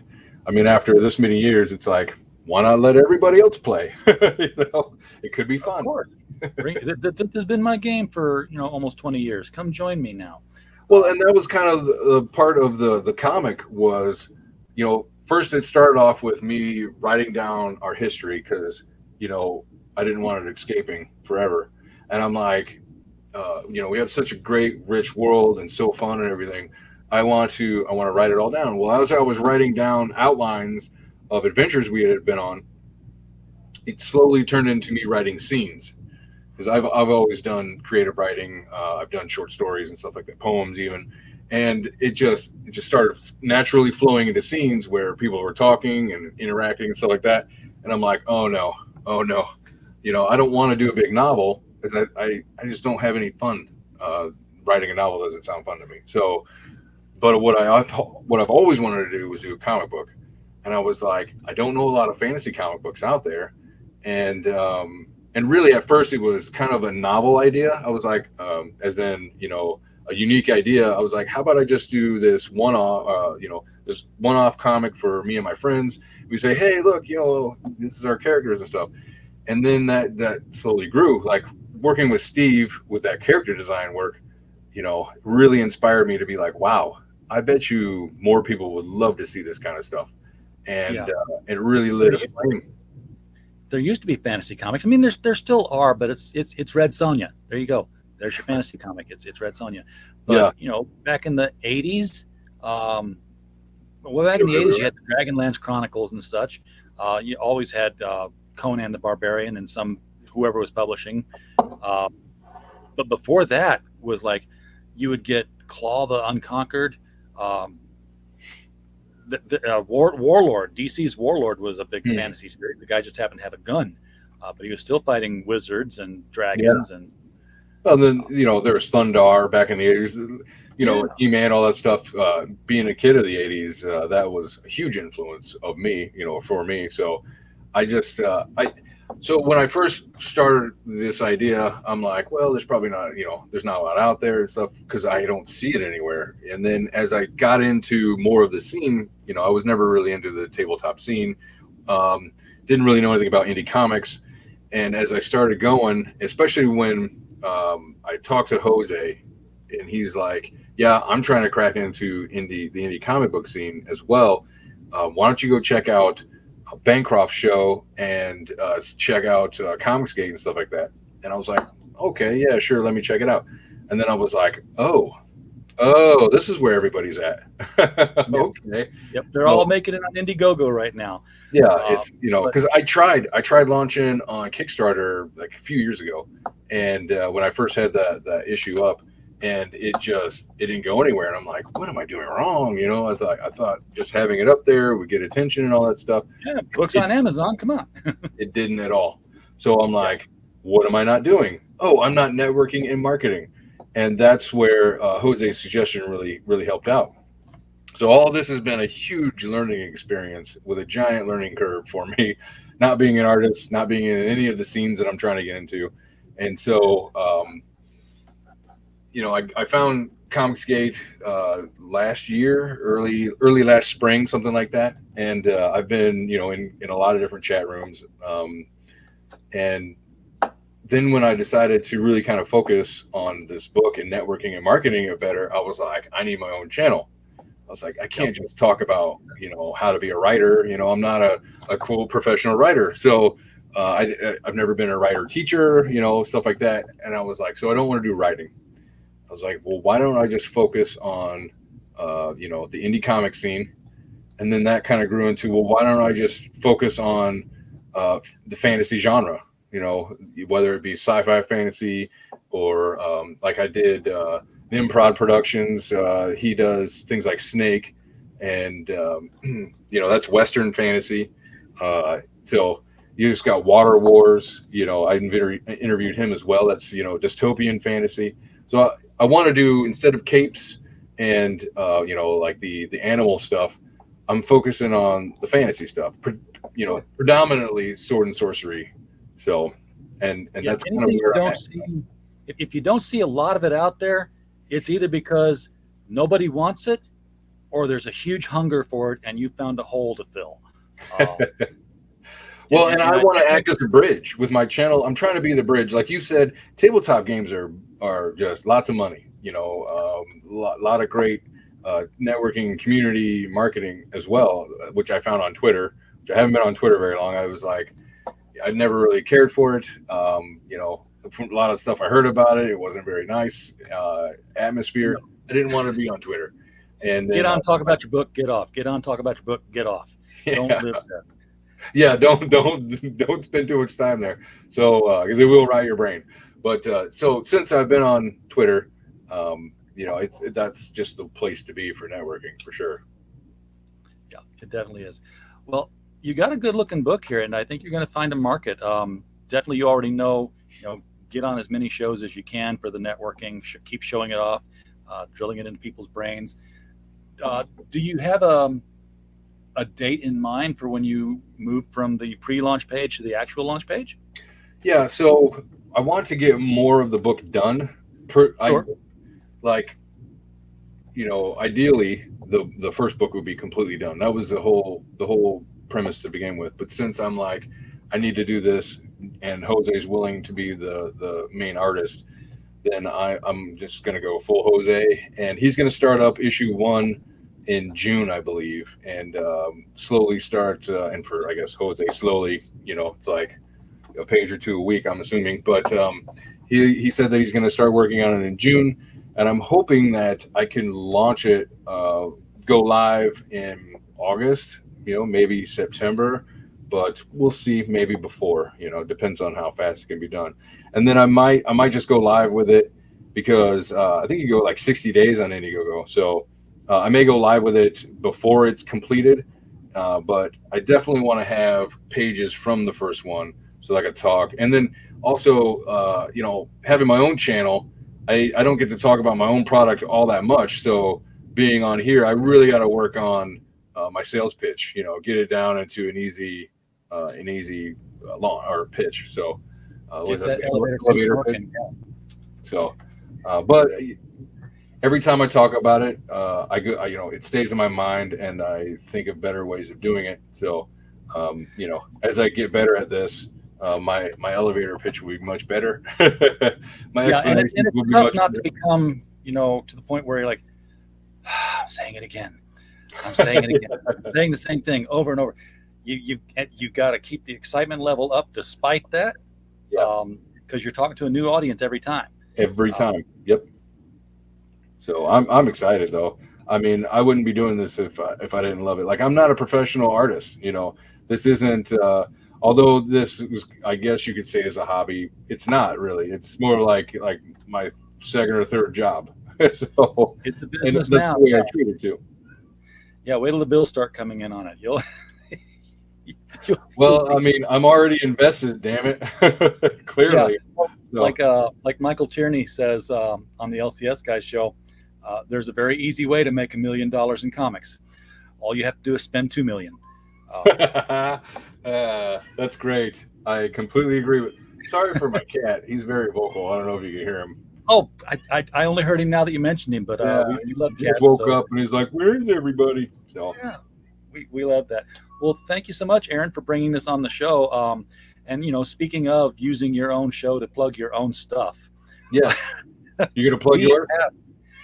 Yeah, well, I'm gonna do that because we have a pre-launch going up right now for The Devil You Know Better.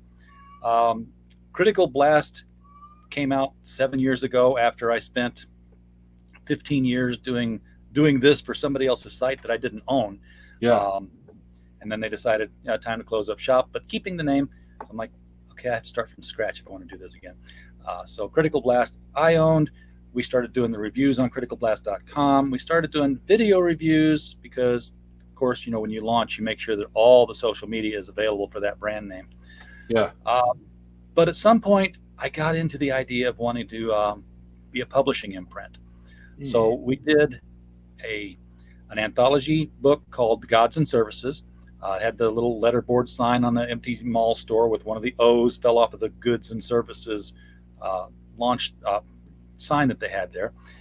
And the whole conceit was you go into this junk store, you maybe buy something, but there's a god attached to it, and you've now made a physical offering by purchasing And now this god is obligated to make your life better in some way, shape, or form, whether you want him or her to or not, or whether or not you even see it as having been made better.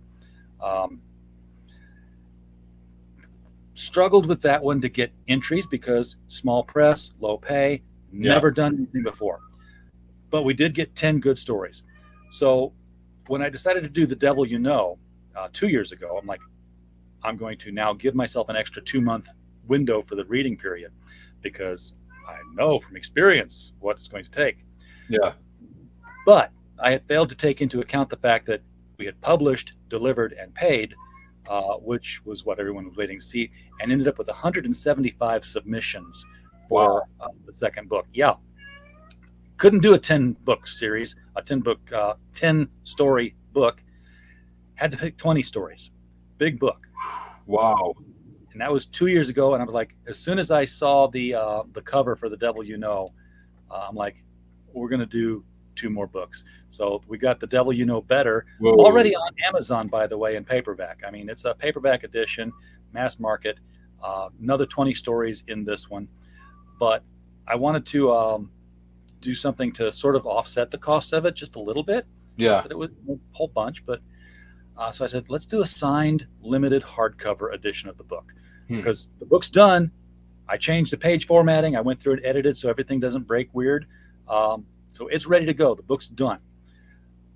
We're going to have each book will be signed on a book plate by 2 of the contributors. Those contributors being Mike Barron of The Punisher and The Flash. Whoa. And Hart Fisher of Boneyard Press and the guy behind AmericanHorrors.net streaming channel. So both of those were in there. We've got a ton of people who submitted for these 20 stories. Some of them are well-known names. Some of them are up-and-comers. That's what I always wanted. I'd like to make I used my connections with doing the reviews for 25 years now, saying, would you mind taking a little bit of time for a small amount of money to help an imprint that we're launching?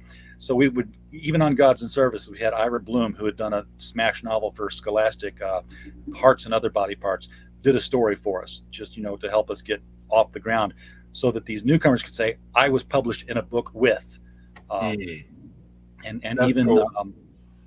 Even The Devil You Know Better is that. This can be hardcover, slightly larger dimensions than the paperback. It's going to be 6 point something by 9 point something. They call it the Royal format. Will probably look a lot like this book as far as thickness and definitely the dimensions. So it's going to be big. Yeah. I will number the plates to the limit of however many get ordered, rounding up to the nearest 20. So wow. It's going to be limited. It's going to be very limited. Very but cool. More than that, for every $500 milestone we hit, and we're launching this at a $25 book, $25 hardcover. I think like $8 for shipping. Mm-hmm. Every time we hit $500, Stefano Cardacelli is going to draw a image based on one of the stories. So we've already commissioned him to do 2. Nice. And are you going to put those in the book then? They're going to be in the book, right in front of whatever story it is that they're illustrating. Yeah. So this could get up to be a 308-page book in the hardcover form. Very nice. If you get all 20 of them, because 20 illustrations is 40 pages. you got to count the back. Good point.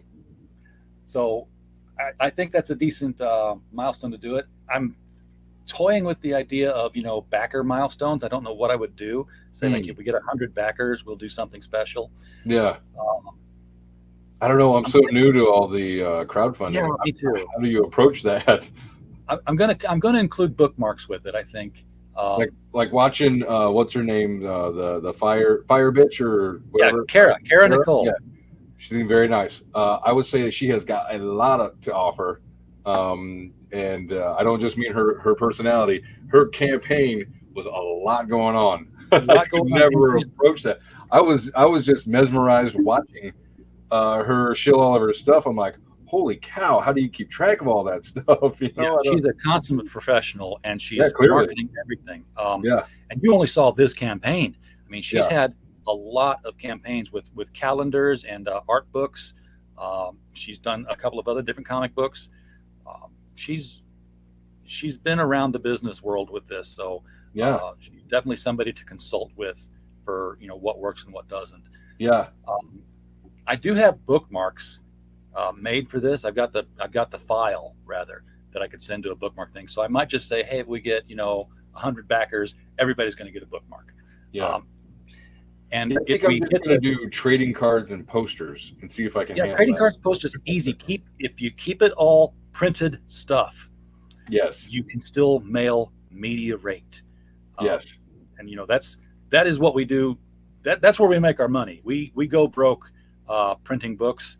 We make nothing on any funding we make on YouTube. It's every 8 months I might make enough for them to finally send a check. You get funding on YouTube? This is a monetized channel. At any time today, somebody could have sent a super chat, but we do have the advertisements at least. Sure. But where the money is, we're shipping. Critical Blast Logistics. You've heard me talk to the people on today, and I was like, hey, you could do this. Hey, you could do that. Started talking with people in Australia and the UK who had great books and no sales because $20 book, $40 shipping. US is the largest market. Nobody wants. Yep. Which is what gave birth to us doing what we're doing here. This is why I left during the stream, because I just got another pack of labels in from Amazon I had to take. We ship. People in Europe, they bulk ship everything here in one big box because it's a lot cheaper to send 100 books in one box than to send 100 books in 100 boxes. I see. We break it down. We mail it domestically. That's what we're doing with Glenn and Monsterland from Ireland. We're doing with the Company Men from Australia. Okay. I've heard of the Company Men. That one's been going around Twitter. Yeah. The Company Man was basically what launched our company. He was one of the first guys I talked to with the idea. And shortly after we started physically doing these things, I physically shipped. It was weird. We talked about it for 9 months. Said, this is our service, this is what we're doing. But campaigns take a while to actually become a thing. Yes. 9 months later, we started getting books arriving and we started doing it. We've delivered about between 12 to 15 campaigns so far that have gone through us and been fulfilled all the way through. So it's not making me rich. If we make a little bit off each book, it's the only way I could figure out a way to make money on it. Yeah. And still keep it affordable. What was funny was that as soon as I did the first foreign one, somebody else contacted me and says, I want you to handle fulfillment on my book. Okay, where are you coming from? Virginia. Like, you realize it's going to cost you more money for me to do it than for you to do it. He's like, I don't want to do it. Yeah. A market I had not considered. Completely fair. I completely understand where he's coming from. I'm not looking forward to it either. Perfect. I'll be glad to do it for you. And we did the bags, we did the boxes, made a little bit of money, and then we do a 200 book order. Full transparency is that the handling fee is $2 per unit for domestic shipping. So if there's a $200 200 book, I make $400. It's a car payment. That's nothing to really laugh at. And then I see that umbrella guy just said, garage full today, took a shipment of 18,000 copies of Little Umbrella Girl. I'm like, that's quit my freaking job money. Holy cow. Yeah. That umbrella guy. Yeah. He has a comic out called The Case of the Littlest Umbrella. He's on his 3rd issue now, which is Hunt the Littlest Umbrella. It's a comic about him as that umbrella guy, as a noir detective, and his little girl, his daughter, for whom he made the comics in the first place, because she loved monsters and dragons and stuff. So they're a Lovecraftian detective team. Cool. And she's gone, and she was like 8, so she's always drawn in this little Morton Salt raincoat girl, no face. It's all black face, and when she smiles, it's like big grin with a lot of sharp teeth. That's a great idea, man. It's that's scary that's comedy. Like dad points right there, man. That's cool. Yeah, totally. And he's making bank on it. People really responded to it. It's a 6-figure campaign. So yeah. Wow. But he does mostly streaming these days. Amber Heard and Johnny Depp have kept him busy. Oh, is that what it is? Okay. Yeah, I pay attention to the Comicsgate haters as well, and every now and again they'll post, "Oh my God, did you see what that Umbrella guy did?" And I was like, I don't really know who the guy is, so he's found a niche. Like I said, YouTube pays. So he's on YouTube. He's I'm not gonna say he's taking the side of Johnny Depp. He's taking the side of can we have evidence before we convict, kind of thing. Can we not just believe based on... You mean rational? Yeah, exactly. Instead of hashtag not just say me too, can we say prove it? But it's to the point where half a day of the trial this week was spent discussing him in court. His name started trending on Twitter because he was doing these videos and he had inside information which was coming from Johnny Depp's lawyers. They were contacting him to give him and feed him information for his video dumps. Really? Yeah. So the lawyers were on the stand. It's like, have you spoke with that Umbrella guy? Yes, I have. I have made contact with that Umbrella guy. I have, talked with him on the phone, blah, blah, blah. And I don't know why it was a half a day conversation, but it was the way lawyers ask questions, have to ask the same thing 50 different ways to make it all clear. Yeah. Well, yeah. It was hilarious. He eliminated variables. He probably made 50,000 subscribers yesterday doing that. Holy cow. Good for him. Jeez. Yeah. Well, I mean, he's already, I'm sure he's at 200,000 subscribers already. Holy cow. But then what happens after the trial, Well, he was doing well before the trial too. I was going to see how many he had. He's live right now, of course. 279,000 subscribers. Yeah. Wow, that's big numbers. He's doing all right, and that's I'm proud to have my 59. Thank you.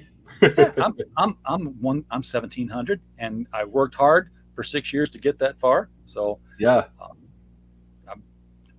You're gonna have to cover the trial, clearly. I didn't have to cover the trial, thank goodness. I wouldn't be able to do that. Yeah, I couldn't either. I get so grossed out. I mean, I forget what he was covering first, but he's had a following for a long time. Yeah, sure. Enough to have plenty of haters. Enough to have plenty of haters, and the reason they really hate him is because he's making money. Yeah, well, let's be honest about that. It's usually there's a smattering of jealousy involved. No, I'm not jealous. It's like, are you? You know more about the guy than I bet his friends do. Yeah, exactly. A little obsessed there, I think. You're one of his audience because you're watching what he does. So, even if you're not super chatting, you're there for the ads. So yeah, he appreciates your hate, I'm sure. Exactly. That's what he used to do before the trial, and sometimes he might have even done it during the trial. He has this phrase. He says, "Monetize your haters." So whenever somebody like really starts ripping into him on YouTube or on Twitter rather, and posts a bunch of things, he just scoops up all those tweets and makes a video about it and cashes in during the. So here's what this, hey there. So here's what this one person on Twitter says about today. They're attacking your friend. They're attacking that Umbrella guy. Fine times indeed. Sorry, Tug. It's just too easy to imitate. But, I'm gonna have to go watch the show. Yeah, well, you should tune into him sometimes. He's probably not talking a whole lot while he streams this. He'll jump in and discuss some things on it, but for the most part, it's just live streaming the trial. I mean, everything that I've heard from this trial, because I don't watch it, but I keep seeing clips and they're just really cramming it down your throat. And it's like, I've been around dysfunctional people most of my life until very recently. So I know exactly how terrible some people can be to each other. I get it. Just because they're famous doesn't make it any, I don't know. He's live streaming right now. We're live streaming right now. My number says I have one person left watching because they know we're taking off here. His numbers say he has 13,000 people watching his stream right now. The guy's in my phone. I could call him right now if I wanted, because we've talked to each other before. I know what he did before. Was the Vic Mignogna case. If you're familiar with that at all, that was he was a voice actor and was just the Umbrella Man. Court in today about half. Okay, yeah, they were misnaming him as the Umbrella Man. And one of the witnesses had to correct it. It's that Umbrella guy. That Umbrella. It's totally You know, it used to be only rappers were known by pirate nicknames, and now it's the internet. Everybody has their own little pirate nickname. Oh yeah, it's kind of funny. It's what you do. Anyway, Aaron, I kept you on a half hour talking about nothing. That's all right. I am free, so I appreciate helping fill in my day, because I've been marathoning Love, Death, and Robots, and I needed It's a a great break. show. Is this your first time seeing it? Yes. Okay, so you're getting all 3 seasons now. Yeah, and actually, Netflix gave it to me backwards. So I saw season 3 in reverse, then season 2 in reverse, and now 1. I'm on season 1 now, finally, and they're all backwards. Yeah, like They've got some repeating characters. They've got the 3 robots who explore decimated Earth. And Yes. Oh, humans used to do this. Humans used to do that. They're fun. It's kind of cool and fun, but at the same time, on that 3rd season one, they were a bit preachy on the politics. A little bit, yeah. Yeah, this I got that ideology wrecked the. It's like, okay. I think one of my favorites, though, and I saw your tweet about this. You're right. It's very much like heavy metal used to be. Mhm. The original heavy metal comic, as well as the first movie. The civilization in the freezer. Oh yeah, that was very cool.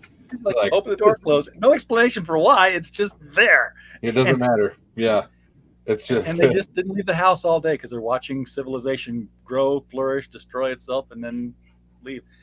I don't think I ever would have went to bed. I think I just would have sat there and watched it, and It was happening all so fast. It was like this rapid evolution. Yeah, and so again, many no great stories. explanation. I mean, it was stories like, or magazines and stuff like heavy metal that just grabbed me as a kid. So I know that kind of magazine isn't for kids, but I saw the animated movie.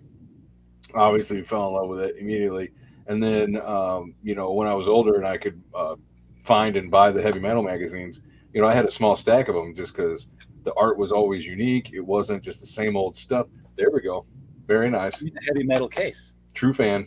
And and then I didn't know what to expect when it came to the show. I think when season 1 came out, I think I maybe watched 1 episode, and for some reason it didn't grab me. But this time it did. It grabbed me and it was like, you're not getting away. Like, okay. and it's such a variety of styles of storytelling too. You never know. Yes. From one to Well, the I other. noticed in season 3 when I first started watching it and everything, there's some pretty good directors in there, like Tim Miller, who did like Deadpool, David Fincher. So just seeing those names attached to it, I was like, interesting. So, and now here I am on season 1. Well, you're catching up to Love, Death, and Robots for the first time. I have just finished the first season of Stranger Things. So, welcome to the club. I'm getting into the second season. What's that? My family, they love the show. Like they've probably watched through 3 seasons because with the shutdown and everything, there wasn't anything being made for like a year or two. So they watched the first 3 seasons like a couple times, or two or three times, like once a year. They'd put it on and rewatch it. Season 4 in 2 days. Yeah. Well, we were just watching season 3 here recently, getting primed for season 4. So. Yep. So I'm going to be all premise. caught up. Very nostalgic. A lot of throwbacks. And just enjoy it because it's fun. Season 2 they really captured the kind of small hit or town miss. feel. But I'll tell you, season 3, one of the standout performances has got to be from one of the bad guys. I'm just like, it was the guy who was the Red Ranger in the new Power Ranger reboot a couple of years ago. Okay. I've never seen that guy in pretty much anything else, but he knocks it out of the park as this bad guy in season 3. It's really good acting. So I'll watch for it. I got to get worth I gotta going get that through these far. 8 episodes first. Yeah. All right. I'm going to let you go and make some dinner, and then we will be back here tonight at 1 second though. I got to have you on my show. I'll be glad to do it. That would be fun. So I want to talk about your novel and also your shipping and all that stuff, because that's pretty interesting. I would say almost half of the people I interview are from Europe. So Red Ranger is it the same Red Ranger? Because all the Red Rangers go to jail. Well, if I remember right, the original Red Ranger guy is probably in jail, I've hear he has a pretty I patchy. took advantage of the PPP loans that were out there to the tune of like $3 million. He should have done what Tommy did. Tommy seems like he's a pretty down to earth dude. So he goes to cons and everything. So Green Ranger all the way, I suppose. But no, Green Rangers always stay out of trouble. Red Rangers always go to jail. It's like if you're being cast and you're like, you want me in the new Power Rangers film? Yeah. Which one? We want you to be the Red Ranger. Go away. Ranger, yeah, not Red Ranger. I'll be the yellow one. Yes, exactly. I'll be the Pink Ranger before I'll be the Red Ranger. Yeah, that was a curse. It's like the red shirt from Star Trek. You get the Red Ranger. Hit me up. We'll set up a time, man. Yeah, thanks for having me on, RJ. I really appreciate the time. Glad to do it. Everybody in the chat, appreciate you hanging out here as long as you have. I know you've probably been coming and going. It's been a big, long, drawn out birthday stream marathon. Happy birthday! I didn't realize it was your birthday. Yeah, that's the whole reason I'm doing it. I took the day off from work. I'm like, I'm just gonna stream all day. That's awesome. So that's great idea. Where did my there? That was my background for a while there. We will be back tonight at 9 p.m. Eastern, 8 p.m. Central, which is about an hour later than our normal show, to talk with Alan Johnson for Kaiju Mania. But we're going to take a dinner break between now and then. So good idea. Yeah, you're absolutely. I can't drive 50. I don't have to drive 55 anymore because they've raised the speed limit since then. Nice. You're showing your age, Woody. And with that, guys, while you were here, we just hope you had a blast. Remember, RJ, stay hydrated on your birthday. Don't overdo it. I will have my beer for tonight's show. I always save it for the nightly show. All right. Very nice. See y'all later.